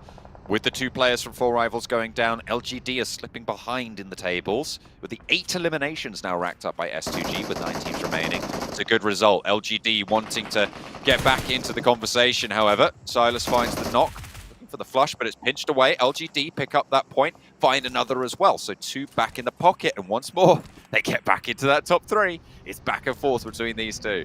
Yeah, 4 rivals down. Only 1 elimination. Again, this is happy days for some of these teams down towards the bottom. As long as they can keep putting up points with 4 rivals on the bubble, not getting a lot of points here in this game, there's a chance to battle out for that 11th place now. And with Mad Bulls also getting 7 points, we have a much more competitive bottom bracket at the moment, looking to breach in towards the survival stage. Influence Kemin pick up that 5th elimination on the game. Sorry, well, hang on a minute. They're up to 8. Buradam up to 5, sorry. The Infinity eliminated down in 8th place, and it really is a wide split in terms of the overall tables. And in the meantime, Liquid has just been chilling in the middle right there. Liquid has been holding since, I think, about 11 teams remaining as a solo for Bigatron. But with S2G and LGD both still in this, that gap will not close, but it might not move anywhere if Liquid can stay alive for longer. LGD currently sending grenades over towards the top side. If Hamzy G went down there to Federal, it could have been all over because they're taking fights on 2 fronts at the moment, with LGD also applying a lot of pressure over towards the guys from S2G. They're really hanging on to this high ground as long as possible. Silas has to kind of throw scuffed grenade over the top as he takes many, many shots from along the way. LGD still struggling to get up this hillside, and it's only going to get harder as more and more teams start to get sightlines over towards this position. At this point, though, for LGD, this might just be a case of leaving, heading over towards where currently BTR Liquid is holding, and just making their way onto that spot, in which case they could dominate this game, and they have a very, very strong rotate towards it. Toman, the last player standing for MTech Storm.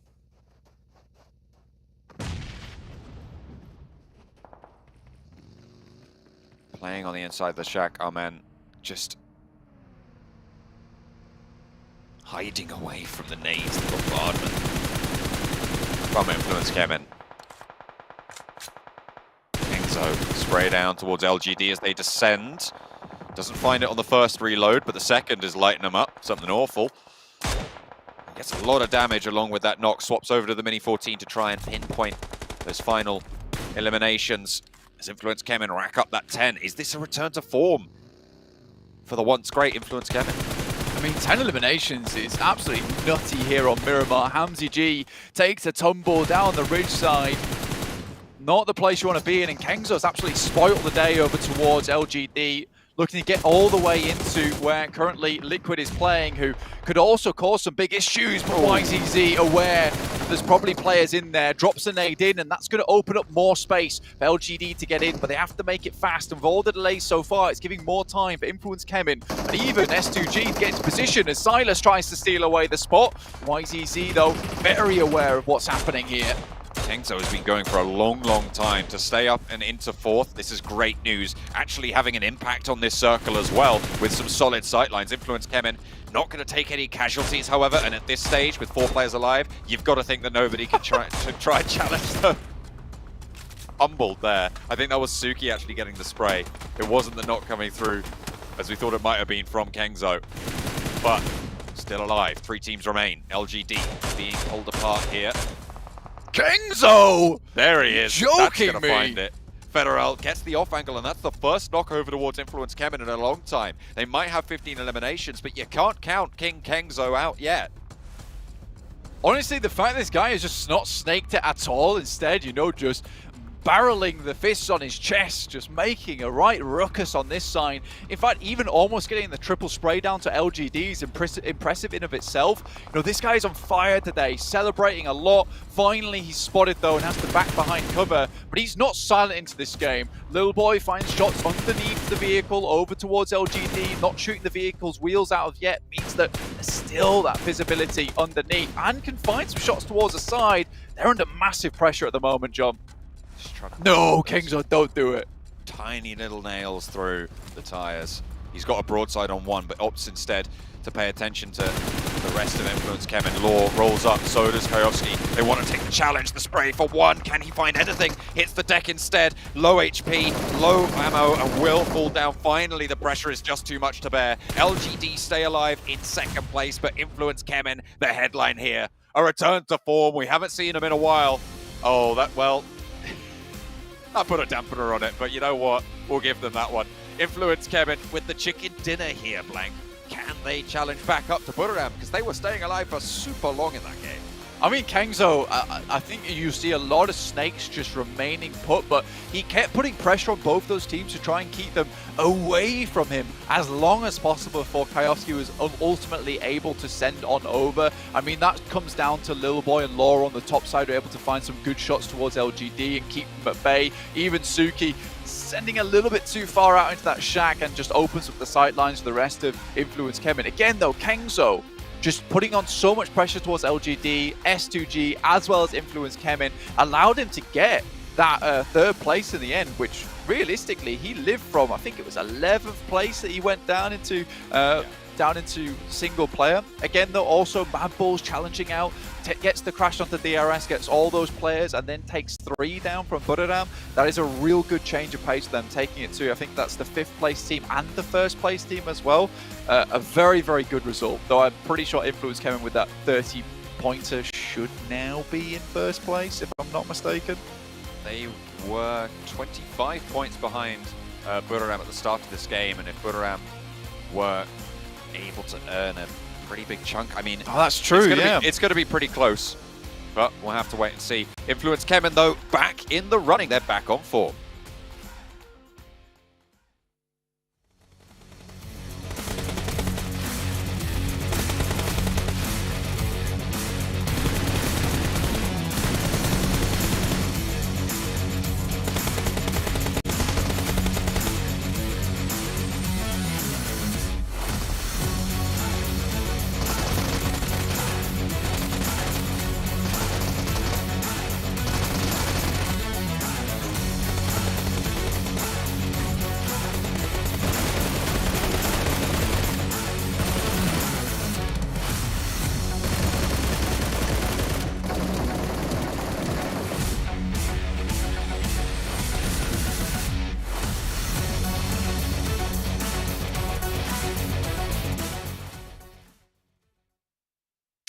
Napping a little bit today, but Influence Shemin able to step up here, get themselves a chicken dinner, and able to get themselves 33 points on the board, our highest scoring point game we've had so far here in PMGC 2022. And you know what? Maybe they heard that Buriram United Esports were ahead of them in the leaderboard, and they're like, no. Let's start to catch up a bit here. They still have a little bit to go, but this is also important to note that they can maintain a level of consistency here, right? This wasn't going to be a full drop-off day like it was for Ningba Galaxy yesterday, and it's kind of been today for them, unfortunately. And we know this team is strong and can deal with the ups and the downs. Fantastic 18 elimination game here, Sandstorm, we see coming out from this team. I was a little bit doubtful. I was like, I maybe wanted them to leave the northern side of the road a little bit earlier, but the timing was on point, the numbers were going down for the teams around them, and they took full control of that game. And you saw it after that game, they had smiled, they're like, we still have it, we can still get wins, luckily enough, so they can hold on to that top 3 position. It's good to see they can still close off games. You know, Sandstorm, I think for me, when I look at Influence Chemin and how we've seen them play so far, they're like a team, they're like a tiger, maybe lurking and waiting for their moment to like pounce. Like they kind of play the edges, and then when they see that opportunity to like take a good position or the opportunity to like close in on teams or to take control of the game, it seems like they know when that switch is and when to make it happen. Yeah, they really do, and I like the fact that they managed to take out the Buriram player before taking out LGD and going for the chicken dinner as well. Those 2 extra points that I guess that they kind of took away from Buriram will definitely help them out, especially with them having a 25-point difference between them and Buriram. Okay, let's take a look at our overalls here and get an idea of where all the teams do currently stand. And remember, top 3 is important in its own right. Top 3 gets straight into PMGC Finals. Top 11, or I guess I should say 4th through 11th, will get into our last chance survival stage. And the lead has been built up, 41 points here between our 1st and 2nd place team and our 3rd place team, whereas they're down below that. It gets a little bit close.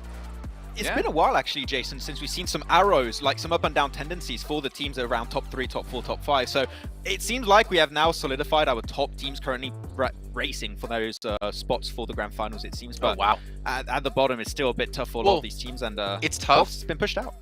Yeah, I mean, Box has been pushed out. It's tough, but what we need to keep in mind is there is a bubble at 11th place, and it is still close between 12th, 13th, 14th, 15th, even technically 16th if R8 can step up here a bit, and even up above 11th, it's still close. There's a lot of movement that can happen here towards that second page, and basically one chicken dinner could mean the difference between you having to watch the entirety of PMGC or the rest of it from home, or you actually have a second chance.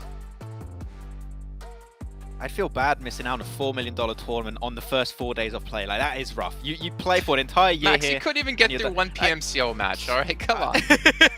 Man, those bots are getting really good. I don't know what to tell you, Jason. Okay, they're getting real strong. Huh? AI and stuff. I don't know what to tell you. But to be fair, Max is way better than I am. I will give you that at PUBG Mobile, 100%. I can't believe you tried to run me over in that media day, Jason. That was hilarious.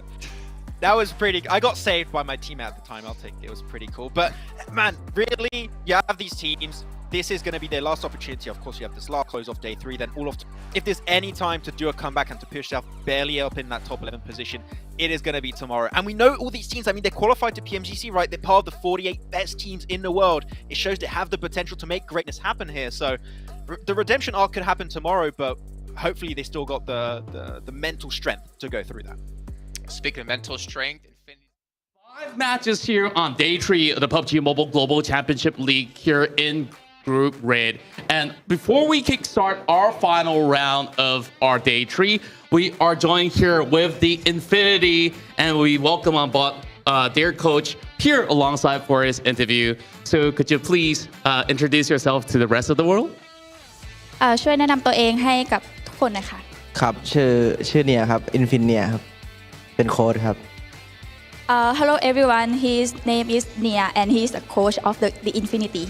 Thank you for joining us for this interview, Nia. And of course, I have a couple of questions for you and the team, where Infinity has come into this event with 3 back-to-back first place finishes in PMPL Thailand, PUBG Mobile Regional Clash, and recently the Championship of Southeast Asia.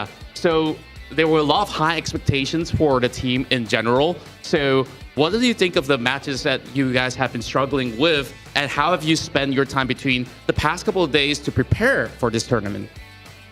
ก็คือว่าตอนนี้ทีมได้รับรางวัลชนะถึง3ครั้งทั้ง PMPL ของประเทศไทยแล้วก็โปรลีกของ C แล้วก็ PMRC ตอนนี้เนี่ยคือทางทีมประสบปัญหาอะไรบ้างไหมคะแล้วก็ในวันที่ 1-3 เนี่ยเรามีการเตรียมตัวยังไงบ้างก็เล่นแย่กันเองมากกว่าครับเป็นความผิดพลาดของทีมอะไรอย่างเงี้ยครับก็พยายามแก้กันอยู่ครับthey know themselves that they are playing not that good but they will improve. And of course, we do see good improvements for today, and you guys are still fighting for the tournament. So for how have you guys been dealing with the high expectation your fans and yourself are setting for the team? แล้วก็มีวิธีการที่จะแบบว่าต่อสู้กับปัญหาของคนที่ตั้งความคาดหวังสูงกับแฟนๆของเรายังไงบ้างคะก็พยายามทำเต็มที่อยู่ครับก็พยายามแก้อยู่ครับพยายามดูย้อนหลังพยายามแบบทบทวนตัวเองให้เยอะกว่าเดิมด้วยซ้ำไปด้วยครับthey will try the best and now they are fixing what they miss in the games but anyway he will do the best. Yeah, and that's really good to hear. So I really want to ask you this, where there's a lot of great competition here from all the teams that are in Group Red. So what teams have caught you off guard with their strength in PMGC, and could you tell us why? ตอนนี้เราก็มีแบบคนเล่นนะคะเก่งๆเยอะเลยแล้วเราก็คิดว่าทีมไหนที่แบบเป็นตัวเต็งแล้วก็คิดว่าทำไมคิดว่ายังเป็นตัวเองครับที่เป็นตัวเต็งเพราะว่าที่เราแพ้ก็คือแพ้ตัวเราเองอยู่ครับ He said the biggest struggling is themselves and they will fixing it. I see. And of course, I really want to know what is the current focus of the team? Is it still on the top 3 placement to the grand finals, or are you guys hoping to get into the survival stage by maintaining a 4th to 11th position?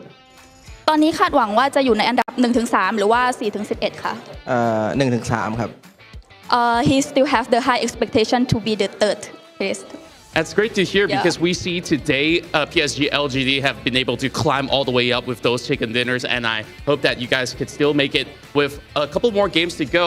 So is there any words that you want to say to fans all around the world and of course fans back in Thailand? อยากจะพูดอะไรถึงแฟนๆทั่วโลกแล้วก็แฟนๆที่ไทยบ้างคะ ก็ฝากให้กำลังใจพวกผมครับเพราะผมพยายามจะกลับมาฟอร์มตัวเองให้ได้ครับ He would like all of the global fans and Thai fans should be supporting them. They will do their best to this game. All right, thank you very much. And of course, we'll be continuing on with our final game of the evening. So make sure you guys keep your eyes locked on your screen as we will see who will be the one to get the final chicken dinner of day 3 in the PUBG Mobile Global Championship League.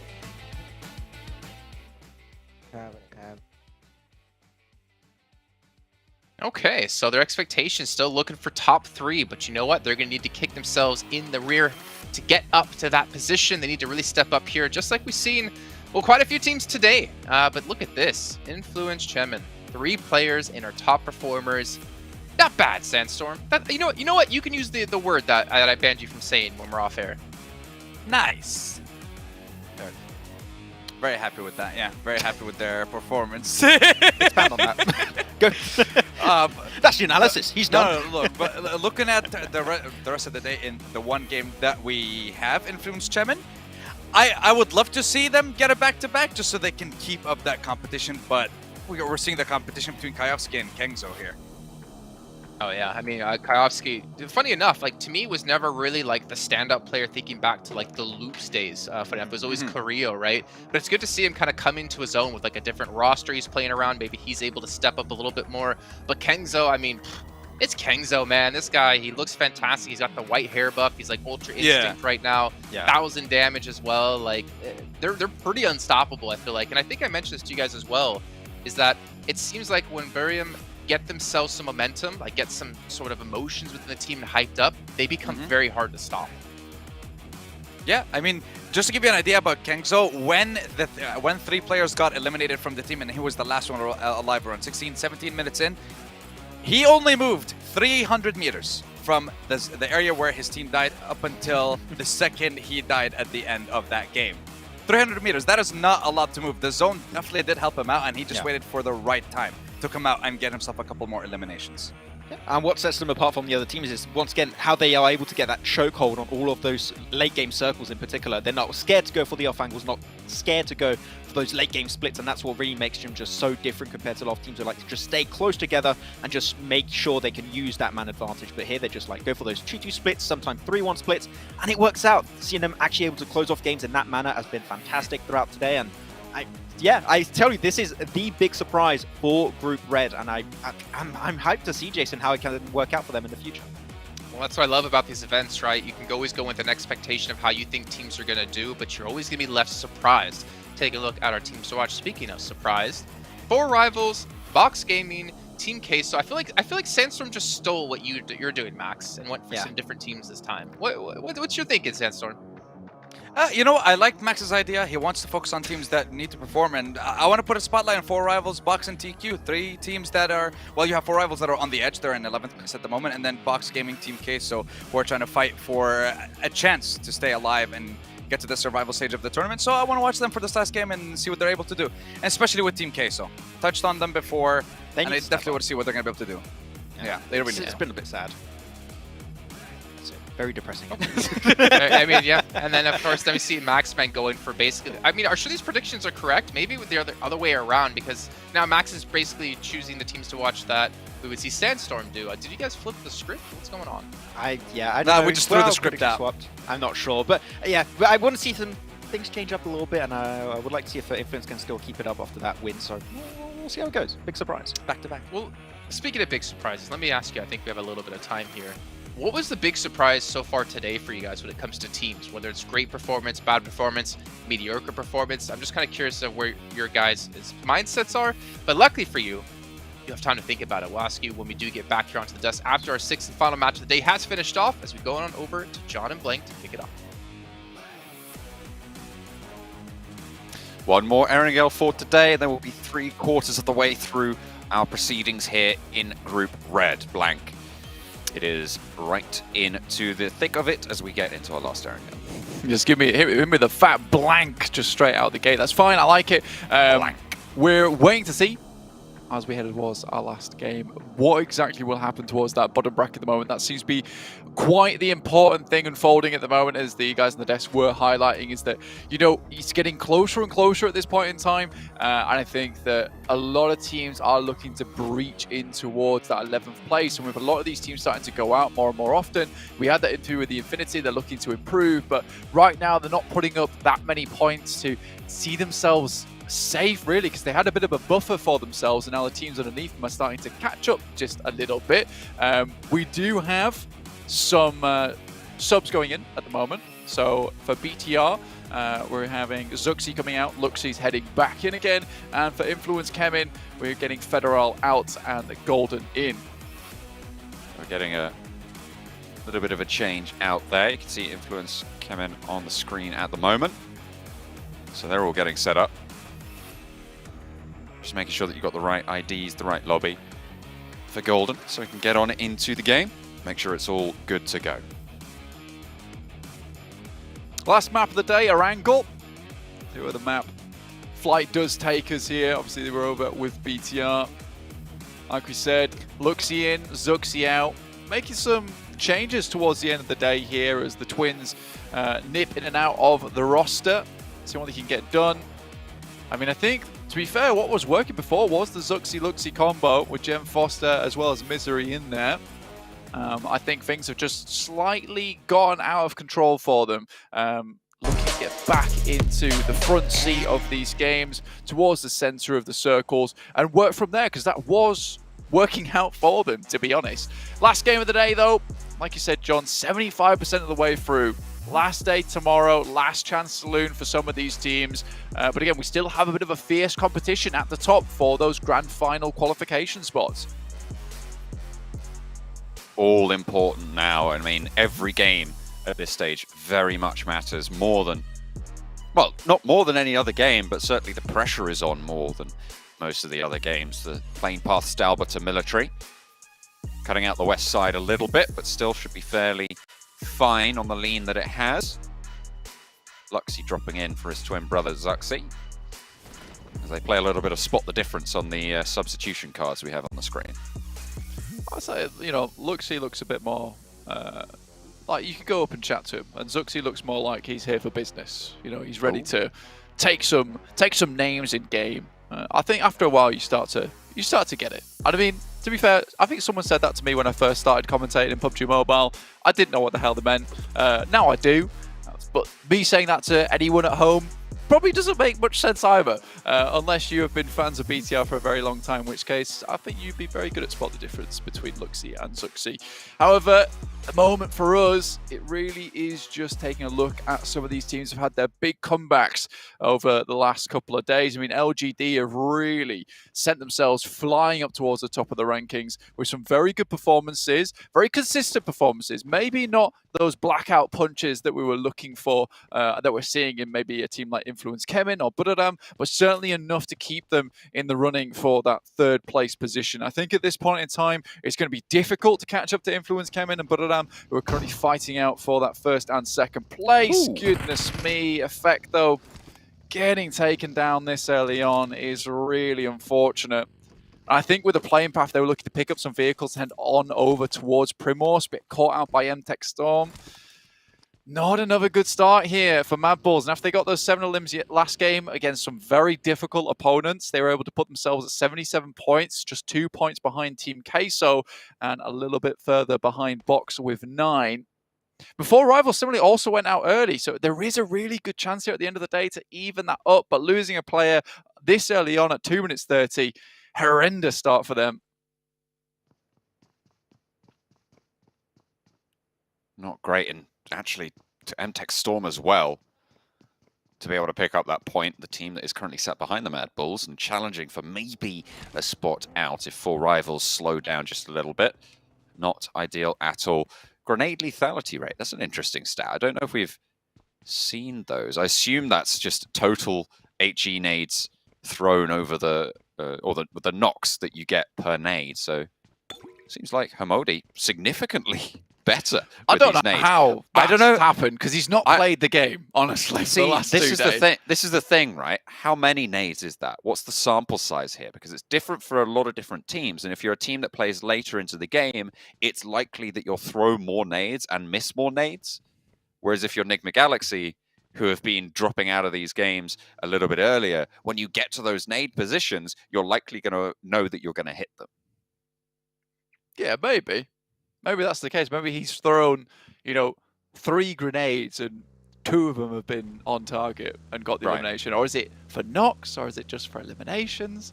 Who knows at this point in time? What we do know is Hamodi's pretty cool with the grenades so far. I mean, yeah, he's got a, 27%? So going to be pretty tricky. 83% of you know the size of the Orm extended magazine. I mean, it's pretty iconic. 5 is the default. 7 is going to be that extended. Don't trust that anymore. Called out yesterday for saying the answer was the answer on the screen, and I had to go check in game, and it wasn't. Oh no! So Which one was that? Scared about the grenades. What the 5-second timer? What the timer was on? Yeah. Or the not 5-second. But anyway, we'll breeze past that as LGD breeze through the fields at the moment. It's coming down from crates, heading over towards further on Ruin side, maybe heading over towards box compound. The Mad Bulls kind of thrown a little bit of a bone here with the circle heading over down towards that southwest. With Quarry still in play, it means they can loot up for quite some time. Box gaming down that way as well, though, could cause them maybe some problems. Hopefully able to get out of there in time, though. But again, a lot of time available to them to play out the rest of this match. Get maybe a good scoring, but again, as 3, it does become quite difficult losing a player at the start of the game with such fantastic teams in the lobby as well. Playing as 3 in maybe an early PMPL, not such a big deal, because if you're a good team, you might just have a significant advantage or a significant skill disparity between those teams. Here, one player can make all the difference between chicken dinner and getting 11th place. It really is important. Look at the damage numbers on the screen right now at the moment. It's actually a fairly decent split between some of our top 4 teams now, as S2G took the dip underneath LGD in the last game. But Calci topping the table, 7.1k total damage. Buradam with their entry. Influence Chemin as well, although Federal obviously substituted out this game, so we'll be having a little bit of point gain from the players behind him to overtake on the damage totals. Pretty unreal, actually, in terms of a number at the moment. The amount of damage he's been able to put through. 420 damage almost per match. That is crazy in terms of an average. You don't necessarily usually see that type of thing. I think 200 damage per match is a reasonable number to be heading towards, but 400? With the amount of times that S2G's gone out early as well, you can see where when they have their big games, they certainly are. And Calci really is that guy that you need. Is the point at the end of the spear a lot of times for S2G, and the rest of them are just getting him in position so he can strike. But yeah, fantastic stuff from Calci so far, and I think S2G will be patting him on the back after this concludes, but not before they try and pick up this 3rd place to get the grand finals in. You can see he's upset about that one. That's... the big sigh. Oh, he gets it out, yes! There we go. No celebration, though. Wedges the cheese. Just another day on the job. Gets it. I mean, he's got to, that's the sort of grind that you need to put in if you're S2G. Influence Chemin just drive by, no mercy. Team Queso pulled apart there. Melted down. Forged into points for Influence Kevin. Golden swinging the phone all the way up there on the gyro. It's good to see. Yeah, so no love for the fellow Americas team there for Influence Kevin. Everyone is an enemy at the end of the day. Doesn't matter where you come from. We'll be taking you down. DRS on their way up from Novorepnoye, picking up a lot of loot down there. Titan similarly rotating over their top side. Shouldn't get into too much trouble with them early on. Mad Bulls will be looting out for quite a while. I mean, I can't really blame them for being this late in towards the center of the circle purely because they were delayed, they weren't able to loot as much as they would like, and now their looting phase is coming far into the game. Again, 2 minutes 30 is around about the average looting time for a lot of these teams, but if you can get as much as possible on board now, where these games last so much longer, you know you're going to need a lot more of those nades, a lot more of those smokes, a lot more ammo to get through the game when you can't be looting as much anymore. It's kind of a dead central push. Now, that is really important for Mad Bulls in particular. Being able to get up on that western coast and pick up a compound that everyone on the eastern side doesn't have the chance to head over towards, you can see why they're instantly grabbing vehicles and sending upwards. They do need to get a move on, though, because those compounds, you say they won't have a chance to get there. Well, until they do is the caveat to that. If the Mad Bulls don't regroup fast enough, they might lose out on that position. But you can see Enigma Galaxy looking to move west. So are MTech Storm, and on the north side of them, S2G will be looking to make progress into this next circle as well. These foothills of Everest compounds, highly, highly contested. Very important parts of the map as well. As Silas backed off it, Hamodi stands forwards for Enigma Galaxy. Lethal Grenader here on the screen. See if you can get any of those nades out and kick him. Mad Bulls taking their time on that western coast, going to rely on an edge style play. And I think that's fair enough considering so many teams are coming in from the east right now. It is very, very difficult for a lot of these guys to find space within the circle. There'll be pretty much a lot of conflict going on early on in this game, John. That is somewhat unavoidable.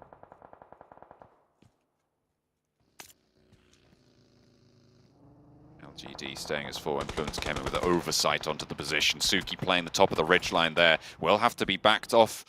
Has to dive pretty fast. Might take a little bit of damage from the drop. My name P out spots Suki, and there's backup from Sky Only. I feel like Suki playing a little bit too fast split on the LGD 2-2 right now when they knew there were going to be players up the top of Everest, and the crash comes through from Buriram. However, it is turned around a little bit as the nade in, forces the push, and it's good. CC falls with a nice heads-up move from Sky. It's MVM now struggling for LGD. Buriram dispatching them, and S2G are pretty happy about this turn of events. Yeah, LGD floundering a little bit as Buriram make a very, very much aggressive push on towards him. And now this opens up the lobby for perhaps Influence Kemen to get ahead, with Buriram losing one player, but again with the display that Buriram just showed us, like they're not afraid to take away some of these important compounds. MTech Storm testing the guys from Mad Bulls at the moment as Tarman moves up. Maybe don't want to make too many shots over towards him just at the moment, with guys in the back from MTech Storm able to have oversight towards this position. But I think that right now Mad Bulls fairly pleased with this spot that they have. It's a ditch to play in. You know, they can play in and out of it, over the top, gives them cover. It's not so bad. Again, this relies on the next circles coming through, but they've made a good situation out of a bad one after losing that player early on, being delayed on the rotate, losing late in the game as well.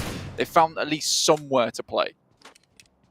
Circle centers up, brings Buriram into the middle of it. Influence Kemen, if they can hold control against S2G on the east side, have the top of Everest, a major feature, of course, in this next circle, and a major factor in terms of the direction that teams can rotate. It splits the rotational paths kind of in two and isolates a lot of the ground. The fields out to the south of Georgia Pole will be very open as well, so the ground here is difficult to navigate for these teams. A little bit rough, yeah, like you say, a lot of fielded area here, high ground that is held by Influence Kemen and S2G, cuts out a lot of zone to be played in. Skills's heads up towards Hospital anyway. We'll be providing information back down towards the rest of Mad Bulls. Teams like BTR, R8 might want to make that rotation down that way. Again, for Mad Bulls, it's a fairly safe position where they've got Zerich and Monkey set up. And I think that's purely just off the back of the fact that it's fielded area all around. So if vehicles come their way, they'll hear them and see them fairly quickly and should be able to get some sprays off. Ayala pops SLR shots out the way of Aegon I8, but doesn't quite land anything. However, they do claim control of the south side near Gatka Fields from the buildings that they currently hold. Bigatron getting cut down at the moment. They're trying to cross on the western bridge, but on the northwestern bridge, the long bridge in Georgia Pole on the north side, but R8 are there. Already taken down Misery. And another player has fallen in the meantime. Luxy and Liquid moving in. The only two players remaining. Bandar maybe on the chase there. Wants to hop out and go for the spray, but no. Prestige onto the bike. Covers the cross. Unscoped. Just at the wrong time to catch it, but it was pretty quick anyway. Might not have been able to find anything. SK2 not in a position to slow them down, and R8 gonna let the duo get ahead of them. Managed to find their way out of there. Just barely. Luxy and Liquid moving towards the position that Skills is currently holding. That information will be passed back. Again, Skills does not want to go down at this point in the game. A very crucial bit of the map. Waiting for this next circle, because hopefully for Mad Bulls, we get a northern shift, in which case the rest of them can regroup with the rest of the team, just razzing it across the field over towards Skills's. If it moves back down towards the two players in the middle of the field, Skills's can head down that way. For the guys on the east, though, a little bit difficult. Box Gaming currently holding a nice compound towards Gatka Fields, but on the edge, and S2G still have to push through Influence Kemin, although Calcium Razy underneath towards Ruins might be able to provide a better rotational path. I'm surprised no one's actually challenged out LGD's spot, though, with YZZ, the lone player, underneath 4 rivals in Everest, as you can see on your screen now. I mean, the teams that could potentially move there are Box, Enigma Galaxy, 4 rivals, but they've all got solid positions already. S2G may be the main team that could go for this. I mean, right now, yeah, this might be a case of one team just tries to instantly take that spot up for themselves. It's just being YZZ. I think most teams might assume that there's a 4-player team already holding in this building, but it is practically free real estate for a team if they want to take it. And LGD being in that 3rd place, if S2G take it away from them, that would be absolutely huge. But at the moment, S2G have their sights set even higher than that.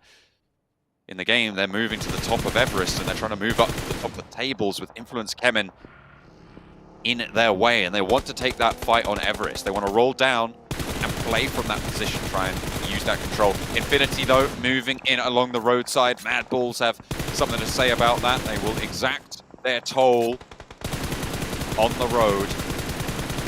2 players from the Infinity going down. Monkey peppered back.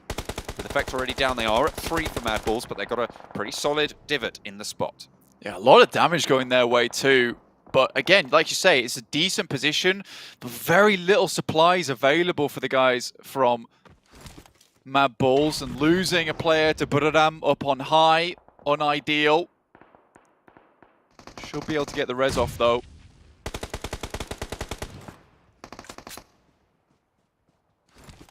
Titan, 4 players, west side.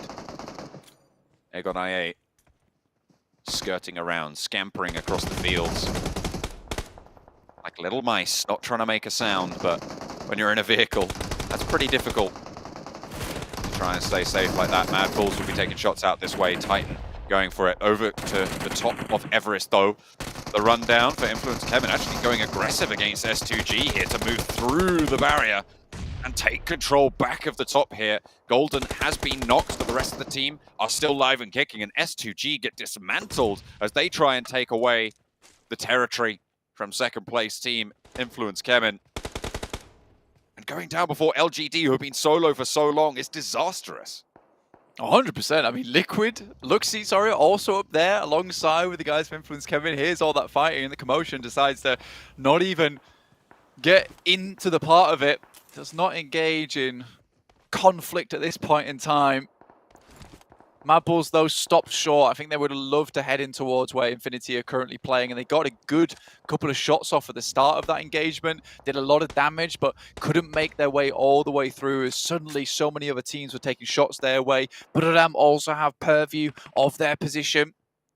Box Gaming haven't moved down from that south side, and Enigma Galaxy slowly making their way in from the east. Finally, YZZ goes down for LGD as 4 rivals take up position, post up where he was playing originally. Ooh, IQ for 1, but spray down from the UMP at close range. Leaves Titans at 4, playing on the west. They have finally gotten rid of that difficult players in front of them, but there's field to cross ahead, and a lot of teams now starting to be on the swivel in these compounds. Mad Bulls in their ditch that they've been holding down for a while. They're ahead on that field crossing. Of course, MTech Storm with 4 players playing on that curve in the road. will be fairly solid. Luxy spotted, flushed. Influence Kemen not letting up. Finding even more on that side. R8 also taking a bunch of damage. Circle shifts down. DRS now firmly in the center. But only 3 players though, not the most of defensive of a position. The Infinity keeps putting pressure on towards Mad Bulls, knowing that they're now right on the edge of the circle. But also have to leave as a 3-man unit. Titans crossing the field, a difficult push for them. They might have to rotate over towards the south side or even head up towards the north. But either way, it is all held out. Not many central teams, and Box Gaming's position actually quite valuable at this point in time. With both LGD and S2G eliminated here, Blank, they maintain that 6-point difference. If DRS have a big game, they might be in the conversation. But going into the final day, there is a massive point of contestation around this 3rd place bubble, which is the difference between instant qualifications over to Jakarta in the grand finals and having to go through the gauntlet of the survival stage. It would be a massive upset for whichever team doesn't quite make it. Titan, though, being drawn short here as they try and crash in. Amen holding out, goes for 1 and 2, but can't quite find the 3rd. Tizzy rolling on over to try and get the crash back into Titan, and the rest of the team is good for it. Amen slowed them down for long enough on the southwest side for Titan to go down fully. It was always going to be a rough push there for Titans, but a really nice nade comes through from MTech Storm, takes down a lot of the players. Influence Kemen, though, currently 10 eliminations, just dwarfing a lot of the other eliminations in the lobby, other than MTech Storm with 6. I think the rest of the players, highest other than that is 3. Most of the teams on 1, 0, or 2. Just a little bit terrifying for them. Again, though... Do you think Influence Kemen remembered to turn their phones on this game, or last game, and now they figured it out? I was like, oh, guys, we should actually look at our screens. Yeah, 100%. Feels like they are back in it. Yeah, it feels like also Golden's added a little bit into the lobby, and you said that Federal wasn't doing too much today, and we expect him to do quite a bit. So the fact that he's able to bring himself back up into the fold as Golden and bring like a really good game out of the bag, I think Federal might have just needed a quick break, and having the substitution there was a good idea for him. Maybe not necessarily that he's a bad player, but just he's a little bit burnt out at this point in time. I mean, well, they have had an insane run so far. He's definitely not a bad player. There's no question about it. It's just part of the team that qualified and had excellent days 1 and 2. Day 3, a little bit of a slip, but to be back on form like this is excellent news. Law for Influence Kemen will be able to move on down, keep crunching in south. 4 rivals, the main threat in this position. And this is really actually bad news for the bubble teams towards the bottom, that 4 rivals have such a strong spot. Box, kind of, if the circle shifts away, or if the circle shifts towards Box, they have a great position, but otherwise not great. MTech Storm really caught out in the open as well on that southwest side. Looking at all of these teams, the Mad Bulls as well, it's not going well for them on that side of the circle. It does keep Box for the next time around, and it loops in 4 rivals compound. Yeah, over down towards Gatka. Gatka not exactly easy to hold, having to take that 4-man split across all of the northeast, northwest, southwest, and southeast directions. I mean, for Mad Bulls, now they have to move. MTech Storm also in a really good spot this game, 8 eliminations, so they'll be sending themselves up the rankings alone just on elimination points. Able to find loads up towards Titans as well. And now for the Infinity, they know it's more important than ever to actually find some eliminations over towards Mad Bulls, because that would be a position that Mad Bulls would love to take up. So if they find even a single knock over towards the Infinity, you know that Mad Bulls are going to try and capitalize on that.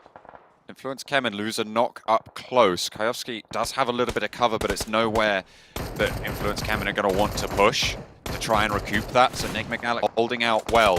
The difficulty is, Blank, even though MTech Storm, Box, and Mad Bulls are still in this, 4 rivals have a better position. If they could hold out Influence Kemen on the north, and with Kayovsky going down, that's going to be all the easier. They are the moving barrier. They are the moving bubble that will just streak it out and potentially negating the impact of this game. Either way, still decent for MTech Storm. If Mad Bulls can get a little bit further, it might be good for them as well, but they just need those points. Influence Kemen remove Buradam from the top of the table with that as well. Set themselves up into first place once again, as it should be, as they want it to be. Excellent news for them. to end day 3, going into the final day of Group Red with a good result. DRS, 2 players now standing. If they want to stay in the conversation for that 3rd place, they need a good game here going into the final day, and Delta wants to give it to them. Hamodi last standing for Enigma Galaxy. The DRS are really starting to flag now. 1 player left, but 3 of them are alive out in the open.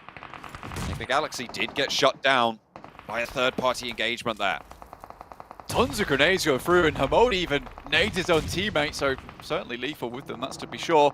In the meantime, Mad Bulls are able to just about get themselves into the circle itself, looking over towards the guys from the Infinity now to pick away at that position just a little bit. 4 Rivals will have to move back down. Only 2 eliminations found for them on the game. Similarly, a lot of these other teams towards the bottom haven't found much other than M-Tech Storm. Nice nade there from Monkey, opens things up towards the Infinity, and now Zerich looks to throw a little bit further over the top. 1 more knock found. This is perfect for Mad Bulls. 4 Rivals playing on the roadblock, spray and lay down Influence Kemen. 2 players failed, 1 player still remains. They have a rooftop as well from Pembura, and that is an excellent visual sightline for everybody. Golden, the sub in for Influence Kemen, lost seems to be the theme. Can he stay alive? A sliver of HP. The Mad Bulls looking out this way as well, but it will not last long. 4 Rivals spot it out. The top of the tables still going to be fairly close going into the final day, but Influence Kemen wrest it back into their pocket. They have led the pack every day so far. But I'm not happy about this, though. Would love to get back up into the fold. Another knock comes through from Mad Bulls, putting Infinity under a lot of pressure. They disengage slightly to get away from the nades that were being tossed back their way, but this is a great spot in the circle now as it heads over towards the northwest. This is a perfect opportunity for Mad Bulls to hopefully jump back up into the running, back into the conversation, and get a bit of a refresh on the medical supplies as well as loot, ammo, get some smokes back on board too, and they have a decent position to play from a lot of vehicles in that area, a lot of impromptu cover, but again, those 3 players with so many other 4-man rosters within this final circle, that's where I was talking about. Having that final man down at the start of the game can be the difference maker. It's so unfortunate that all of these teams that desperately needed good games are all having them at the same time, because it means that essentially none of them are. Maybe it will crunch those tables up though and give them, as you say, more of a shot in tomorrow's games. They have 6 more after this one to play. How much further can they look to push out? Box Gaming around the rock, playing close. M-Tech Storm with 2 players, losing 1 would pretty much seal their fate, and an excellent bank off the close rock there leaves Chicken alone. Bensu rallies on in to back up the rest of Box, and as 4 they'll move through. Chicken, last player standing, and will be taken out. Bensu gets the last blow there. 4 Rivals on the north side, still going strong. Good refresh, you can see there from Mad Bulls getting a lot of loot on board. Level 3s, level 3 backpacks, ammo, a lot of grenades as well. Delta did not see the DRS just moving into position. 4 Rivals, 7 eliminations of their own, making the bubble even harder to cross over towards. DRS going down, 4th place, a couple of eliminations as well. That'll put them up there, and they have a chance tomorrow to get that 3rd spot. But it's all about the bottom of the tables now. All of these teams currently at risk. 4 Rivals currently guarding everybody out. The bubble team, 4 players alive.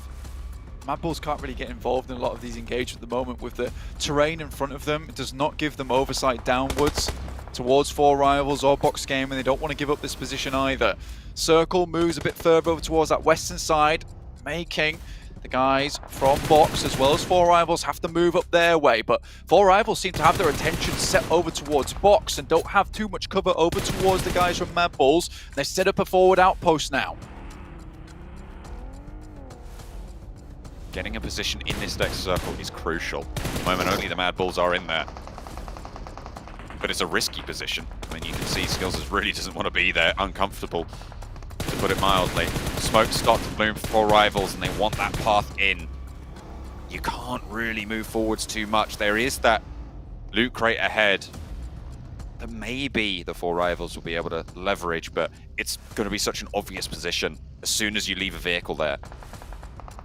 Yeah, for Mad Bulls, terrain-wise, they've got a great spot. It's uphill towards them. Cover-wise, it is not looking good for Mad Balls at the moment. You can see that if they peek out, some easy shots over towards their way would just eliminate them from the match. So what they're having to hope right now is that these two teams go head-to-head against one another, weaken each other, injure, do some damage on either side. But currently both teams currently at 4-man squads apiece, and maybe they'll have to kick the Hornets' nest just a little bit to get it ongoing. Keeping the smoke cover there for 4Rivals to have a little bit more maneuverability. They moved forward Zappy onto that little ridge, and that's going to be a powerful position, a linchpin for their coming plays. But the Mad Bulls are still in this, and they're starting to move to the roadside. They will have sightlines. 4Rivals, although unimpeded currently. There's one. There's Zerich looking for Pui on the sideline. We'll be able to get it backed off. That is Resable though. Not able to quite find the flush, yeah, that's the important part. But Box Gaming see their opportunity and look to take it here. They have to push in, and that delay gives them time to move up towards where 4Rivals are playing. But right now, Mad Balls are a really scary position in the game where they could get pinched, and the circle now starts to move through. Break finds at least one over towards the Mad Balls.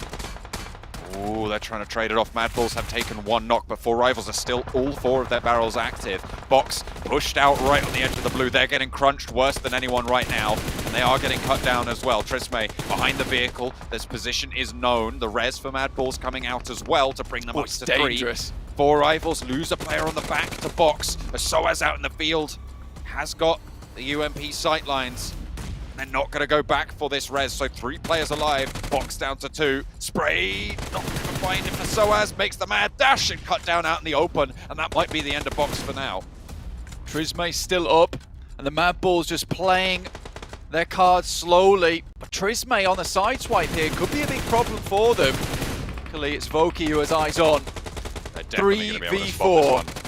Zerich moves on up with the blue zone there. That was important. All step up. Excellent knocks. One up, one down as well. Zerich still alive in the smoke. Pemburu and Appy. Now the last players alive for 4Rivals. It's 3 versus 2. But the blue zone is closing so quickly for them. Monkey needs to find this shot around the edge of the smoke. They're cleaning it up. And there it is. Pemburu with the side swipe. Is he going to be able to find it? Skills his falls as well. We're on top of him. There. He's in the smoke. He's right on top of him. He dashes out the back. And it's a 1 versus 1 atop the hill. Drops it down, and Pemburu leaves Monkey on a sliver of HP, but still alive. 1 versus 1 now. Monkey sends out for the Mad Bulls. A sliver getting smaller and smaller for them. Hits the deck on the drop shot. Why is he not going down? Blank Monkey is surviving like an absolute madman. The DP around the side finds the How is he alive? How is he doing that?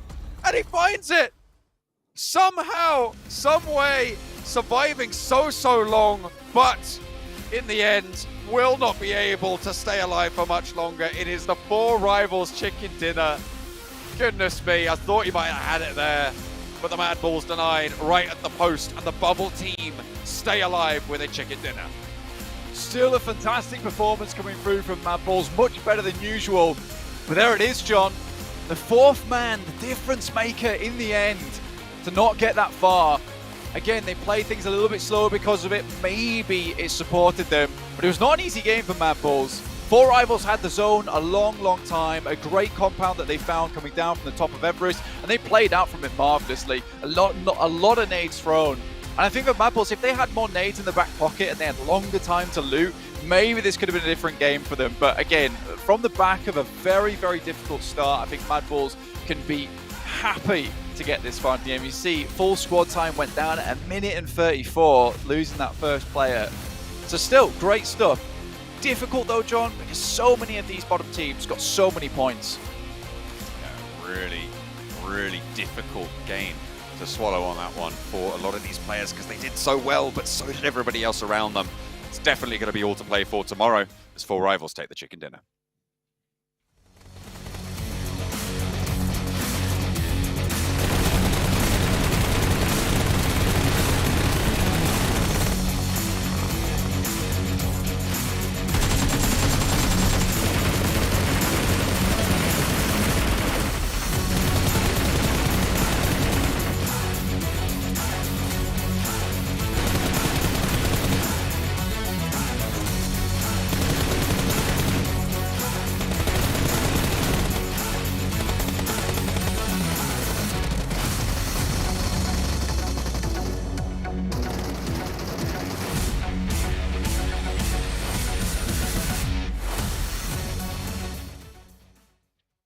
Welcome back, everyone, as we see four rivals close things out and get themselves 29 points, a massive victory here for a team who's basically towards the bottom rungs of our leaderboards. And we talked before, right? One win can easily shoot you through into top 11, and I think they've done just that. I think throughout this entire tournament so far, Jason, this is the game that's going to have the biggest impact on who's going to make it to the survival stage. Because before this match, four rivals, they were in 11th place. Box, they were in 12th. Mad Bulls were in 14th, and MTech were in 15th. And they're all in that top 5 kind of position in this game. This is going to have a massive impact on who will be able to make it to that survival stage. And for rivals, they were just on the cusp, but they needed a big time. They showed up big time with that central position. And those nades in particular were massive on the other teams around them. It gives them a nice buffer, Sandstorm, now to kind of have a little bit of playing room to potentially have a bad match or two, or potentially see someone else step up. Honestly, that was a good finish for them, and a finish they desperately needed. And now obviously leads into just 6 final matches to determine their fate before rivals. What was your thoughts? I mean, four rivals definitely needed that game, and it was at a perfect time as well to wrap up day 3, to relieve some of that pressure going into the 4th and the final day, the last 6 games, last 6 chances that they're going to have. But I feel like the fact that we have Box Gaming and Mad Bulls also pulling their way, also getting a couple of points, they're still right behind them. But now we got to set our sights on who else is going to be in danger. What other teams are there going to be stuck on that 11th spot fighting? And what happened to Nigma as well? Another early elimination. So many things to talk about and so many things that happened this game. Yeah, well, we're going to hop back to that last match in a second here as we take a look at a recap of the day. And my name, P, my boy P, 36 eliminations. Wasn't he top elims yesterday as well? Yeah, he was. And yeah, he's keeping it going. Yeah, he's still pushing P. I did it twice, but I'm going to keep on doing it because I think it's so good. But stop it. No. the entire team has been very impressive. I mean, we hit that point home many times. Is that it's not just a singular player doing that performance, right? It is the entire team putting that foot forward, able to get those results, and once again putting Thailand on the map when it comes to PMGC with teams that are like Vampire especially. I really think that outside of China, a region that can become a world champion will have to be Thailand. Interesting. Okay, I can get behind that. As we see our overall rankings, they do have Influence Shaman taking first place back for themselves, but only by 2 points. That is insane. As we look down the list, though, I mean, it's a 52-point gap between 2nd and 3rd place. So they've built up a buffer for themselves, and Sandstorm looking between 3rd, 4th, 5th. I think we're starting to see a gap come in here for those teams. Yeah, DRS, S2G, it's going to be a very tough last day for them to try and get themselves, I mean, getting so close to that top 3 spot and then just going straight to the survival stage. That's definitely going to affect them a little bit, but going towards that 2nd page, this is what I wanted to bring up. Now 4 rivals up to the 9th place spot. Now Nigma Galaxy, Infinity, 3 points between them, but they still have a decent buffer between them and Box Gaming, Mad Bulls. But if they didn't show up in that last game, when it comes to Box Gaming and Mad Bulls, then day number 6 would have been hell for them. So yeah, definitely a much needed game. And the same thing could be said for MTech Storm as well. They managed to take out Titan Esports, and they managed to take out another squad. I think it was Team Queso. So 8 eliminations, one of their best games so far in the tournament. Now they need to step up just a little bit more to keep on surviving in this tournament. We had so many great surprises so far in this group stage. If there's one massive upset for me, it is still Infinity. I expect this team to be top 3. They still potentially can make it in the survival stage. No. Yeah. I agree, but I don't think that's the one greatest upset for me. Mad Bulls as well. I was expecting them to do better, and we saw in this last match, they lost a player like a minute and a half in, and yet they got 2nd place with 3 people alive. You were talking before, Max, how you could just have all 4 left alive at the very end, and they should be able to close out games, but unfortunately for us, we're not going to see it here. What we are going to see, though, is an interview on the stage here with our Burium United Esports. And there's only one more day left for tomorrow. 6 more rounds to be played out here in the PUBG Mobile Global Championship League. In Group Red, we've already seen some of the finest teams claim those chicken dinners. And today, we have ourselves a top contender to challenge Influence Kemin at number 1. So please welcome Burium United Esports. Could you please introduce yourself to the world? ช่วยแนะนำตัวเองให้กับทุกคนหน่อยค่ะ ผมชื่อ Tiger X ครับ Hello everyone, his name is Tiger X from the Buriram. So for Tiger X, in yesterday's interview, your teammates did mention that Influence Kemin is your biggest opponent at the moment. So in today's game, indeed, you guys have been fighting very hard to claim that number 1 spot. So far, with that sort of performance, do you believe that by tomorrow you guys will take that number 1 spot away from them? คือในตอนสัมภาษณ์ครั้งที่แล้วอะค่ะที่บอกว่าทีม INF เนี่ยเป็นคู่แข่งตัวสำคัญในทีมคราวนี้คุณก็คือต้องแบบแข่งกันเพื่อจะคว้าอันดับที่1มาตลอดเราก็จะแบบรู้สึกยังไงบ้างที่แบบว่าเราจะต้องแข่งให้อยู่ในอันดับที่1ไปตลอดอย่างเงี้ยผมรู้สึกว่าเราไม่ต้องแข่งให้ได้ที่1ก็ได้แค่ได้เข้ารอบไฟนอลก็พอครับActually, he feel like just only not the first place, but it's okay to be the grand final now. Oh, I love that sort of confidence. And, you know, the grand finals will be happening in Jakarta. And by now, both you as well as the INF team are very likely to make it to the grand finals already. So is there a third team that you are hoping to see in the grand finals as well from Group Red? คือตอนนี้เหมือนทั้งทีม BRU และ IMF เนี่ยจะได้เข้าไปทางรอบแกรนด์ไฟนอลแน่นอนอยู่แล้วเราก็มีการแบบคาดการณ์ว่าทีมที่3เนี่ยจะเป็นทีมไหนคะทีมที่3 LGD ครับผมคิดว่าhe guessed like maybe LGD I see. I really do like those choices out there. And also, before, of course, we end this interview, is there any words you want to say to influence Kevin and also PSG LGD? อยากจะพูดอะไรถึงกับอีกทีมหนึ่งบ้างไหมคะLGD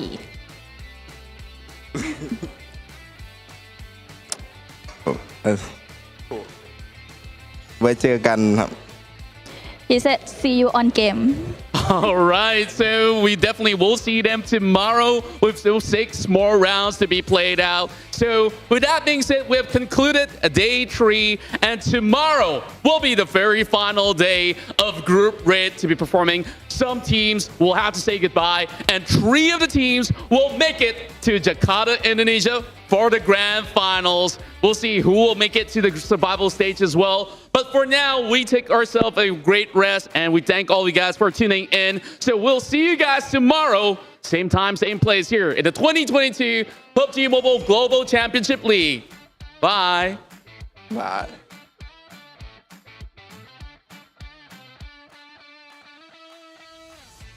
You heard it here. The gauntlet's been thrown. We'll see you in the server. I feel like if I ever said that to actually, I feel like if Max ever said that to me, I would laugh first of all. Because look at Max. I mean, he's a little bit threatening with his biker jacket. But no, I mean, see them in the server, and right now, I mean, LGD. We've given a lot of criticism over the first 2 days. You remember, Max? You had them as a team pitted. You said before we even started this whole event, you said in rehearsals that LGD is your team, and they stepped up. They've done well. The question is, can they obviously continue to do so? They still have 1 more day of play to go. Yeah, what we had to see was them being able to bring their performance of PL over to PMGC. It took some time to get there. Now they're feeling comfortable. They're able to just replicate what they do in PL over here in PMGC for the group stage. And if they keep this going, they're looking great so far, but it is not close. It is not close for, I mean, it is not close. It is pretty close, actually, when I'm looking at the points right now. It is not set in stone. They're going to be in that top 3 position, so they got to keep it going tomorrow. I mean, the upside for them, though, Sandstorm, there's only a couple teams in reach of them, I feel like, at least where we currently stand, because we do have those gaps between, like, 2nd and 3rd, and between, I believe, like, 5th and 6th, or 6th and 7th. I don't have the overalls in front of me right now.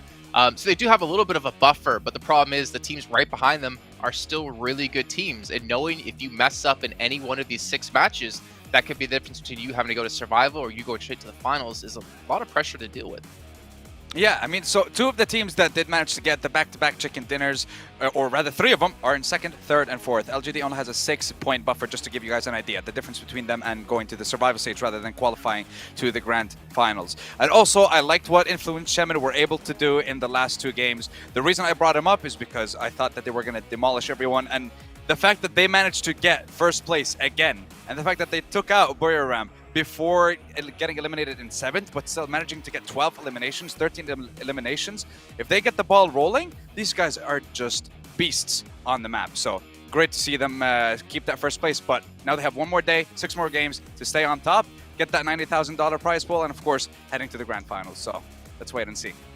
Well, I don't want to know how much of that $90,000 prize pool that they're required to give you for talking them up so much. But to be fair, you've been right. We have seen them do exceptionally well here in these first 3 days. But like you said, Sandstorm, we've got 1 day left, 6 matches left to go before we can crown our victors to go through into the finals and to see which teams unfortunately have to go home and the teams who get to play on another week. But that's going to wait till tomorrow at the same place, same time as your Contra said. And we'll see you guys then.